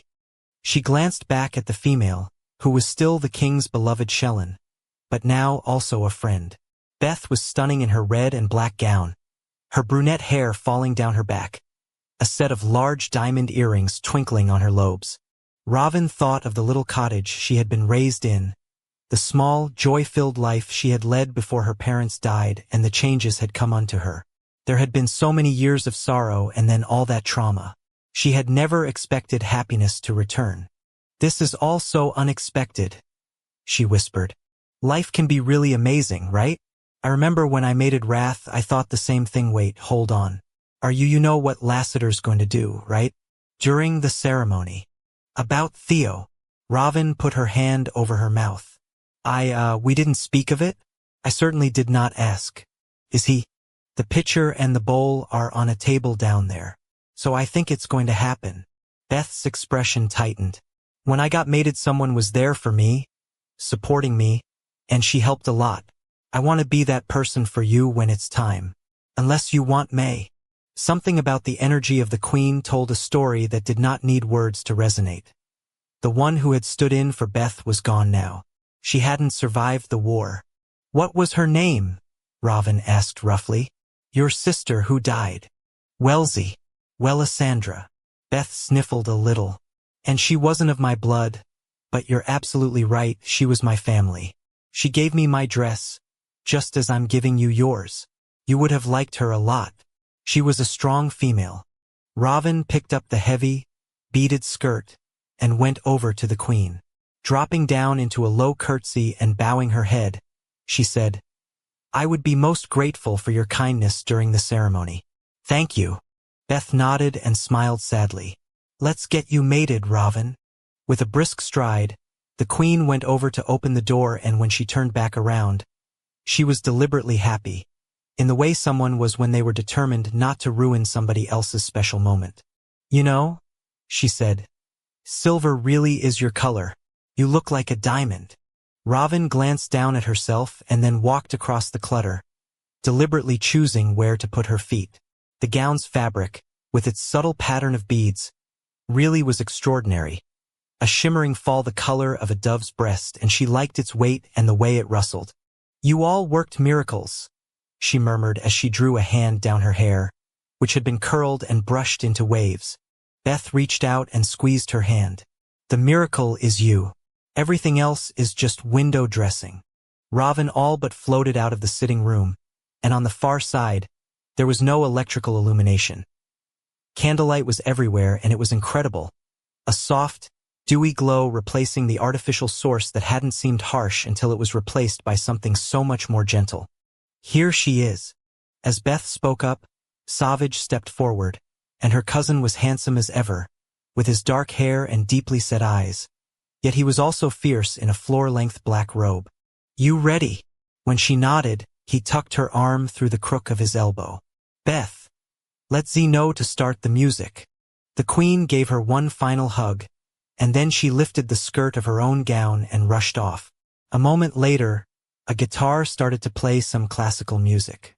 Her cousin led Ravin to the head of the staircase, and along the way, she found herself glad for his sturdy arm. She was nervous, praying she did not make a fool of herself, and then she could see down below to the foyer. There were so many people, yet only one registered. Standing next to Wrath, bathed in the candlelight, Lassiter was resplendent in a black gown. His blonde and black hair split upon his shoulders and flowing down the front of his chest, glints of gold on his ears, around his throat, on his wrists and fingers, but that was not all that gleamed upon him. Stretching out from his upper back, extending to the sides, a pair of gossamer wings were magically translucent, all the colors of the rainbow shifting along the pattern of feathers, and up over his head a circlet of gold hovered and winked. Indeed, the calling cards of his status were both muted, but very present, and as Ravin stumbled in her awe upon the stairs, her cousin caught her. Lassiter, the fallen angel, with his halo and his wings, was the most beautiful thing she had ever seen, and now that the illumination within him had somehow returned, she could not escape the feeling that all was right in the world. Verily, this was a night for miracles, especially as he stared up at her. His eyes wrapped on her own as if he could not believe what he was seeing, either. In fact, his mouth actually fell open, and indeed, halfway through her descent, He brushed at his eyes. What a relief that the queen would not have to turn into a rabbit of Easter. Down at the bottom, Savage stopped, and there was a moment of pause. Trying to catch her breath, she had to look away from her intended, and oh, what a wonderful assembly. The males and females of the house, as well as the young of all ages, and the dog gen, had formed a semicircle around the foyer's fringes, the mosaic depiction of an apple tree in full bloom upon the floor like a hearth they had gathered about for warmth. They were all smiling, the goodwill like the candlelight, bathing her and her angel in peace and love. Who giveth this female unto this male? The king demanded in a loud, booming voice. I do, her cousin, and sole surviving member of her bloodline, answered in an equally thunderous voice. Join her then with her intended mate, that I shall conduct this ceremony in the right and proper way, that their union shall be recognized according to my authority and station. Savage walked her around the table, and there was a gloss of tears in his eyes as he put her hand in Lassiter's hand the instant she looked up into the face of her intended. She was transported to another place, everything disappearing until there was only him. This is home, she thought. He is my home. The rest of what Wrath asked, and what she and Lassiter answered, was lost to her, in large part because of the majesty of the proceedings, and also because she kept glancing at the table and the pitcher of water and basin of salt that were upon it. She marveled about what fate provided. She truly did. Ravin was the most resplendent thing Lassiter had ever seen, and as he answered the great blind king's prompts and stared into his Shellen's silver eyes, he was blown off the earth and sent into the stratosphere. Considering it was his mating ceremony, you'd think he'd pay more attention to the ins and outs of what was being said, but really all he could focus on was Ravin and how he was the luckiest male on the planet, on any plane of existence. And then it was time. The Black Dagger Brotherhood lined up by the table, and as Lassiter removed his robe, revealing his bare torso draped in all of the gold that had been lent to him, he was aware that both Beth and May had stepped in beside Ravin and put their arms around his female's waist. They hadn't talked about this beforehand, and the tense expression on Ravin's face made him wonder if she didn't want him to complete this part of the ceremony. But then she nodded and he nodded back. Wrath unsheathed a black dagger. Kneel, he commanded. After Lassiter retracted his wings and complied at the feet of the king, Wrath said, loudly and clearly, What is the name of your Shellen? Ravin, he answered with equal strength. She is known by the name, Ravin. He looked across at his mate as Wrath, guided by Tor, made the first of the carvings. The symbol for the letter are cut into the skin on his upper left shoulder. His silver blood flowing, warm and vital, down the side of his ribs.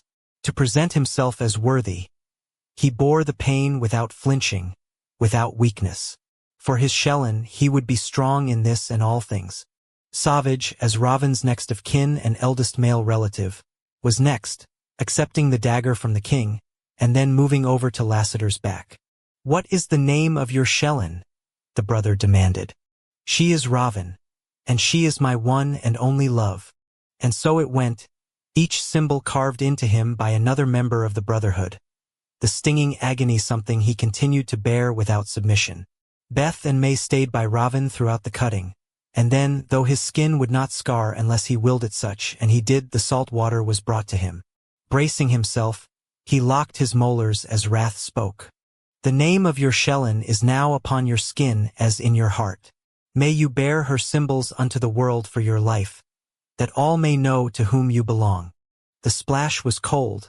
The burning like fire had been poured on him.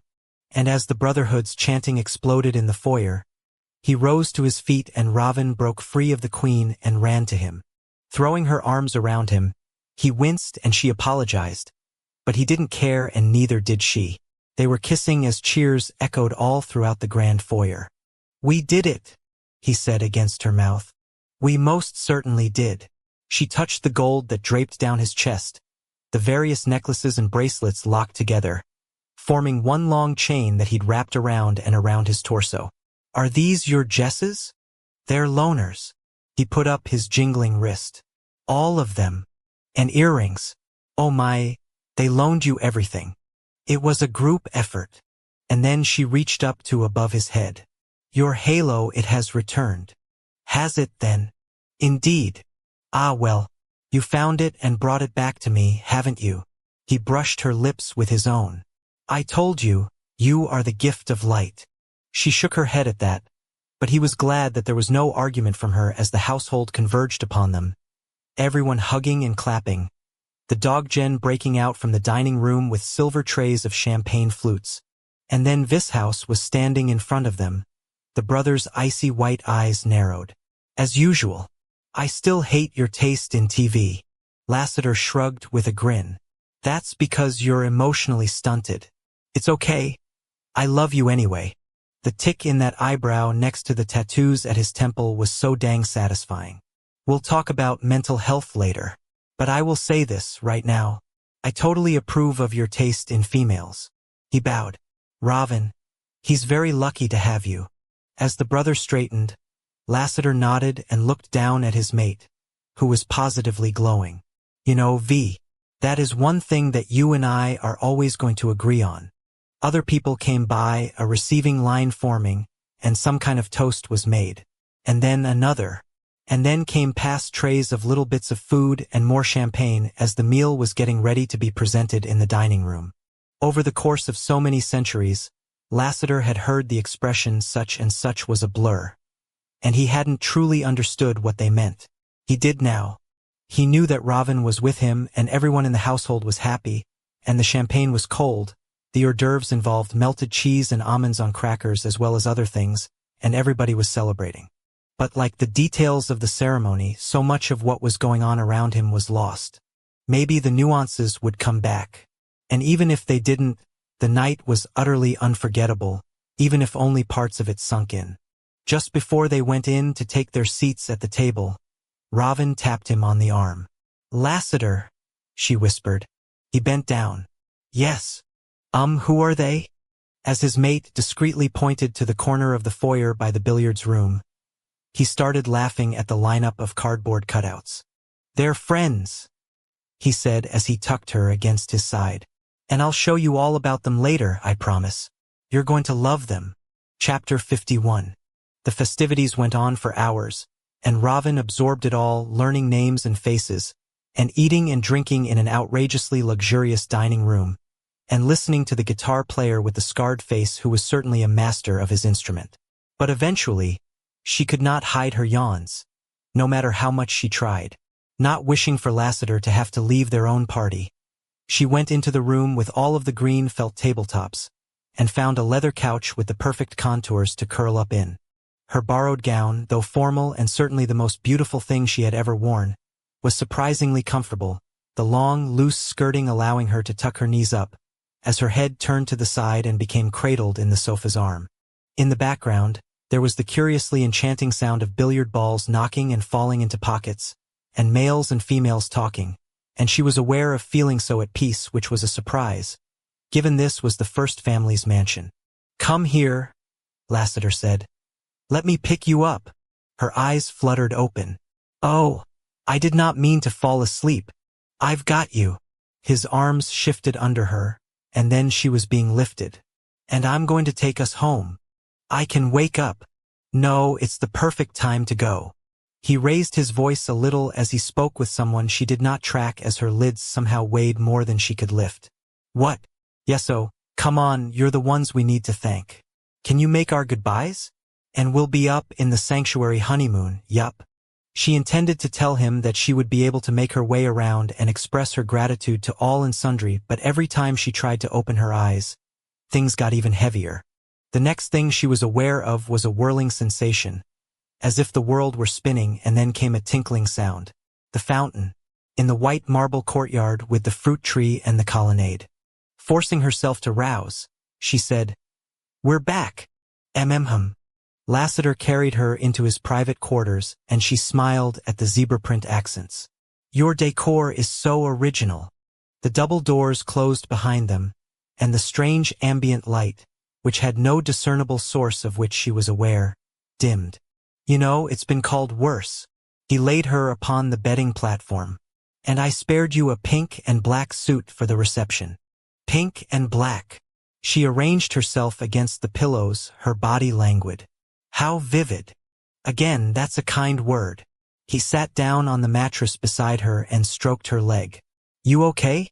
The ceremony is a little intense at the end, and I know we didn't talk about it." She nodded and returned unto the moment when his silver blood had flowed and he had borne the carving with utter bravery. "I am so honored, although I am not sure I could have stood up on my own. Thankfully, May and Beth were there beside me." "Good. I wanted everything to be done right." When there was a pause, she smiled as she recognized what he wanted but would not ask for. "I am not that tired, you know." All at once, her Helrin pounced on her, finding her mouth and kissing her deeply, his body settling on top of hers, pressing her down. "I've wanted to do this all night," he moaned as he nuzzled his way down her throat. "And this dress is fantastic, but it's got to go." The zipper was on the side, and he zeroed in on it with such confidence. She knew he had been eyeing it and strategizing what it would take to get the thing down its track. As the bodice loosened, she sat up, but the skirt trapped things, so she had to lie back down. But then they couldn't get the top off. "Be of care," she said. "This is the Queen's. How do we get this?" "Here I shall stand," she suggested with a laugh. Up on her feet, the dress flowed off her body and formed a pool that shimmered at her feet, and after she stepped out of its splendor, she was careful to pick it up and fold the shimmering weight. There was a white table in the corner, and she laid the gown upon the top, so that it was not wrinkled. "The females were so kind to me, and—" The words froze in her throat. From across the way, Lassiter was staring at her with such intensity. He arrested her where she stood. "Come to me," he said in a guttural voice. "Shell and mine." She had worn a sleeveless shift beneath the gown, and nothing under that, and as she complied with his order, she was aware that the fabric was so fine, her body was visible unto him. As soon as she was in range, his hands reached out and pulled her in, and he went right for her breasts, sucking on them through the silk's fragile layer. The sensation was exquisite, especially as he switched to her other nipple, and the wetness cooled and tightened her tip even further. Sweeping her off her feet, he laid her down again, and between one blink and the next, all the gold upon him disappeared and reappeared beside the Queen's beautiful gown. "Will you turn about," she whispered, "that I may see properly my name upon you?" He pivoted, just as she had asked, and her breath caught.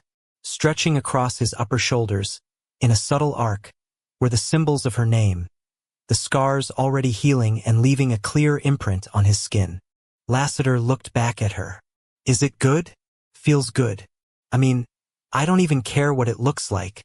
It's the most beautiful thing I have e'er seen." The smile of his satisfaction was masculine pride made manifest, and he came at her anew, although this time he did not mount her. He went unto her feet and started kissing her ankle, and then her calf, just below the knee, and thus he continued upward, his hands moving the shift up as his mouth brushed over her skin. She had a thought about where he might be heading, and he did not disappoint. Spreading her legs, he stared at her sex. "I want to taste you." As she moaned in anticipation, he went into her core, his lips sealing on her, the wet-on-wet caresses sending her into a release that surely shattered her corporeal form, except no. She remained whole. She knew this because after he worshipped her most intimately, he repositioned her limp, hungry body, and stretched out as if he were making himself comfortable for the duration. He did not stop.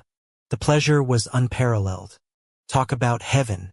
As Lassiter sucked his female off with his mouth, making it all about her, he was very aware of not wanting to do anything else or be anywhere else. Nuzzling into her sex, he savored her, and after her first couple of orgasms, he licked 2 fingers and slipped them inside of her. Paying all kinds of attention to the top of her slit, he penetrated her with a rhythm that he knew was going to. Lassiter! The sound of his name leaving her mouth like that was more than he could handle, and he made his own need even worse by looking up as he ate at her. On the far side of her taut breasts, all he could see was the column of her throat and the tip of her chin as she arched back in ecstasy. Fucking hell, his cock had its own heartbeat, and the damn thing was running a sprint between his thighs. Rearing up, he shoved the loose pants down, grabbed his shaft and plowed into her. As she cried out again, he propped his weight on one palm, stretched her leg up and went in deep. He had marked her before, during the hours they'd spent in the cave, but now was different. Felt so very different. He started to come, ejaculating inside her, and as soon as the release passed, he pulled out and started pumping himself off. He covered her core with his essence, and he knew she loved it by the way she spread her legs as wide as she could, her open folds receiving everything he had to give her. His releases gleaming on her sex, her lower abdomen now her breasts. The bonded male in him, which he hadn't known he had to offer, was taking over, marking her, claiming her as his own. And when it was all over, his energy spent, his cum drained, his body loose as water, his collapse was so abrupt, he literally fell on her as his arm gave out. Panting together, he rolled onto his side and took her with him, fitting her into his chest. He closed his eyes as her breathing regulated into the steady rise and fall of deep sleep. He could not join her. The evening had been perfect, and he wouldn't have changed a thing. But time was passing, the uncomplicated joy of those joyous hours receding as an island departed from. And the sea of destiny was getting rocky. It was time for him to go see the Creator. There was no putting it off any longer. Eddie and Adrian had joined the fight, which was great and also wrong. But they were going to have to deal with the fallout from their situation, just like he was going to have to deal with his. He had to make things right with the Creator. Whatever that looked like, whatever he had to do. "Ravin," he whispered, though he hated to wake her. "M." He smiled at the way his cock, as exhausted as it was, sprang back to life at the sound of that one, drawn-out syllable, coming off her lips. "I've got to return the gold to the brothers." He hated lying to her, but he didn't want her to know where he was headed, and at least there was no reason to worry about her safety here. "Listen, these quarters are totally secure. I've willed it so no one can enter them right now, not even Wrath himself. If you do decide to explore, just stick to the library and the Temple of the Sequestered Scribes, okay? I'll be back soon, and will go with you if you want a stroll." "I doubt very much I shall go anywhere else but this bed," she mumbled. "Love you. I love you too." He kissed her on the top of her head, and when she lifted her mouth, he kissed her there as well. "You're safe, I promise." Moving away from her was like peeling the skin off his corporeal form, and after he pulled a soft blanket over her naked body, he swung by the bathroom he'd created for himself so he could stand beneath the waterfall there for a minute. After he donned a white robe in a show of respect, he went back and watched Ravin sleep. He and the Creator had never particularly gotten along, but there was no way he was leaving the female who rested so peacefully in his bed. He was prepared to go up against the greatest force in the universe just to stay by her side. The last thing he said to her before he left. "I love you." Chapter 52. Sometime later it felt like hours. Mayhap it was merely a solitary single. Ravin woke up. Stretching her arms over her head, she arched her body and curled her spine back, releasing tension that had been created by muscles sore for the very best reason. Indeed, Lassiter's scent was all over and around her, and she patted the bedding platform beside herself in the dim glow, convinced for a moment he was still with her. Alas, no. She was alone and remembered him telling her he was going back down to the mansion. Refreshed in a way that belied her earlier exhaustion, she got up and walked about the room. In the far corner, there was the sound of falling water, and she was transfixed by the sight of a cascade pouring into a basin the size of 3 proper tubs. Stepping under the rush, she washed herself, and then used a white robe that smelled like her mate to dry and cover herself.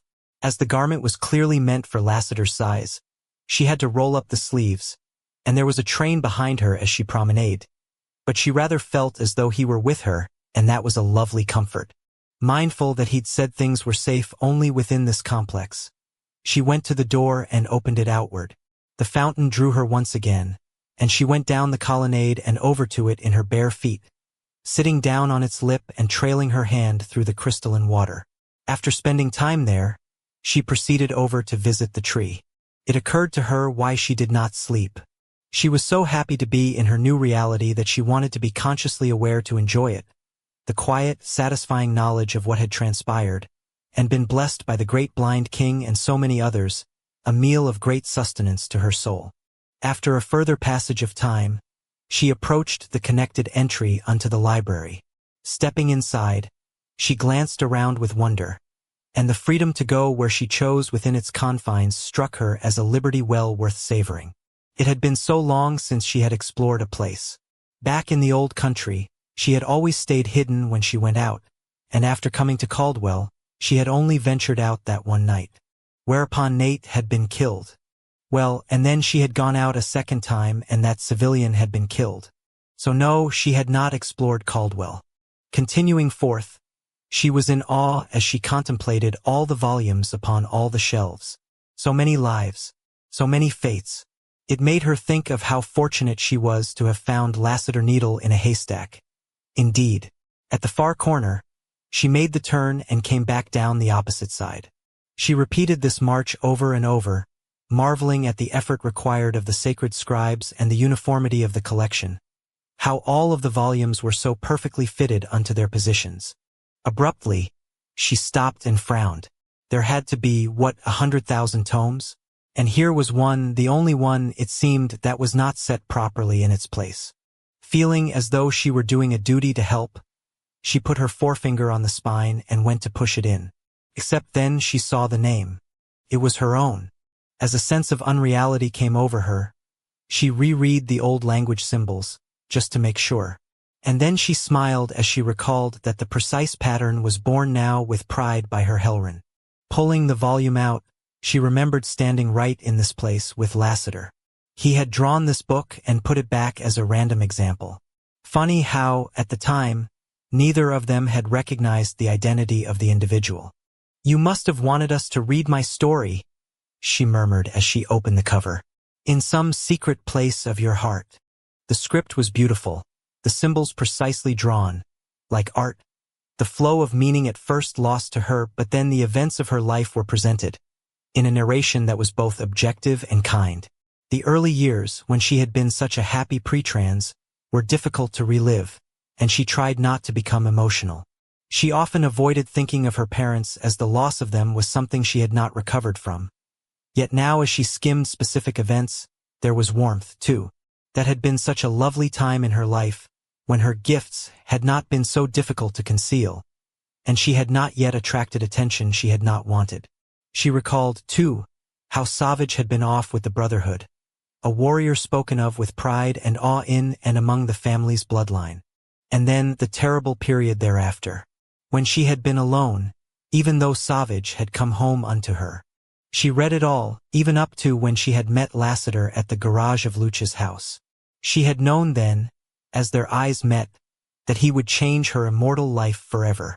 Surely that had been after the scribe virgin had departed? During one of their quiet talks after mating, Lassiter had told her what that moment had been like, when the Mammon of the race had asked of him to take over from her. Yes, it had been afterward. She glanced up and around at the shelvings. So the books were writing themselves now, for he had told her the chosen were released of their service before he had taken over. What magic was that? And would her mating ceremony be represented thus? Dropping her eyes back to the script, she read on until she got to a passage that made no sense.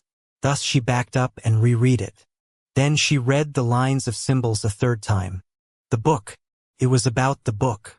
And a demon. And a spell that required the evil that was called Deina to break up love in order to find it herself. Lassiter's name appeared next, and then the meadow of flowers was described. The wonder and heartbreak of the moment was perfectly captured. A beginning and an ending detailed in a poignancy of sadness, and yet it had worked out. He had come back unto her with a complete reversal of his previous intention, and ever since then, they had been together. Anticipating a revisit of all their joy, she continued on. The symbols that arrived next in her field of vision were such that her heart slowed and then stopped in her chest. The now she reread, and a sickening dread formed in the pit of her stomach. As she weaved on her feet, she had to throw a hand out and catch herself. Surely, she was misconstruing all of this. And yet she remembered a statement Lassiter had made in reference to all vampires. "I will do anything to help them." Backtracking a page, she returned to the description of a demon and a spell whereupon love must be lost for the evil to find its own mate. Lifting her eyes out of the tome, she stared ahead and saw nothing of the library. In the back of her mind, she heard Lassiter telling her that he had done a bad thing for the right reason. At the time, she had felt such a communion with him, for she had done the same and knew well the guilt and self-loathing that had radiated from him. But what if he had felt as such not because of an event he had been recalling but because of an event the angel was living in the moment? He had brushed her off at the McDonald's, as they had stood before the golden arches. But then, after he had been injured, he had professed his desire to return unto her. The about-face had been something she had been so grateful for that she had not questioned it, and thereafter she had reveled in his change of mind. The image of him standing before her during their ceremony, with his wings and his halo resplendently visible, burst into her mind. She had been so touched, so enthralled. Turning the page back to what had frozen her heart, her eyes went to the passage that read loud and clear what she sought to deny, whereupon the angel resumed with the female Raven, such that the race and the brotherhood were protected from the demon Deina finding her own mate. For the love within the female Raven must be kindled for the future to be best assured. Her vision grew indistinct as tears marshaled. Which was fine, was it not? There was naught else that she needed to read. As she closed the book and slid it back into its proper place, she revisited the image the book had shown her, of Lassiter in the cave, the firelight upon his face. She had assumed it had been a beacon to draw her forth. Now she knew it had more likely been a warning that whatever else she had endured in her lifetime, what the angel was going to wrought upon her was going to be a far, far worse devastation. Chapter 53. When Lassiter returned to the sanctuary, he was wrung out. An accord had been reached with the Creator, but it had been a long, harrowing conversation, steeped in tension that, considering the stakes, had nearly collapsed his head, or blown it apart. But in the end, the Creator had allowed him to stay on the earth. The other two angels as well. It appeared that Lassiter and all the chaos he brought with him was part of the balance in the universe, just as Deina in her own way and Lash in his and the Brotherhood and the King in theirs were part of the equilibrium. Good to know that tormenting this house was part of the grand plan. And then, as he was leaving, the entity that had brought all life and light into existence had winked at him. As if all along, he had been resolved of this outcome and had just wanted Lassiter to work for it. Fine dandy. Do you, big guy? Lassiter thought to himself as he reformed by the courtyard's fountain. All he cared about was that he was sticking with his mate and the Brotherhood, and he couldn't wait to tell Raven the good news. With a spring in his step, he hit the colonnade, although he was careful not to make a lot of noise as he entered his private quarters. "Oh, you're you Pand, I see you found the bathroom and my robe." He frowned and stopped. "Raven," when she didn't look up at him but just sat on the corner of the bedding platform, staring at her hands that were twisting in her lafey, felt an alarm start to ring at the base of his skull. "What's going on?" She took a deep breath and reached to the side. "I found my book. In the library." He glanced around. "All right, you're allowed to read it, if you're worried about." It was an interesting biography. She finally stared over at him, and her silver eyes were dark as pewter. "Naturally, you are in my book." "I would hope so." He motioned her to continue. When she didn't, he shook his head. "What's wrong?" Placing her palm on the front cover, she cleared her throat. "I need you to be very truthful with me right now because there is a lot riding on what I am going to ask you." "Okay," he said slowly. "Let's have it. You have stated all along there is nothing that you would not do for those under your care." "You know I have." "Yes, I heard you." Now she touched the side of her head, tapping her temple. "I have been replaying everything you told me, actually, all along. And there is this one thing that I cannot get out of my mind." "What's that?" "I can build on that." She shrugged. "It's such a throwaway line, really? You spoke it unto me after I attended the king's dog. At that time I was so happy at your decision to return unto me, I did not question it at all. But after reading my book, I have to ask myself, what is he amplifying? Why would you say that?" "Because I wanted you to fall in love with me properly." "Yes, that is exactly right," she said in a choked voice. "And why was that?" She put her palm forward. "And this is where I need you to be very honest with me." Why did you want me to fall in love with you? Why the hell are you asking this? Do you know about a spell in the book? One that provided Davina could fall in love as long as she separated us? As he ever so subtly stiffened, she nodded as if she could read his mind. You do know about it, do you not? And when did you know? Was it when you left me in the field of flowers? You must be honest with me now. A choking sensation made it difficult for him to breathe, sure as if a hand had locked on the front of his throat. No, I didn't know then. No, you did not, that is correct.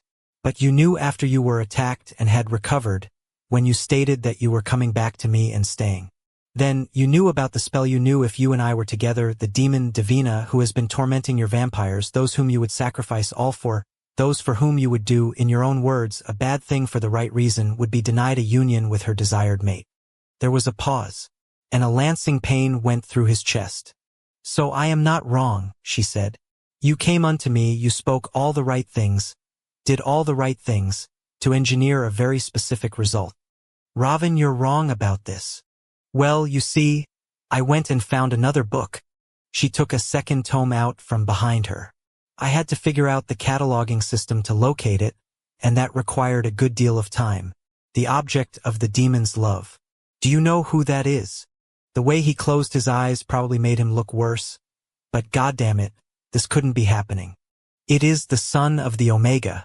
Davina is in love with him, and if they were to form a union, both would be more powerful and dangerous than they are now. Her eyes were luminous with pain. I complete the spell. You and I do. If we are together, the pair of them cannot unite forces and redouble their energy, and you knew this when you seduced me. I didn't seduce you. Oh no? You did not tell me everything I wanted to hear, knowing that if we're together, your vampires are safer. She put her hand up again. I believe that you feel bad about this. When I think about those moments, especially in the beginning when you were kissing me, there was tension in you. I know now that it was because you were aware you were doing a job and you are not completely cruel. Frustration, fury, terror, a toxic swill invaded his body, as he knew she was both right and totally wrong. I have your name in my back, he snapped. Just more proof of what you have said all along. There is nothing you won't do for your vampires. He shook his head. Over and over again. You were there with me in the meadow that night with the flowers. You know how hard that was for me, to leave you. The issue is not why you left me. The problem is why you came back. Lassiter leveled his eyes on hers. So there's nothing you'll let me say to you in my own defense. You are not evil. You're actually the best kind of savior there is, willing to sacrifice himself on any and all levels. She got to her feet. I expected our forever to last a little longer than it did, but I should rather know the truth than live a lie, even if it is a noble one. And I shall say this the now, for having arrived at your truth, I have found my own. If what was between us was just duty to you, then that is all it was for me, too. At the end, her voice failed, but she cleared her throat again. Goodbye, Lassiter. And with that, she up and disappeared. Chapter 54. They were back at it and on post the following nightfall. As Eddie walked through the Tudor mansion's front door, he immediately fell into his routine. Well, okay, fine, he'd done this when he'd been on site the one other time, but it was a good practice and he was an angel who liked repeated processes. Striding through to the back of the house, he went straight into the kitchen and started a loop that took him around all the rooms on the first floor. And hey, the architect had made good choices. The place had obviously been built with efficient servants in mind because there was an unobstructed circle of access, which meant he could have started anywhere, but the kitchen was first because coffee. Ads stuck right with him as the brothers fanned out, some heading to the second and third floors, others sweeping the basement. Command Central was manned by Vishouse and set up in the very center of the house, at a console table tucked in behind the stairs in a male's bathroom. The location was the perfect spot because there were no windows, but 2 ingress/egresses. So yup, that was where the backpacks of extra ammo, the flamethrowers, and the bombs were dropped. Following his caffeine grab, he proceeded into the library, where they'd had that meeting with that poor sire who'd lost his son. Then it was out into the ballroom, into a ladies' parlor, off on a sidetrack to the conservatory. All around the mansion, He could hear the footsteps of the brothers doing the same thing he was. Maybe they had their own prescribed routes, too. Eventually, there was a reconnoitering in the front foyer. Nobody said anything because it was clear nothing was out of place. With that, the shutters were raised by V.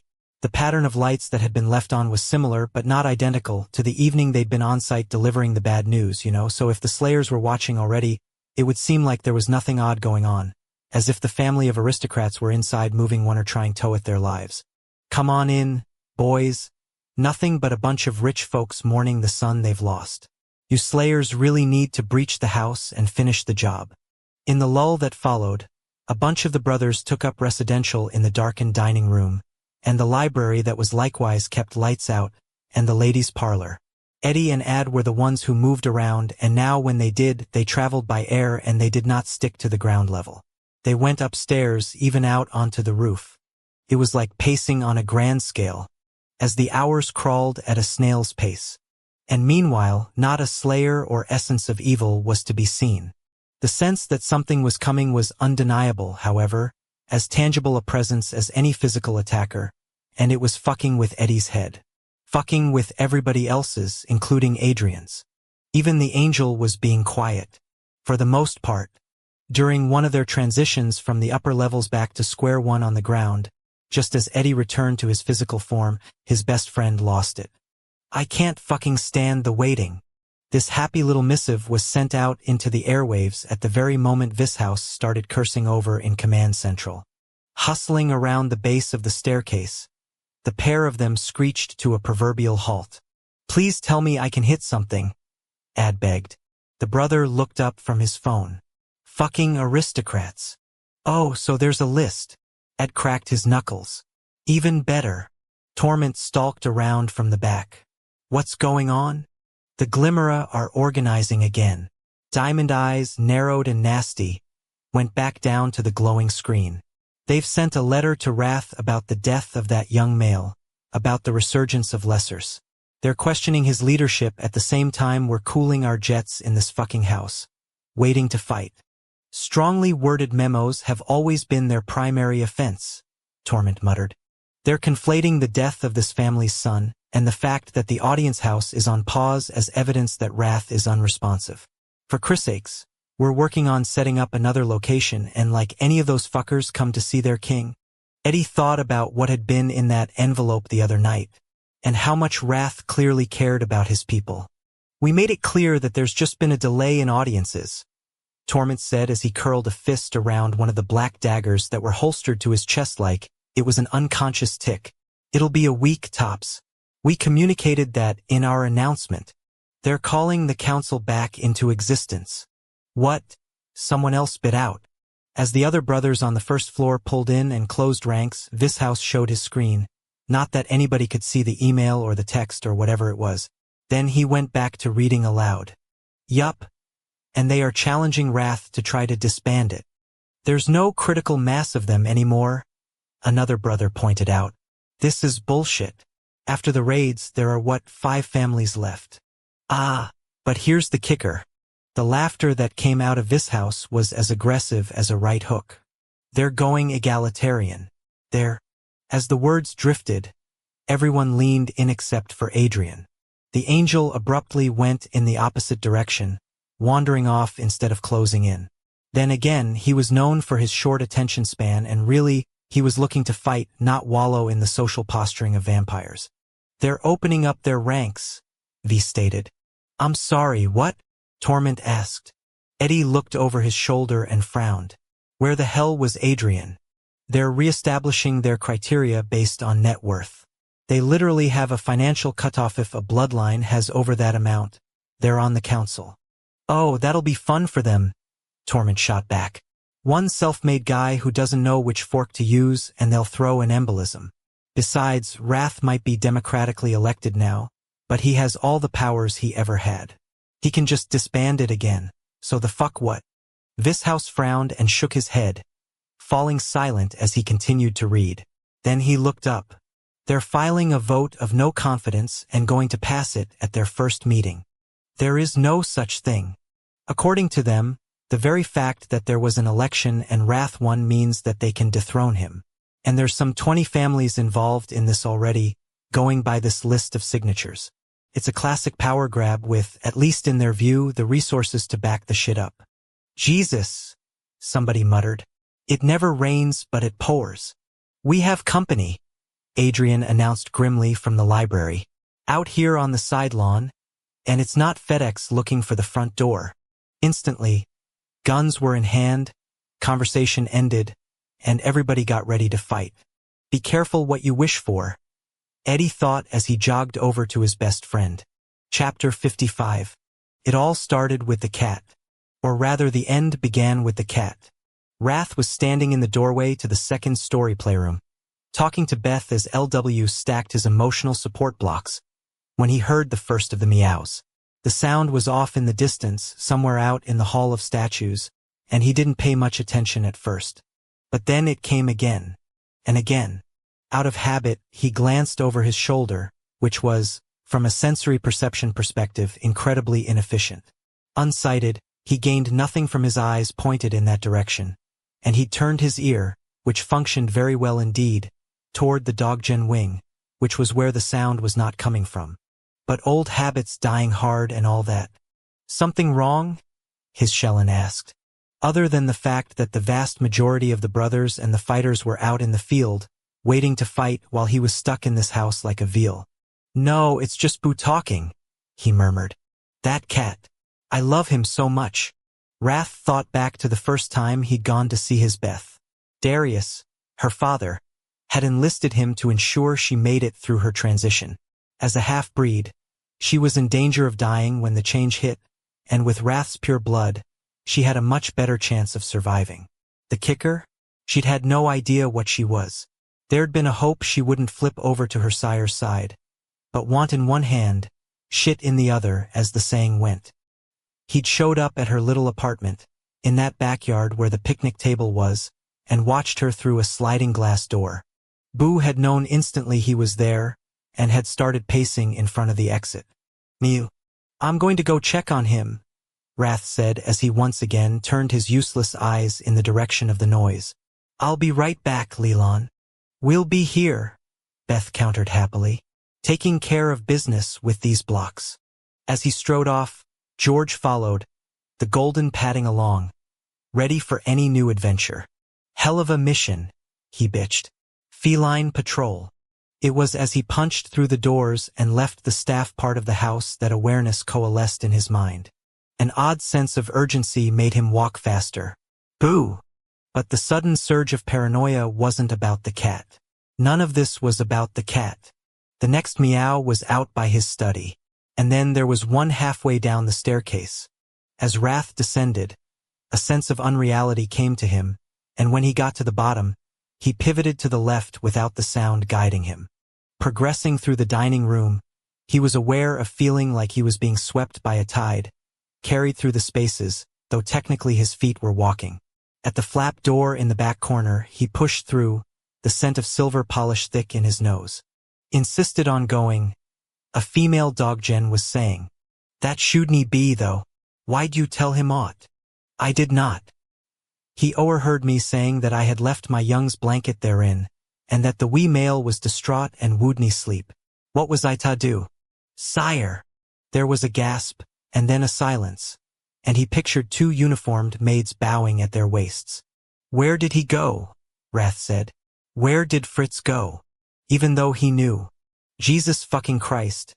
The dream that had woken him up that day in a cold sweat was coming true.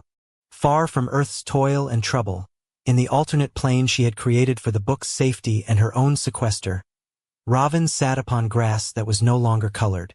In fact, all was shades of gray about her. Prior, she had lackadaisically amused herself with changing chromatics. Now her suffering was such that she had no interest in such wasteful pursuits.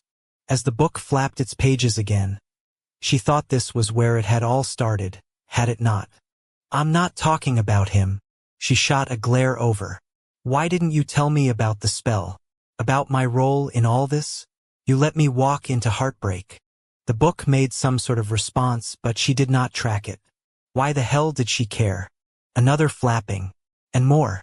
She would have left the thing, but she had no idea where to go. Certainly not down to earth ever again. Flapping, flapping, flapping, flapping. Aware that the ancient tome was giving itself a heart attack apologizing, she glanced over. But it was not an apology. The second her eyes shifted in its direction, the open folio stopped its agitation and an image began to appear, summoned once again by symbols swirling and, of course, that reminded her of what Lassiter had gotten carved in his back. Robin shook her head and looked away. I am done with all that. I am sorry. Flapping, flapping, flapping. She twisted back around and ignored that image of wrath and the black tide of symbols swamping his portrait. No, I am taking care of myself from the now on. I am sorry if there is a bad destiny awaiting the king or whatever you are attempting to tell me. But it is not my problem.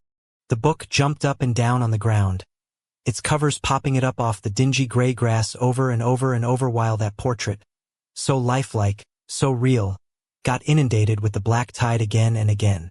Indeed, the swamping was on repeat. The moment Wrath's face was eaten by the tide, it repaired, just to be consumed again. Through her own pain, she had a memory that caused even more agony. She was standing on wobbly legs, witnessing her name getting carved, symbol by symbol, across Lassiter's upper back. He had not wavered for even a moment as what surely had hurt terribly continued.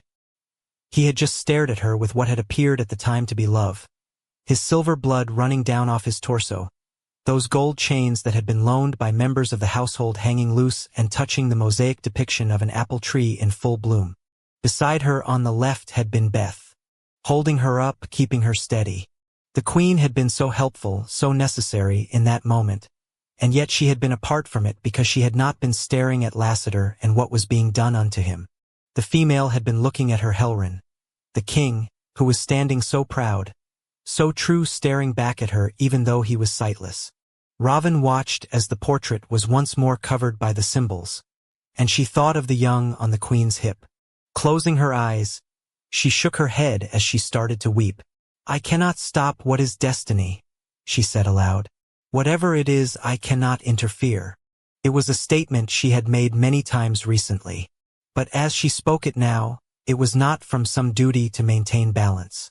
She was just too consumed by her own pain to prevent anyone else's, and her powerlessness increased her mourning tenfold, for the queen would surely feel as she did the now if aught were to happen to her beloved. I am so sorry, Robin said unto the great gray landscape that existed only in her own mind. Chapter 56. Lash stood outside the Tudor mansion with a detonator in his hands. Just before he triggered the charge, he had a thought that he had learned all about explosives from the Brotherhood. Kind of ironic, really. As a result of having been in their training center program, he had been taught about bombs, how to make them, how to buy them, how to set them, how to release their power. Zodist had conducted many of those classes, and he could picture the brother even now, perched with one hip on the corner of a desk, an IED next to him, his scarred face a thing of nightmares as he described exactly how a crockpot and some nails could be deadly, how C4 could be used, how you could set up explosives in, say, just randomly cars, windows, doors. Lash had given himself quite the refresher course the night before. Real hands-on, in vivo sort of stuff. Fun. And now he was hurried one of the two sites he had rigged. The Brotherhood hadn't been around the evening before for some reason, which had given him plenty of space to work. But he knew they'd be back, and sure enough they were. Glancing to the left, he saw that his new crop of slayers were at the ready. He'd charged 2 of the women recruits to raid a black market arms dealer they knew, and they'd performed brilliantly. Courtesy of their little foray into Caldwell's commercial underground, the rest of the lessening society had firepower and ammo that was worth talking about, as opposed to a couple of shotguns that had been boosted from Dick's Sporting Goods. Looking to the right, he saw his second and third classes of male slayers lined up with more of the women. None of them seemed to care one way or the other about the equal opportunity thing with the sexes. They were all just ready to fight because it was in their nature. As humans, they hadn't cared about vampire shell, they hadn't known that the species existed. But it was a case of right person for the job. Each was on a hair trigger in the best sense of the word. At least from his vantage point, they hadn't cared one way or another about what the target was. As he turned back to the fragile glass expanse of the mansion's conservatory, He fucking hated that the demon had been correct. Except Davina had been. Thanks to her advice and efforts, he was so much further ahead than he had any right to be. But he couldn't think about that right now. As a huge shadow passed by in a darkened parlor, he thought that the Brotherhood were so fucking stupid. Like anybody would be fooled into thinking what was currently inside the mansion were the aristocrats who owned the place? Come on. Nope, the brothers had taken over the site, as if they'd known that Lash had intended to use the family who was supposed to be there as a training ground for slaughter techniques. Alas, no time to develop skills. The war restarted properly now. As he triggered the charges, the explosions went off all around the mansion, brilliant fireballs and loud sounds breaking through the night. And talk about kicking a bee's nest. What came out of the house was vengeance personified. The brothers streamed out onto the lawn, not from the doors that had been blown apart but from all around the roof, the second floor, the first floor. As his slayers started shooting and there were shouts, he shoved his phone into his pocket, palmed his own gun, and joined the fray with a bloodthirsty war cry. In the wake of the explosions, Eddie broke out onto the grass, took a bullet to the shoulder, and kept right on steaming, pile driving into one of the dozens of slayers that were shooting. He fell immediately into a hands-on-ground game, the undead possessing incredible strength. As he felt himself get flipped over, he looked up and lost his concentration. It was a woman on top of him, her long dark hair braided in rows on her skull and flowing down the back of her leather jacket, her face, though full of rage, set with very definite feminine contours. And yet, she was clearly a lesser, the stench of baby powder rolling off of her. A gun shoved in his face cured him of the momentary checkout. He was immortal, sure, but damage was damage and his utility was in continuing to fight. Getting a bullet up his nose and into his frontal lobe was not the kind of mental health evaluation he was looking for. With a quick slap, he put his palms on either side of the barrel, but she was ready for him. She brought out another gun as he redirected the first off to the side. Son of a bitch. A quick duck and twist, and he was out from under, slipping a bar hold around her neck and hauling back. She immediately started choking, and through the pungent smoke that was drifting all around from the explosions, he caught a quick glimpse of Ad engaging with a male with a bald head, and Vishouse with a woman who had dyed red hair, and Torment with a guy who had tattoos on his face. Gagging sounds came out of the womanslayer and one of her guns was lost as she clawed at his forearm. If he could get her to lose consciousness for even a split second, he had a steel hunting knife on his belt and he could. The grip on his braid was sudden and powerful, and the jerk brought his head so far back, it nearly popped off his spine. A massive male with blonde hair stood over him. As Eddie looked into a pair of eyes that were all wrong, a pall went through him. This was not a mere lesser. This was the master of them all, the born son of the Omega, the scourge upon the earth. As recognition landed with a terrible pall, the evil put out his palm, and in the center of it, a black swirling smoke coalesced and began to build in size. As he lifted his arm over his head, and the angle of impact was directed at Eddie, his smile was cold as first sin. This is where I end, Eddie thought as the sights, sounds, and smells of the battle around him began to recede. Whatever was in that hand was the kind of thing that took him away from mortal. Death had appeared, unexpected and dispositive, when he had least expected it, but wasn't that the way with fate sometimes? You were living and then you were gone. The yell was so loud, so furious, that even the evil paused and looked over toward the source of the sound. Well, what do you know, Eddie was suddenly transfixed, too. From out of nowhere, appearing right in front of them both, Lassiter was larger than life, his wings outstretched, his powerful body tensed for an attack, his face drawn with such rage that he was nearly unrecognizable. The angel surged forward before the evil could react, and the impact was so great, he blew the blonde entity off his feet and through what was left of the conservatory's glass wall. The shattering was yet another explosion, sending shards into the air where they fell back to the earth in a shimmer, like diamonds. But there was no time to watch the fight or, more importantly, help. Another gun, from another slayer on the right, was pressed directly onto Eddie's temple. Oh, for fuck's sake! He spat as he got back into the fight. Chapter 57. The why didn't matter. Who gave a fuck about the why? And wrath didn't even ask about the when. The who, that was obvious, and all that mattered really. Fritz had left the mansion and gone down to town, and was making a stop, for a valid reason given the way the old male thought, at the audience house, where he was going to die.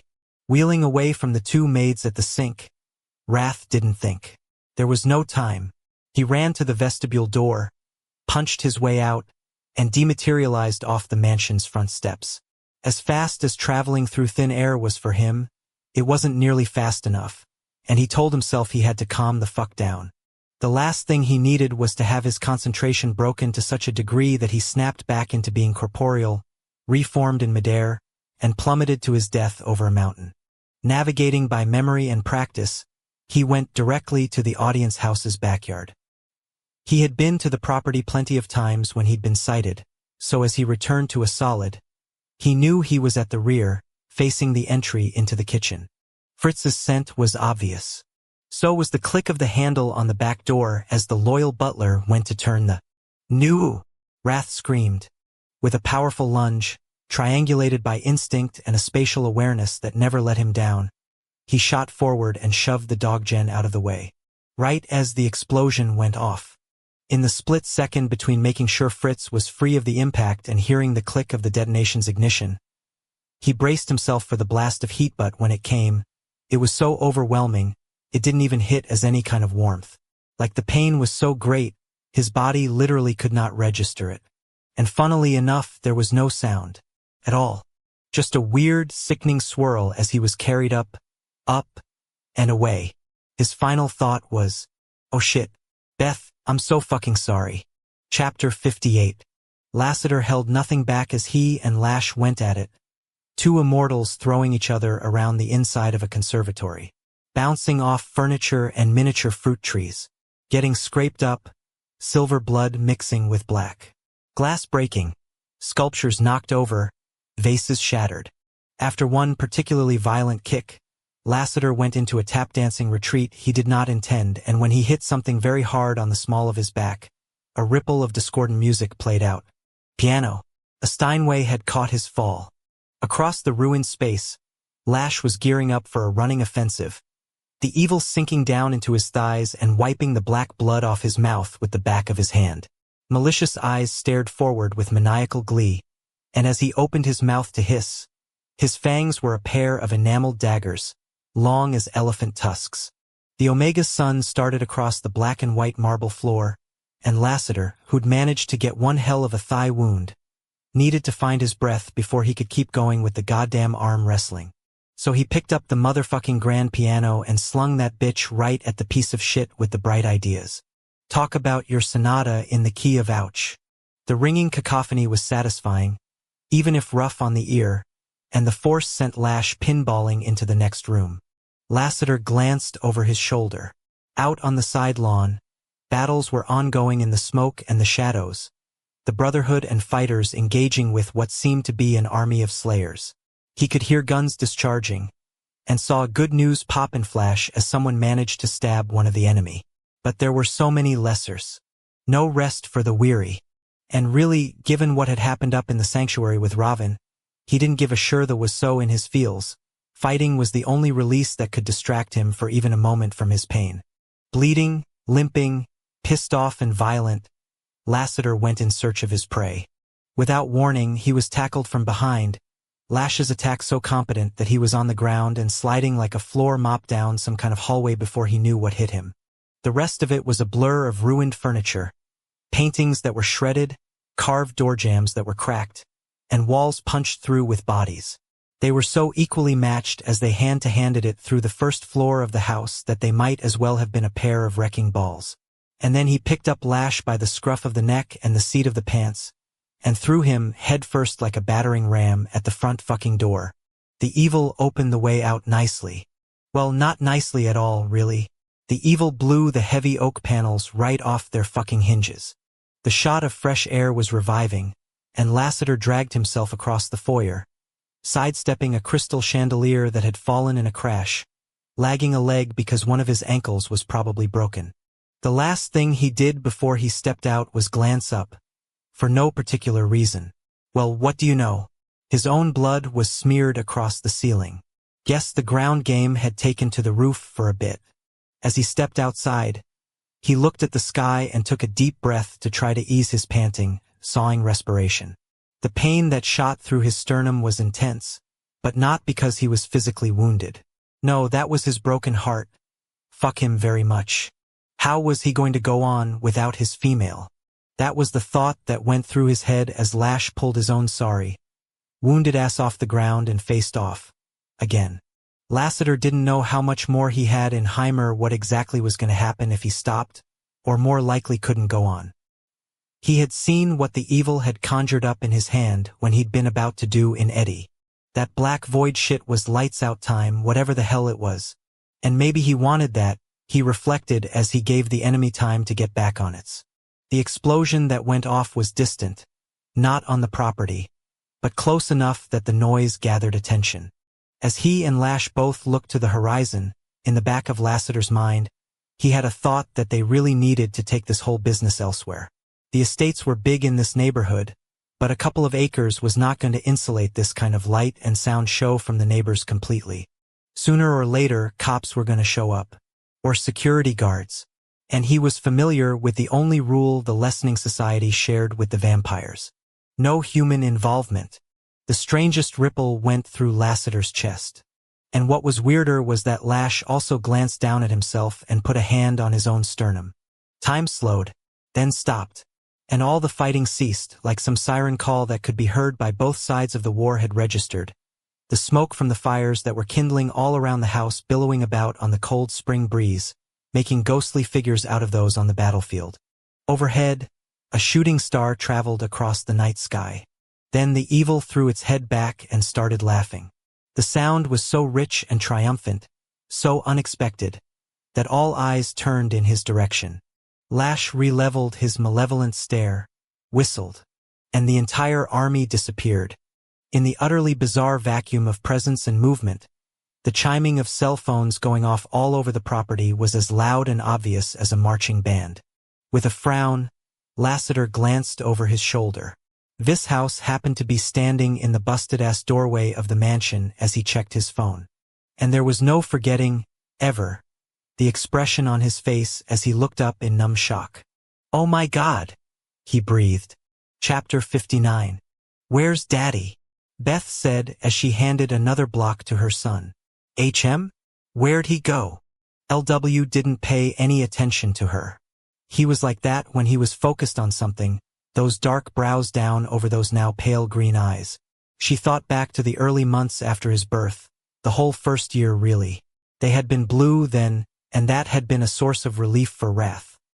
He'd wanted his son to not take after him with the blindness. Like the so-called defect was a curse he hoped not to pass on. They had changed, though, and now they were just like his father's. Who knew whether he would end up blind, however, and if he did? It was not something that could not be embraced and integrated into a full, vibrant life. Wrath was proof of that.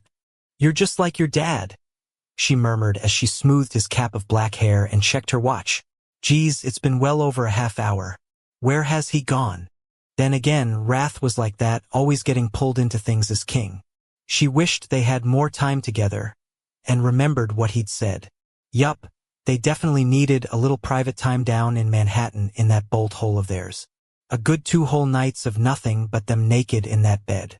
Initially, the footfalls did not really register. She just assumed someone, probably Rage given how heavy they were, was going next door to the movie theater because he was off rotation and bored out of his mind. But then the sheer number of them made an impression. "Like a frickin' army is coming, huh, LW." She handed him another block. The construction he was working on was a tower that was way over his head, the levels stretching up from the ground a good 4 feet.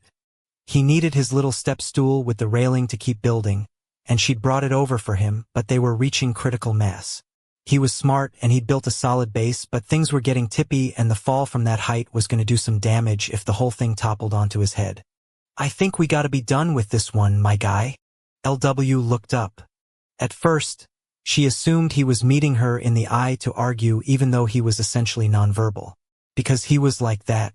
In spite of the fact that he had yet to speak because vampire young mature differently than human kid, she seemed to understand things way before his time, and he certainly communicated his thoughts with her through that stare of his. Abruptly, she realized her son was not focused in her direction. He was looking over her shoulder, to the door.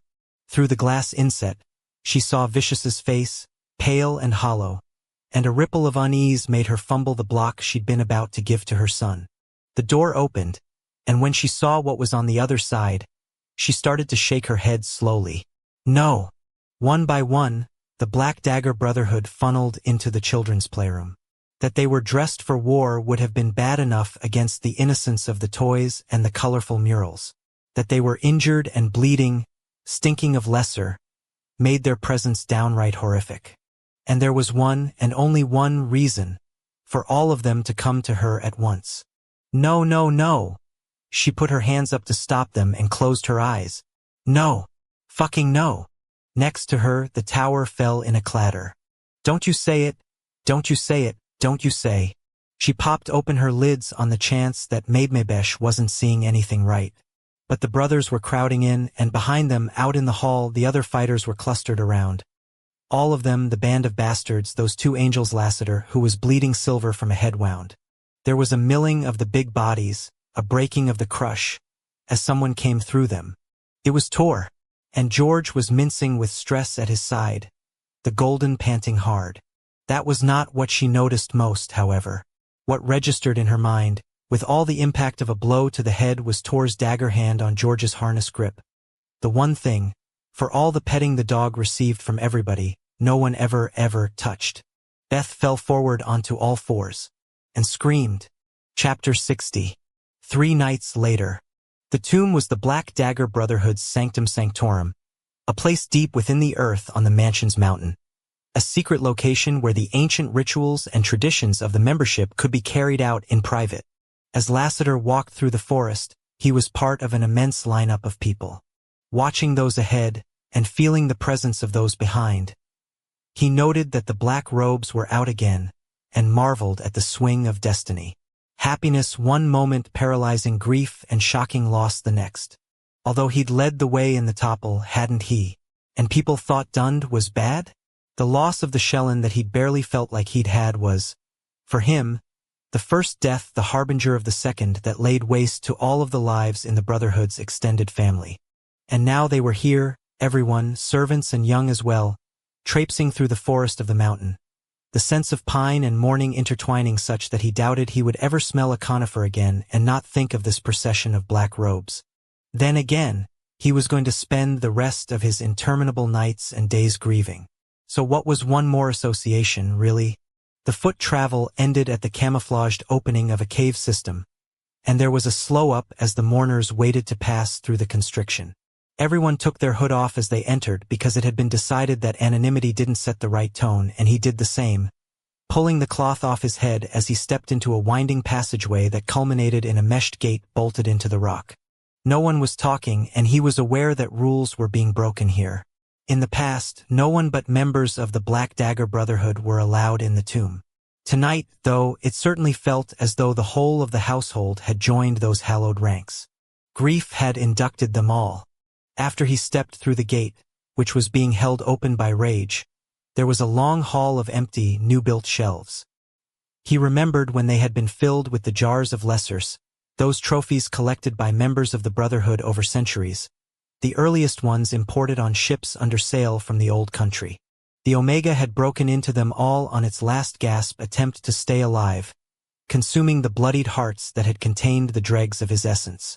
After the infiltration, V and Butch had cleaned up the mess and rebuilt the setup. Fresh start. For an old war. Eventually, the great hall opened up to a tremendous, nearly arena-sized chamber that was lit by black candles and torches, and had a gradual descent to a stage-like platform with an altar on it. Behind the locus of worship and ceremony, a wall that was 20 feet tall and God only knew how long owned the focal point of the cave. Countless names were carved in the stone. Every one of the Brotherhood was listed, right up to the most recent addition to the membership, John Matthew. As the solemn crowd filed in, instead of going to the front with them, Lassiter hung back, taking his place against the rear of the cave. In a way, all this sorrow fit his mood, and although he didn't want the suffering for anyone, it did make things easier as he didn't have to pretend to anybody that he was fine. And no one had questioned Raven's absence. So consumed were they by the absolute tragedy, which was the only relief to be had for him. As he wondered where she was and prayed she was safe, he stared all the way down to the ancient skull that sat on the center of the altar. It was the first brother, the first warrior. How was this happening? He thought as he watched the crowd gather below the stage in a semicircle just like it had been at his and Raven's ceremony. As a fresh wave of agony swamped him, the last of the mourners trickled in, and then there was a dense silence broken only by sniffling and the occasional cough. When he heard a soft shuffling sound, he glanced over and closed his eyes briefly. It was Beth, dressed in a white robe. LW was in her arms, George by her side. She was positively gray, her eyes sunken in her head, her aura one of such profound anguish. She was a dark shadow that lived and breathed. Tor followed her, holding a bundle of something with reverence. The pair of them walked down together, and when they mounted the stage, the brothers joined them, lining up with the widow and the young. With his head lowered, Tor stepped forward to the altar. Next to the skull, he placed a leather jacket and a pair of wraparounds. And then beneath, he set a pair of black boots that had been shined so perfectly, they might as well have been floodlights. Tor stepped back and began chanting. On his cue, the brothers picked up the morning cadence, swaying from side to side. And when Beth looked like she was about to faint, Zadis stepped up and put his arm around her to hold her steady. Lassiter could only stand in the back and try to breathe. As he attempted to contain his emotions, he had the thought that he'd finally gotten the job description right. He wasn't getting involved in this. He was going to stay back. For the moment, at least. There was no way in hell he wasn't fighting that goddamn Lash again. No way.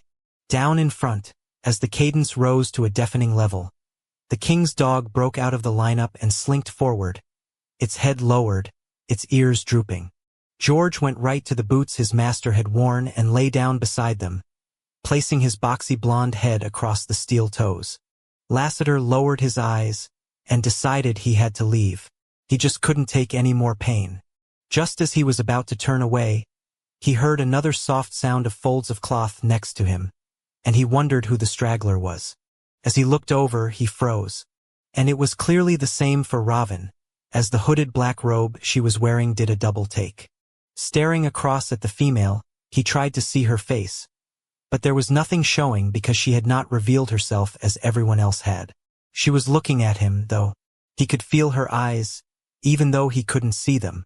And he had a thought. Over the past couple of nights, the loss of her had solidified in his chest, in his mind, in his life, the absence of her like a construction that was built in a hardy fashion because it was going to be permanent. He had to accept the god-awful reality because he had no choice, as there was nothing to fight for, no opportunity to argue. Over. Done with. His fate sealed because Raven had gotten half the story right, and been disinclined to listen to the rest of the truth. Glancing back down to the altar, he stared at that leather jacket, then shifted his eyes to Beth. Abruptly, he decided, fuck it. Life was short and violent, and destiny was a cunt. And he was very sure, if Wrath had been in his shoes, the king would have busted out of a funeral to try to save his relationship with his queen. Or, at the very least, explain himself. Lassiter leaned over to her and said in a low voice, I need to talk to you, right now. Chapter 61. It was all so overwhelming. All of it. Everything.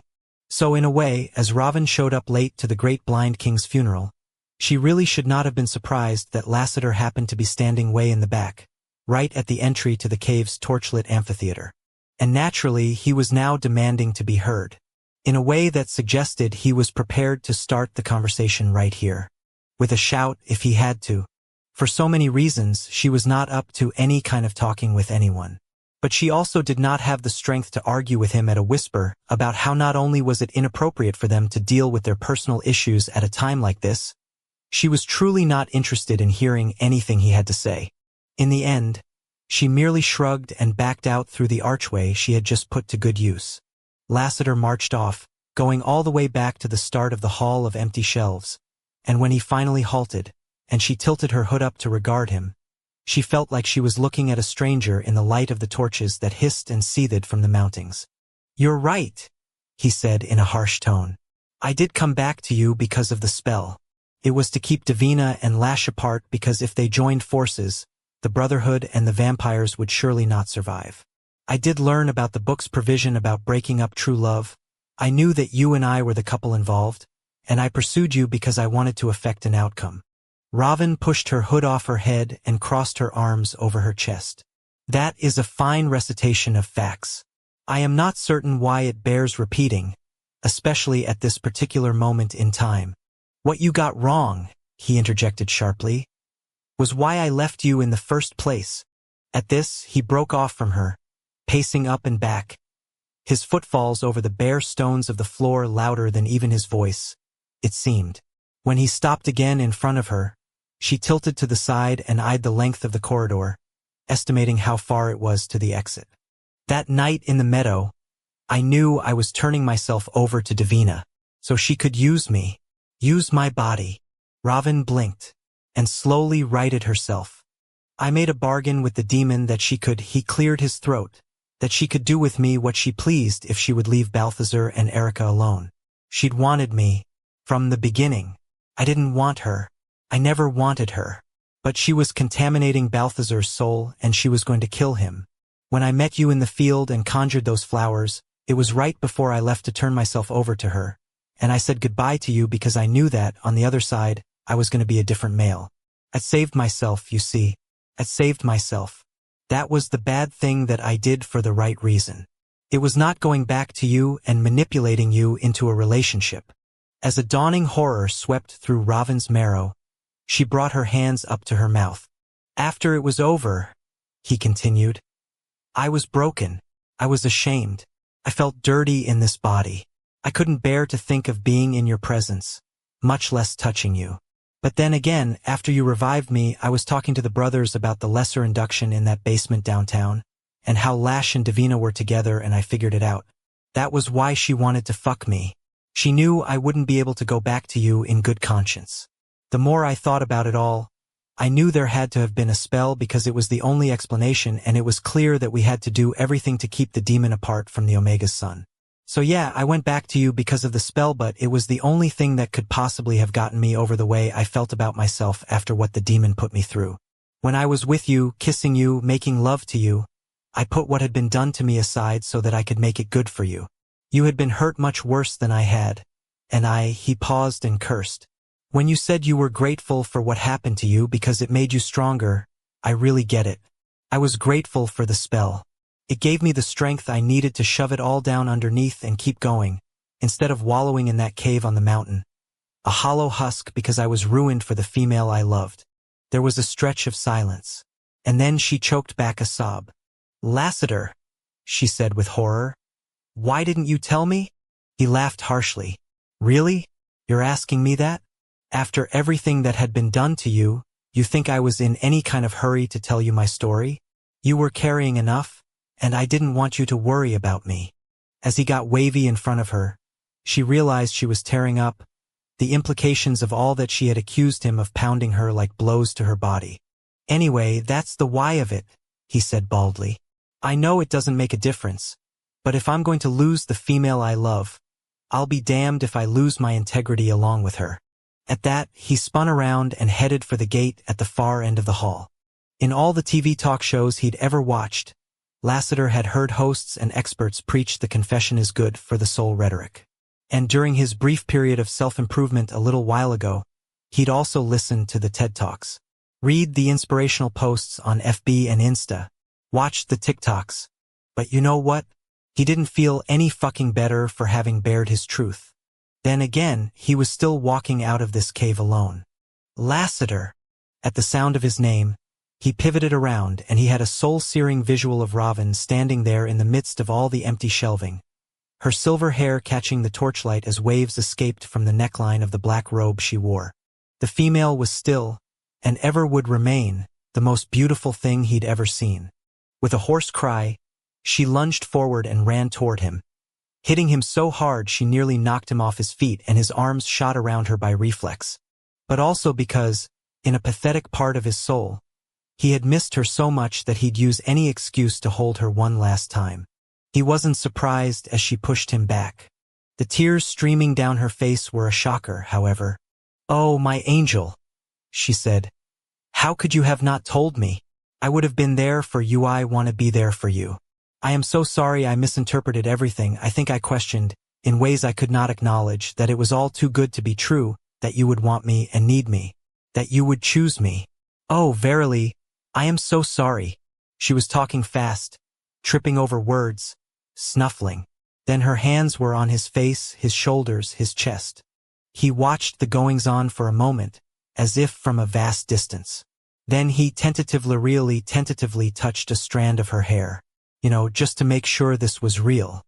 "I did not know your truth," she said in a broken voice. "And I never would have guessed." He shook his head slowly. "It wasn't duty for me.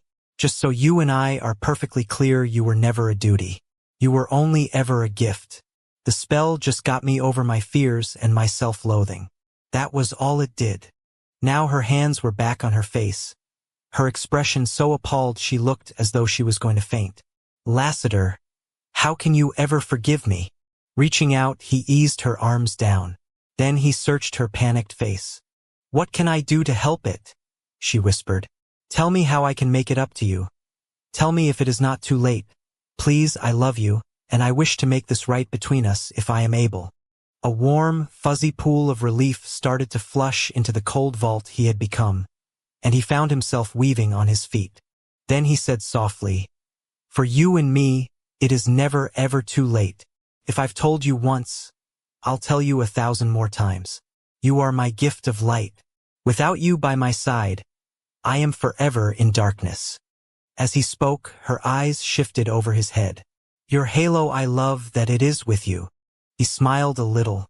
"That's because you bring it to me." With a muffled sob, she threw her arms around him and kissed him. As the funeral wore on and grief found expression deep within the recess of the earth, outside, closer to the surface, love rebloomed in the midst of the early spring, like wild flowers in a meadow of April snow. Chapter 62.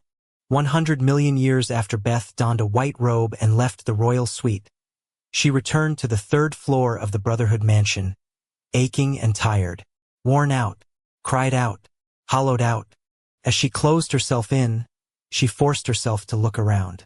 The jeweled walls still gleamed, the furniture remained in the same places, the layout with the bath beyond and the nook with the crib was identical. A wrecking ball had busted through the place, however. Everything was ruined. But that wasn't the worst part of it all. The worst part was that Wrath's clothes were still hanging in their closet, and the pillow beside her own still smelled like him, and there was his cell phone right by his side of the bed. The worst part of coming back here was all the evidence of the life interrupted, the personal possessions that no longer had an owner. On that note, George walked by her, passing by his bed and his water bowl, going straight over and hopping up on the mattress. He curled into a ball where Wrath had always slept, tucking his tail in and putting his head on his front paws. His brown eyes watched her as if he were waiting for her to fall apart again, and as if his heart was broken, too. Glancing down into LW's face, she found the young staring at her in exactly the same way, and looking into those pale green eyes, she nearly started weeping again. Not for the last time. She couldn't decide whether the fact that those were his father's eyes was bad or good. Maybe later on, when the grief wasn't so fresh, it would be a solace to look into them. Right now it was a dagger straight into her heart. Going across the grand and glorious space, she had a thought that she should eat something. A thought that she should change out of the robe. A thought about something else, something practical that likewise went right out of her head. Lying down next to George, she put LW to her chest and let the tears fall. Then again, she couldn't have stopped them if she tried. Shifting her stare over to Wrath's pillow, she moved the thing out of the way. There, under where he had put his head for all those days, a black dagger was pressed into the mattress. She remembered back to their beginning, when he had come to her at her old apartment and told her that he was what she needed. He had been terrifying and beautiful, and also the explanation, finally, as to why she had always felt so apart from everyone around her. He'd been the trailhead to her true identity, to the father she had always wanted to know, to her community. How was he gone? Even after the first night and day alone, and now after the funeral, she still could not get a part of her brain to comprehend that he was dead, that she would never hold him or smell him or hear his voice or laugh again. No more heavy shit-kickers pounding the way into this suite. No more masculine beauty arching back under the shower to wash his long hair. No more a hole. Only a lonely half. She supposed the fact that she didn't want to go on was typical. But just because things happened to other people, that others had shared some or all of what you were feeling, did not lessen the impact when you were the one going through the experience. Collective grief was not subject to the law of diminishing returns. As she lay alone and contemplated the years ahead, she didn't know how she was going to do it. She had thought a lot in the last 24 hours about how she had to live for LW, and she liked to think she would embrace the only purpose she had, but she really could have used a sign. The knock was soft and she closed her eyes, debating whether she could pretend she was not in. But like the entire household hadn't watched her go up the stairs? Yes, she croaked out. The door slowly opened, and she thought it was probably Fritz. The dog Jen was having a terrible time of it. From the moment Wrath had pushed him out of the way of that bomb at the back door of the audience house to the text he'd sent out to the Brotherhood, as soon as he had come around on the ground to the funeral preparations and the ceremony itself, the butler was suffering almost more than anyone else, for he blamed himself.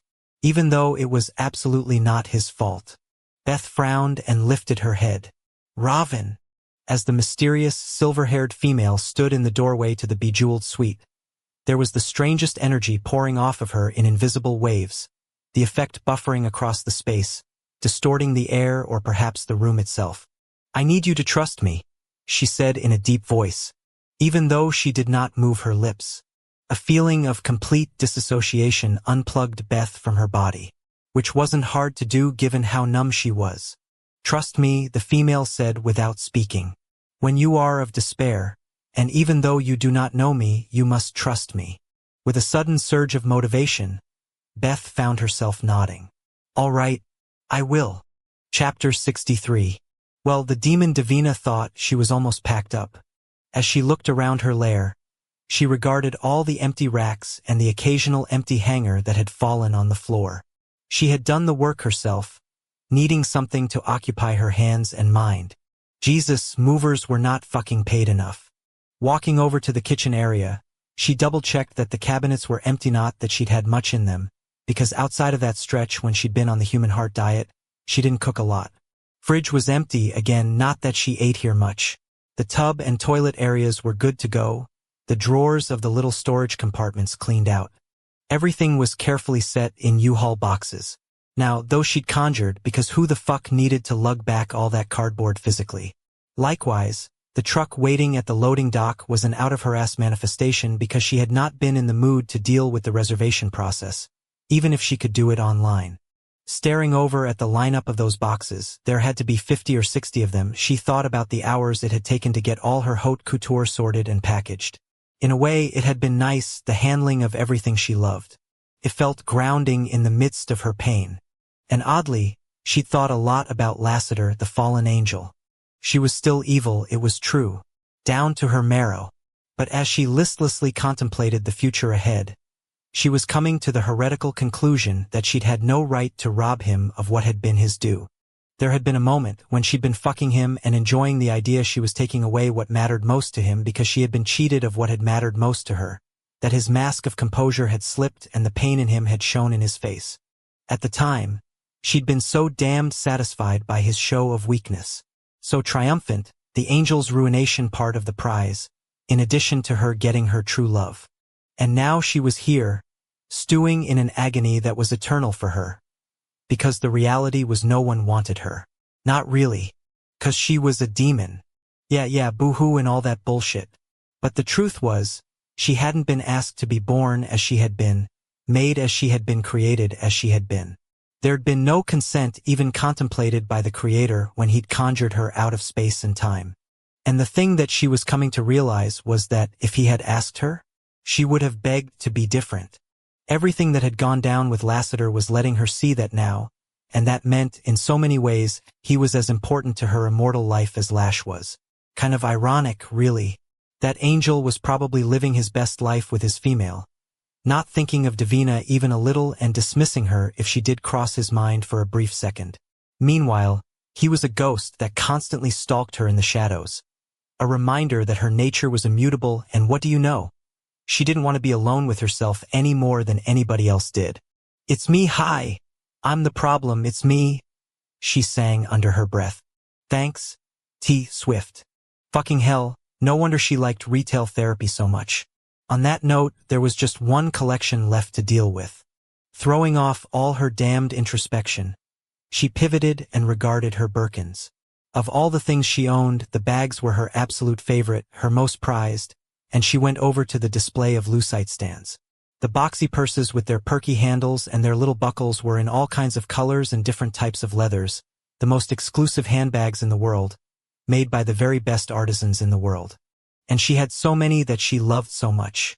Ultimately, though, it was the ruined one at the top that she loved most. Man, it had been her true pride and joy, that Himalayan.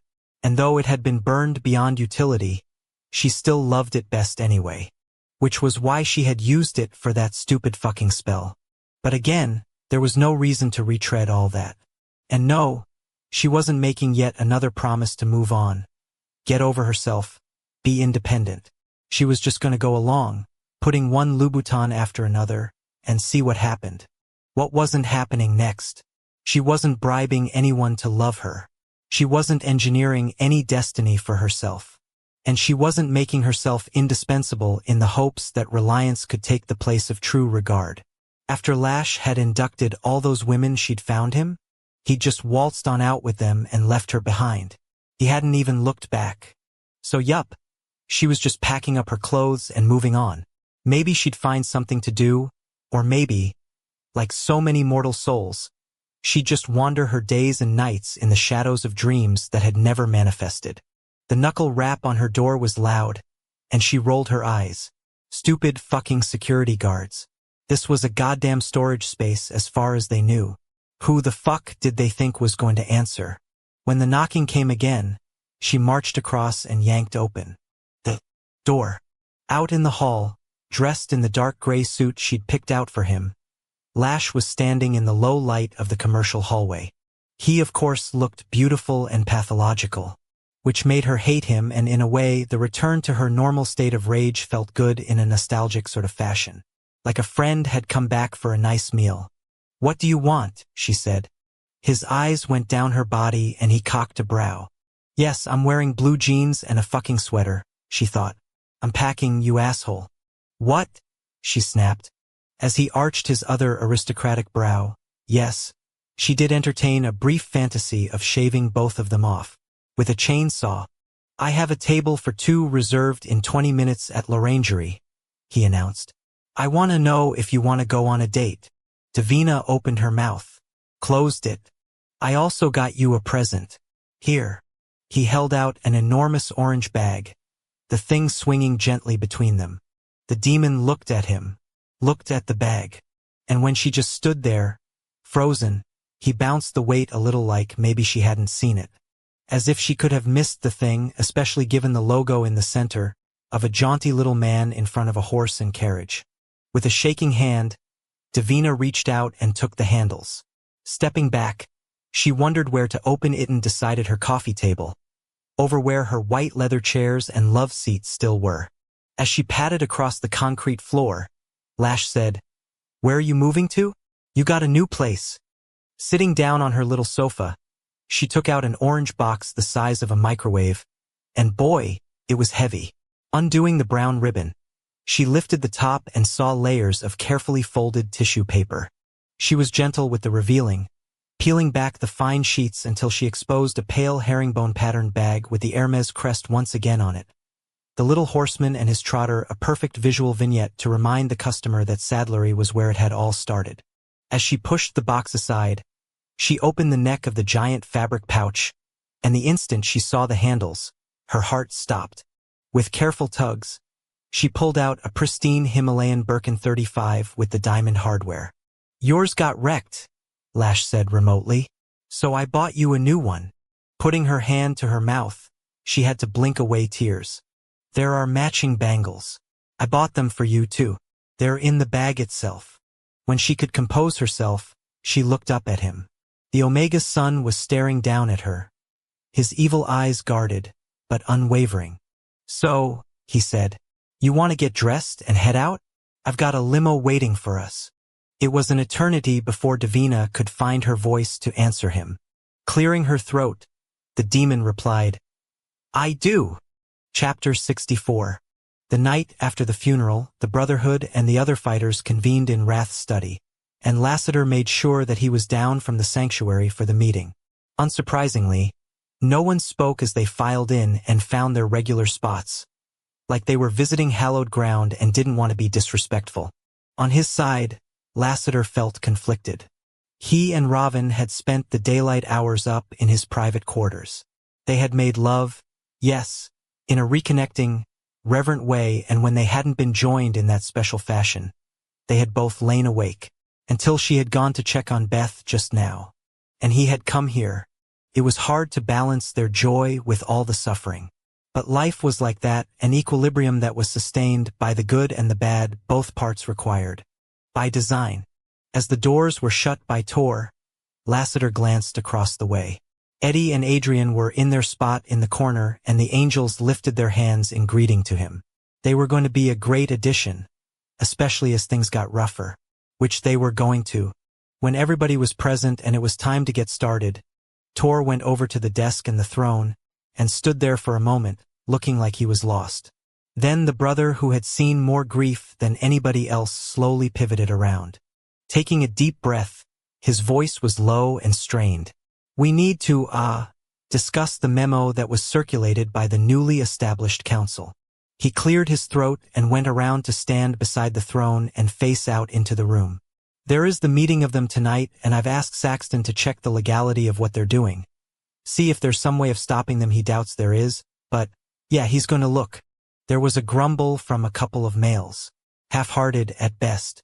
So we are going to have to get an announcement out about what happened. Tor took another deep breath. Civilians have a right to know. Of course, this couldn't be a worse time, not that it would ever be a good time. The brother looked around the room. As for succession, Wrath was democratically elected, so there is none. Not in the traditional bloodline sense.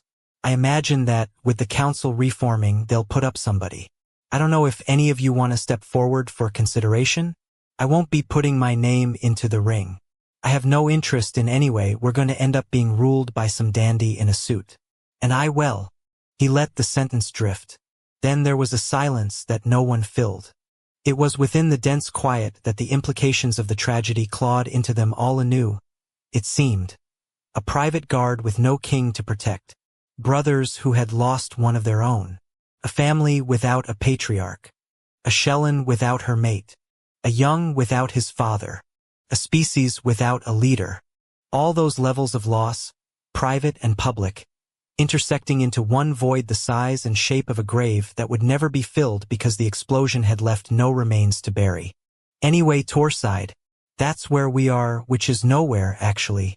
The king's power was extensive, but he was the one who abolished the monarchy. So, yeah, of course, the irony is the civilians he's been meeting with all wanted his lineage to continue. They told us so, every time they showed up. Grumbles of agreement percolated around. But yeah, nothing to be done. More silence. To the point where Lassiter realized it was all over. The Brotherhood. The mansion. This community. There were many parts to what had made the whole, but Wrath had been the binding. Without him, all was going to scatter, and Lassiter had the strangest sense that this was the last time they were going to be together at once. The double doors to the study burst open with such force they banged against the walls. Filling the void of the archway, a dark-haired female in a red and black gown stood proud and tall. In her arms, a young dressed in a black robe. By her side, the dead king's dog. Beth, the queen, marched through the room, and as she went along, she looked at every single one of the males, her stare full of vengeance and purpose. At the desk, she went around, faced them all, and sat upon her Hellrun's throne. There was no weakness in her voice, no stammer or stutter, and there was no forgiveness, no quarter, no compromise. I will not allow the lessening society to rob my son of his father's legacy. Then, with even more power, she said, Ravin. As ripples of confusion shot around the room, Lassiter recoiled and wheeled toward the door. His beloved entered, and immediately looked at him. I love you, she mouthed. What the hell is going on, he wanted to ask. But instead, he just mouthed back, I love you too. With a nod, as if she needed his support and had gotten it and thus was ready to move forward with something. His Shulie started walking across the study, in the path cut by the queen. The transformation was sequential, the stages coming with each step his female took. First, her hair changed from platinum to black. Second, her body began to lengthen its limbs and fill out. Third, her robe altered shape and color. Taller, broader, no longer feminine but masculine. No longer Ravin, but Wrath. By the time she reached the throne and turned around, she was the very image of their lost ruler, the one who had been killed saving his most trusted and loyal servant. The eyes were pale green and had tiny pupils. The midnight hair fell from a widow's peak down to the waist. Heavily muscled arms with tattoos of the great blind king's lineage along the insides were on display. The black muscle shirt, the leathers, the shit-kickers. One of the brothers started to faint. Someone caught him. This house looked like he was going through a mental splintering. Even Eddie and Adrian had thrown out arms and were using one another as crutches to stay upright. The last thing Ravin did was reach forward to the blotter and pick up a pair of black wraparound sunglasses that had been left behind. Just before she slipped them onto the image of Wrath's face, she mouthed those 3 words again to Lassiter. Then it was complete. The transformation done. Beth spoke up in that new voice of hers. We continue as if nothing happened. No one will know outside of this household. The civilians will continue to be heard, their concerns and problems sorted. The lessening society and Lash will believe they failed to kill my mate. And my son will have the opportunity to grow into maturity. She looked around. First thing tonight, my husband Wrath will reinstate the monarchy. Though during his lifetime it was his wish for democratic elections, in this current situation, the council will take control of ruling the population, and they will abuse their power because they always have. Families without means will suffer, the slayers will get the upper hand, and the species will die off. That is what will happen. Therefore, we will reverse his decision. Sometime in the future, my son can reinstate the election process in honor of his father. But it is too dangerous for all of us right now, and I'm not just talking about the people in this house. With that, she stood LW up on her lap. That is how we are going to handle this. It is not only what my Helrin would wish us to do, it is the best thing for those he served and his father served and his father before that. Lassiter swallowed through a tight throat. Holy fuck, he thought. These 2 females just saved the whole fucking vampire race. It was hard to know which of the fighters unholstered his dagger first. But soon enough, those who were sitting were up on their feet, and every warrior, whether they were a member of the Black Dagger Brotherhood, or of the Band of Bastards, or one who had fought alongside the others, they were all raising their blades overhead. As Lassiter caught an image of all those daggers, black and steel alike, a chill went through his entire body. And then came the war cry, so loud that it surely blew the mansion's roof off. So loud that surely Wrath heard it in the fade. Moving as one, with a coordination that was as if practiced, the whole of them dropped to one knee before the queen and the image of her beloved Helrin, and buried those blades through the fancy rug, and into the solid floor beneath it. The sound, like the sight of all those proud heads bent in supplication, was something, for all his immortal life, he was never ever going to forget. The Black Dagger Brotherhood and their allies unified once again, serving Wrath's bloodline as always, ready to fight for the survival of their kind. Forever. Epilogue. 33 years, 9 months, 3 days, and 9 hours in the future.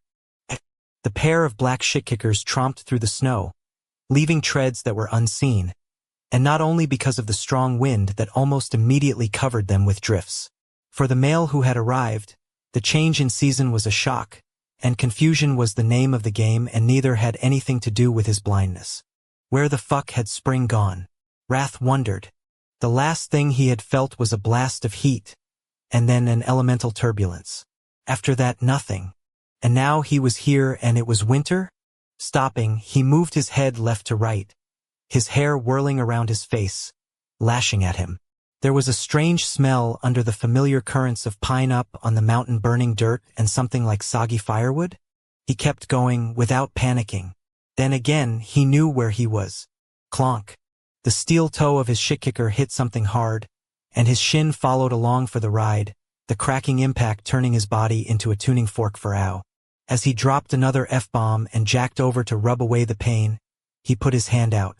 More snow, yeah. No shit, but the curve and scale of the marble feature that had done him in was unmistakable. The fountain in the mansion's courtyard.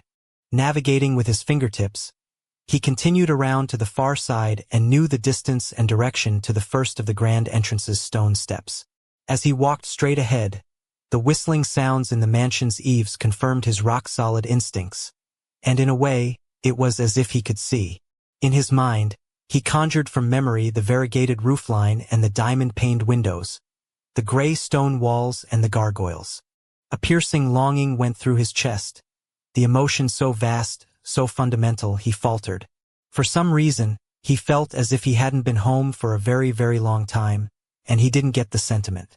Where the hell had he been? He was halfway up the steps when his bullshit meter started firing. Nope, this wasn't right. Nothing about what was going on with him made sense. Not the weather, the way his mind was working, or that fucked up smell. And then he was at the carved cathedral-worthy door that opened into the vestibule. Just as his hand reached forward, he heard a voice right beside him, an old, familiar voice that he hadn't had in his ears for a long time. The king returns. He looked to the right. Annalise, what the fuck is going on here? The scribe virgin had never allowed questioning of her, and her name was something that he had only used once before in his life, but he didn't give a shit about all that right now. And anyway, that was a demand, not an inquiry, he'd put out there. As always, your charm precedes you, the mammon of the race communicated dryly. Look, I don't understand what's happening. All at once, she appeared in the dense void of his blindness, and not because he'd conjured her out of memory. The diminutive entity, draped entirely in black robing, with a brilliant white glow emanating from under the hem of what covered her from head to foot, appeared sure as if she was standing before him. As ever, she was floating just off the ground. And that was when he realized. The architectural details of the mansion were emerging, sure as if an artist's hand was penciling in its entrance.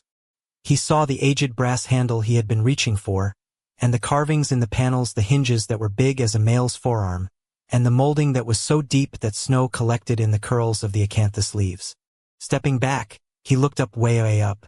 The roofline he'd just imagined was now really visual before him, as were those diamond-paned windows, and also the mythical creatures that were poised in stone, rearing their ugly heads forward to frighten the unwise who were not welcome. Fumbling with his wraparounds, ripping them off, Wrath twisted on his hips and looked out to the fountain and the pit, the snowflakes biting into his eyes. That was when he saw the steaming crater in the earth, like something from outer space had landed on the front lawn. Now he felt terror as he turned back. I don't belong here, he thought. Why are all the windows dark? He said roughly as a growing awareness clawed into his chest, conclusions striking through him like bullets. He turned to the scribe virgin. Why? Allow me to help you with the doors. As all the portals, both the exterior ones and those on the far side of the vestibule, ceded to her will, he looked into the darkness on the far side. Turning over a new leaf, are you? He muttered because he was shitting himself. So helpful. Do not overstep. She timed the words perfectly as he extended his shit-kicker and stepped over the threshold into the vestibule. The security monitoring systems were still in place, but they were darkened, too, as if there was no one around to receive the information or no expectation that anyone would show up, wanted or otherwise. Where are they all? He said roughly. Emerging into the foyer, he looked around and wondered if she hadn't taken his vision from him again. The darkness was so dense, it was like a solid he'd have to cut through, and just as he was getting desperate for a light, A single candle flared over on a carved marble bench. He went across the mosaic floor and picked up the antique holder, locking his forefinger through the curving hook, lifting the slight weight of the dish with its soldier of wax and tiny glowing flame. The circle of illumination was a portable aura, and he walked forward without realizing where he was headed. The dining room, and what he saw did nothing to reassure him. Everything was covered with custom-made sheeting, all of the chairs, the sideboards, the long table itself. Moving the candle around, he heard ghostly echoes of the clinking of silverware on china, and the ripples of talk and laughter that had always filled the space. He smelled the roasts and the bread, the wine and the flowers. He sensed the movement of Doggen bringing in food, clearing plates, refilling water glasses. Wrath wheeled around. Where are they? In the darkness beyond the candle's anemic reach, there was no glow down by the floor, and as he strode back out to the foyer, he knew the scribe virgin was gone. It was as he halted that he caught the scent. Faint, but clear now that his senses were tuned into it. Blood. Holding out the candle, he flared his nostrils, tracking the copper tendrils that hung in the still, cold air.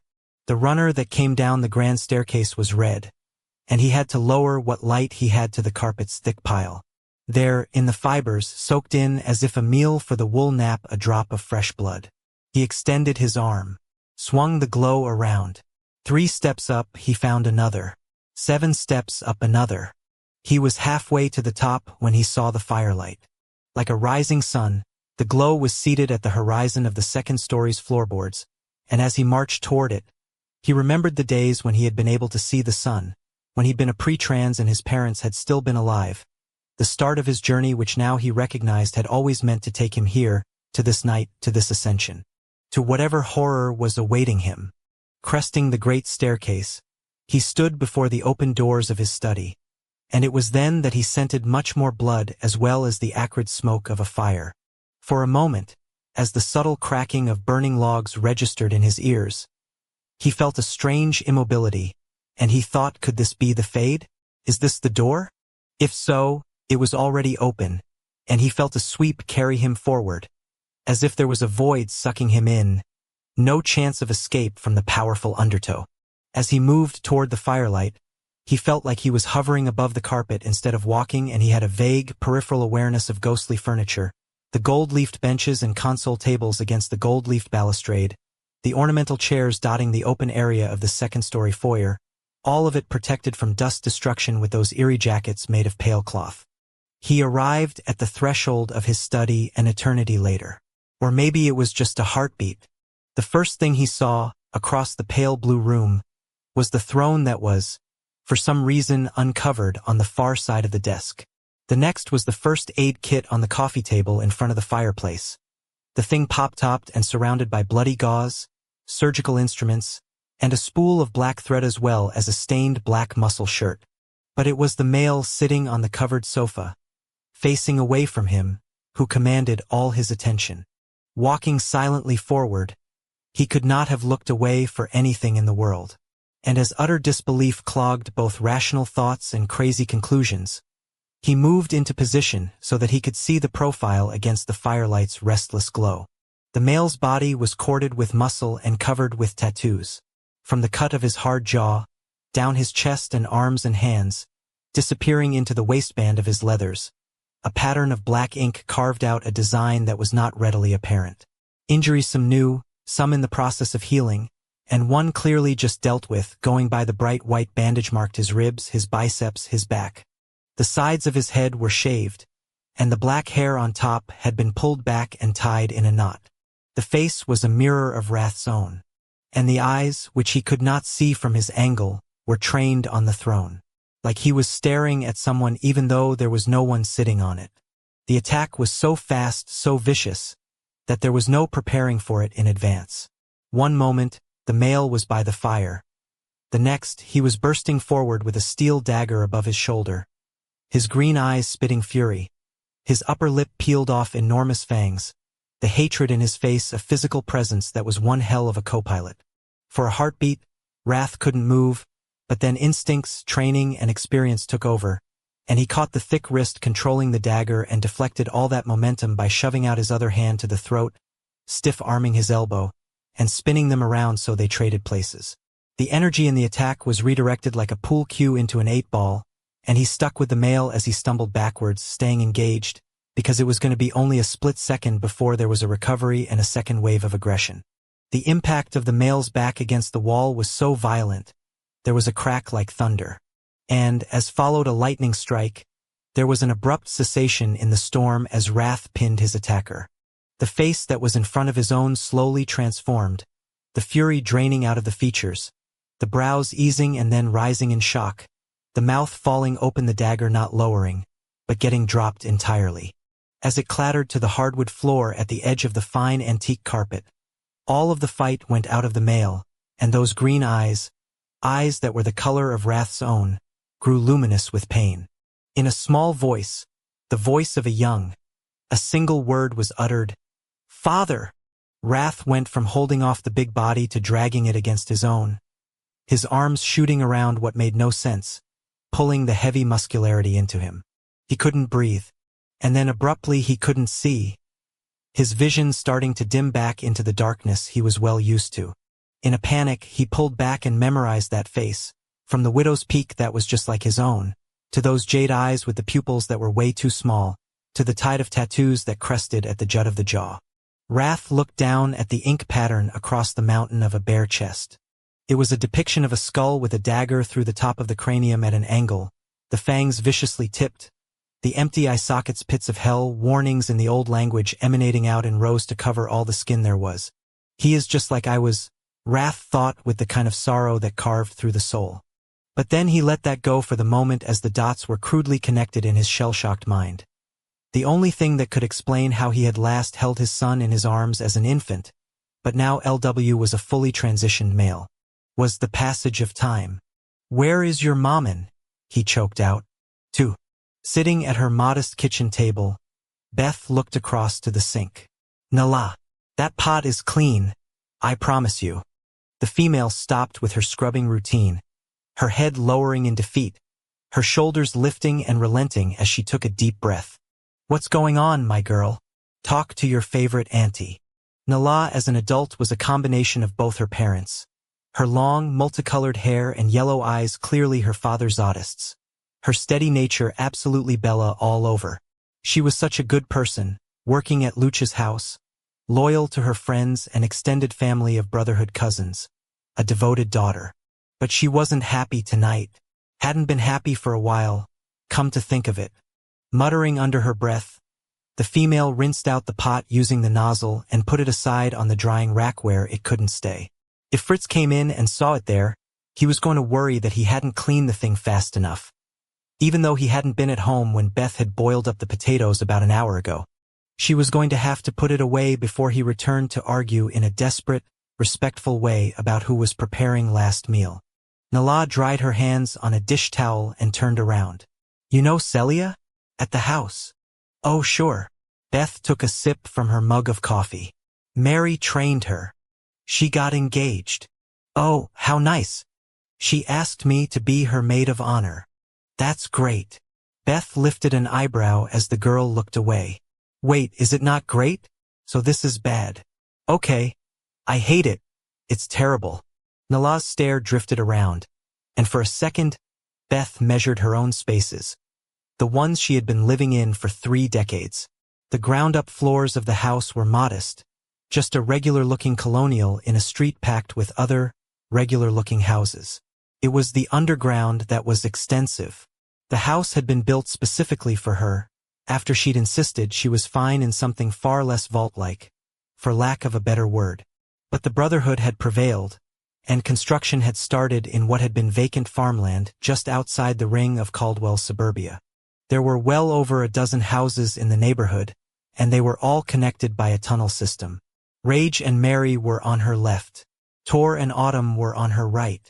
Across the street were Z and Bella, and all the others filled out the street. Fritz and the dog Jen took care of everyone, staying in underground quarters themselves. On the surface, it all looked perfectly human, perfectly normal, just as V had designed it to be. Underneath was where the truth lived. She just hadn't been able to stay in the mansion, with memories everywhere haunting her. Frankly, neither had the others. But the Brotherhood had refused to scatter, and besides, they were right. The lessening society had come back in full force, and the demon Davina was a permanent fixture in Caldwell, so circling the wagons was a safety-first move. "It's never going to happen for me," Nala said. "The marriage thing." Funny, Beth thought how assimilation had happened over time.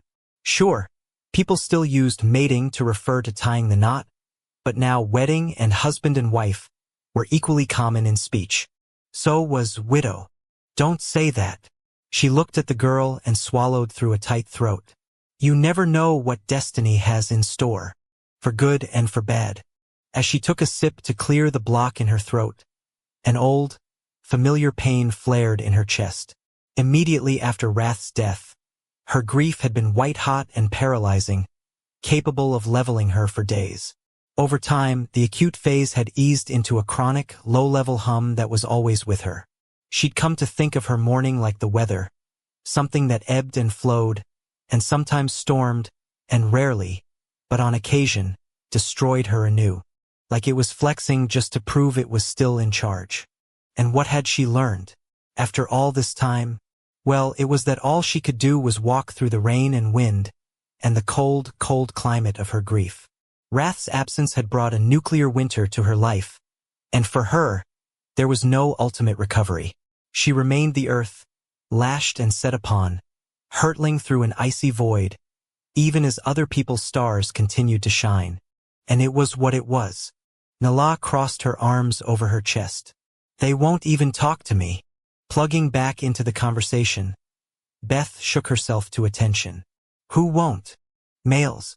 Of any description." "I'm sure that's not true. They're afraid of my father.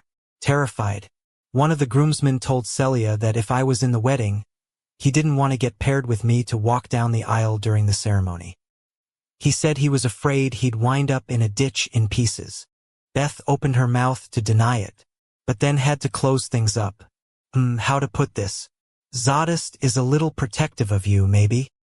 He's going to have to let me go. I'm not a child anymore, Auntie Beth. I want my own life, my own family, and I want to move out." "Oh, boy." Okay. She could just imagine how that conversation was going to go. "Can you talk to him?" The girl pressed her palms together in prayer. "Please? He'll listen to you. They all listen to you."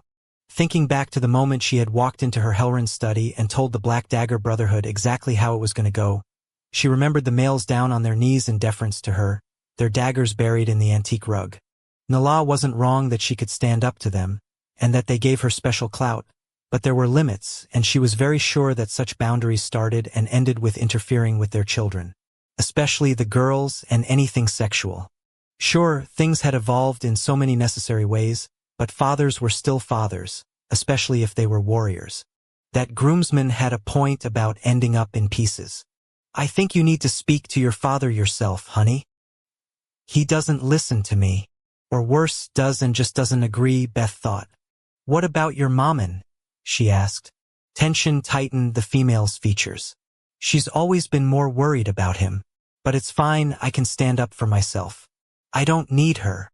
Your mother loves you. My mother loves my father. I'm just what came along when I did." Beth shook her head sadly, thinking of her own struggles with LW. Families are complicated. "Well, I'd like to start my own someday and find out. But at this point, that's not going to happen because my sire will slice the throat of anybody who wants to take me out for a coffee." "I'm sorry," Beth said. "I really am." "Me too." Nala stayed for a little longer, then left to clock in for her shift at Luch's house. As Beth listened to the back door shut, she looked across at the pan in the drying rack, and the silence closed in. Loneliness, her ever-familiar, least favorite roommate, pulled up a chair and sat too close beside her, radiating a coldness that made her zip up the collar of her fleece. A noise down below in the basement quarters, quiet though it was, reminded her she wasn't actually alone. And a moment later the cellar door opened. Excellent timing. She'd found the best thing for composure was the requirement for her to find some. "So are you and Lassiter staying in tonight?" Beth straightened as she saw Robin's face. What's wrong? After the tragedy, the quiet, mysterious female had been such a source of strength, and when Beth had moved out of the mansion, it had seemed only natural to have her and her mate move in with her. They hadn't had anywhere else in mind to live in the physical world. And over the years, Lassiter had proven to be as loyal a friend as he was a protector of the race. And the Golden Girls wasn't so bad as TV went, after all. Abruptly, she realized what time it was. Robin, aren't you going to the audience house? The civilians will be arriving soon. The female came over and sank down onto her haunches. If the strange expression on her face wasn't alarming enough, the way she took Beth's hands sealed the deal on OMG. Do you remember? Robin said softly. A long, long time ago, when I told you to trust me. Beth nodded numbly. Yes, she recalled everything about that white-hot painful time when the female had come upstairs to the bejeweled suite, and she especially remembered the first moment she had seen her Helren's face emerge from the features of the female. Yes, Beth breathed. I do. I want you to believe what you are about to see now. No, it is not a dream. This is everything you've been waiting for. Everything I haven't been able to tell you. What are you talking about? The fallow time is through. The female reached up and brushed Beth's face. You have been so very brave. I don't understand. Do not try. Just feel. Robin rose to her feet. Then she bent at the waist and pressed a kiss to Beth's forehead. You have done well. The security system let off a beep as a door was opened. The front one. And just like that, Robin up and disappeared. LW? She called out in a shaky way. Is that you? Probably not. He didn't come around much at all anymore. Except then she heard the footfalls, heavy ones. LW. She was in the process of standing up and turning around when a figure appeared in the doorway that led to the living room. It was a tall male with long black hair that fell to his waist from a widow's peak and shoulders that were as big as the whole world, and a muscle shirt that showed off forearms that were tattooed with lines and lines of old language symbols. The trembling started at her legs and worked its way up to her chest and throat. Robin was gone. Who was this? And yet, as she stared into those pale green eyes with their pinpoint pupils, she knew. Wrath? She choked out. Leland. He charged forward, and lucky for that. She couldn't feel her body anymore, and she was falling. Her Helren's strong arms wrapped around her, and though her mind was paralyzed, some kind of muscle memory snapped back and she fitted herself to him as she always had and had known she never would again. Except he was here. She pushed back and touched his face, running her shaking hands over his features. Where have you been? I don't know, he said hoarsely. I don't know. He kissed her, then kissed her like he once had. Kissed her like she had ached for him to do. Just one more time. An eternity, a bottomless pit of time, suddenly opened up in the little kitchen. The love between two true hearts, an immortality that could not be touched by any force in the universe, even the dark void of death. I don't understand, she whispered against his mouth. Do I have to? She wondered. Did I ever? A half-bred human who didn't know her other side, being found by the last purebred vampire on Earth, because the father who had always protected her from afar sent her a savior so she could live and love, and be loved. As she blinked her eyes clear, she saw her son, their son looming in the periphery, and as LW stared back at her, she thought at least he was still alive, although a quick catalogue of his bandages made her stomach roll. A scratching and whimpering drew her attention over her own shoulder, but before she could react, Lassiter opened the cellar door from the far side and let George, who was known for liking a cuddle with the fallen angel, bound forward. The Golden's paws paddled on the tile for purchase, and then he shot himself toward his master in a scramble of blonde fur and whimpering. George! Wrath crouched down and opened his arms. My boy! Wrath's blind eyes stared straight ahead as he waited in the unfamiliar environment for his dog to come to him, and George tackled him and then went shimmy all over as he cried and yodeled his joy, the contortions of his body a physical release of his devotion and his own mourning because he had no words. Beth looked up at her son. LW's face was showing a rare moment of emotion, the hard features as soft as she had ever seen them, the vulnerability showing and making him appear far younger. Maybe things would be better now. Wrath rose back up to his full height and took George with him. Then again, it wasn't like he had a choice. The Golden had curled both front paws around his master's shoulders, like he was afraid another separation was coming and was holding on for dear life. She knew how that felt. What the hell is going on? She thought as she glanced back at Lassiter. Given the shock on his face, the angel wasn't going to be much help with that. He looked like someone had just pummeled him over the head with a bag of bricks. As Wrath extended his free arm, Beth went to him and wrapped herself around his chest and hips. Closing her eyes, she breathed in, and breathed in, and breathed in. The scent of him had been torture in the beginning. On the pillow beside her, on the sheets, on his clothes in their closet, the last towel he'd used in the bathroom, the rocker he'd sat in as he eased LW off to sleep. Now it was back, and she squeezed him harder. Like he would go away again, like this was a dream. "I love you, Leland," he said against her hair. The tears that fell from her eyes soaked his black muscle shirt, and the source of them was not complex. Gratitude overwhelmed her. That and the confusion as to why was she so lucky? What had she done to deserve this? So many females of worth had lost their mates in the last 30 years. Had it only been that long? Felt like eternity. "I love you too," she croaked to her husband. "There has never been anyone but you for me ever." 3.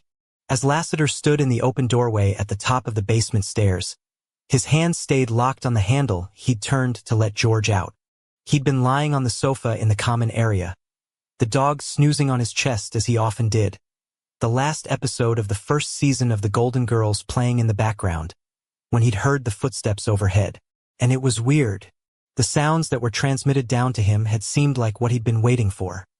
For the previous 3 days, he'd been unsettled and twitchy, especially when Raven had gone in to be Wrath for the civilians. Driven by some kind of paranoia, he'd stuck with her for every moment of every hour, the sense that something was coming making him extra protective. She, on the other hand, had seemed perfectly calm, and outwardly speaking, there had been nothing unusual to anything, the glimmer a constant simmering threat, Lash and the lessening society all over Caldwell, the demon fucking shit up, the normal stresses of the Brotherhood and their grown families ever present. When Raven had announced she wasn't going in tonight to the audience house and had cancelled the session, it had been a relief just to chill. Sensing his mate's presence beside him, he shook his head. "You knew about this," he whispered as he stared across the kitchen at a reunion that seemed as shocking as the tragic loss of Wrath had been all those years ago. "Didn't you?" He glanced over at his mate as the king pulled his son into the clinch as well, the family made whole once again. Raven was invisible to everybody but him, and she was wiping tears from her eyes, her silver stare worried. "I wanted to tell you. It's been eating me up for all this time. But I had to be the only one who knew.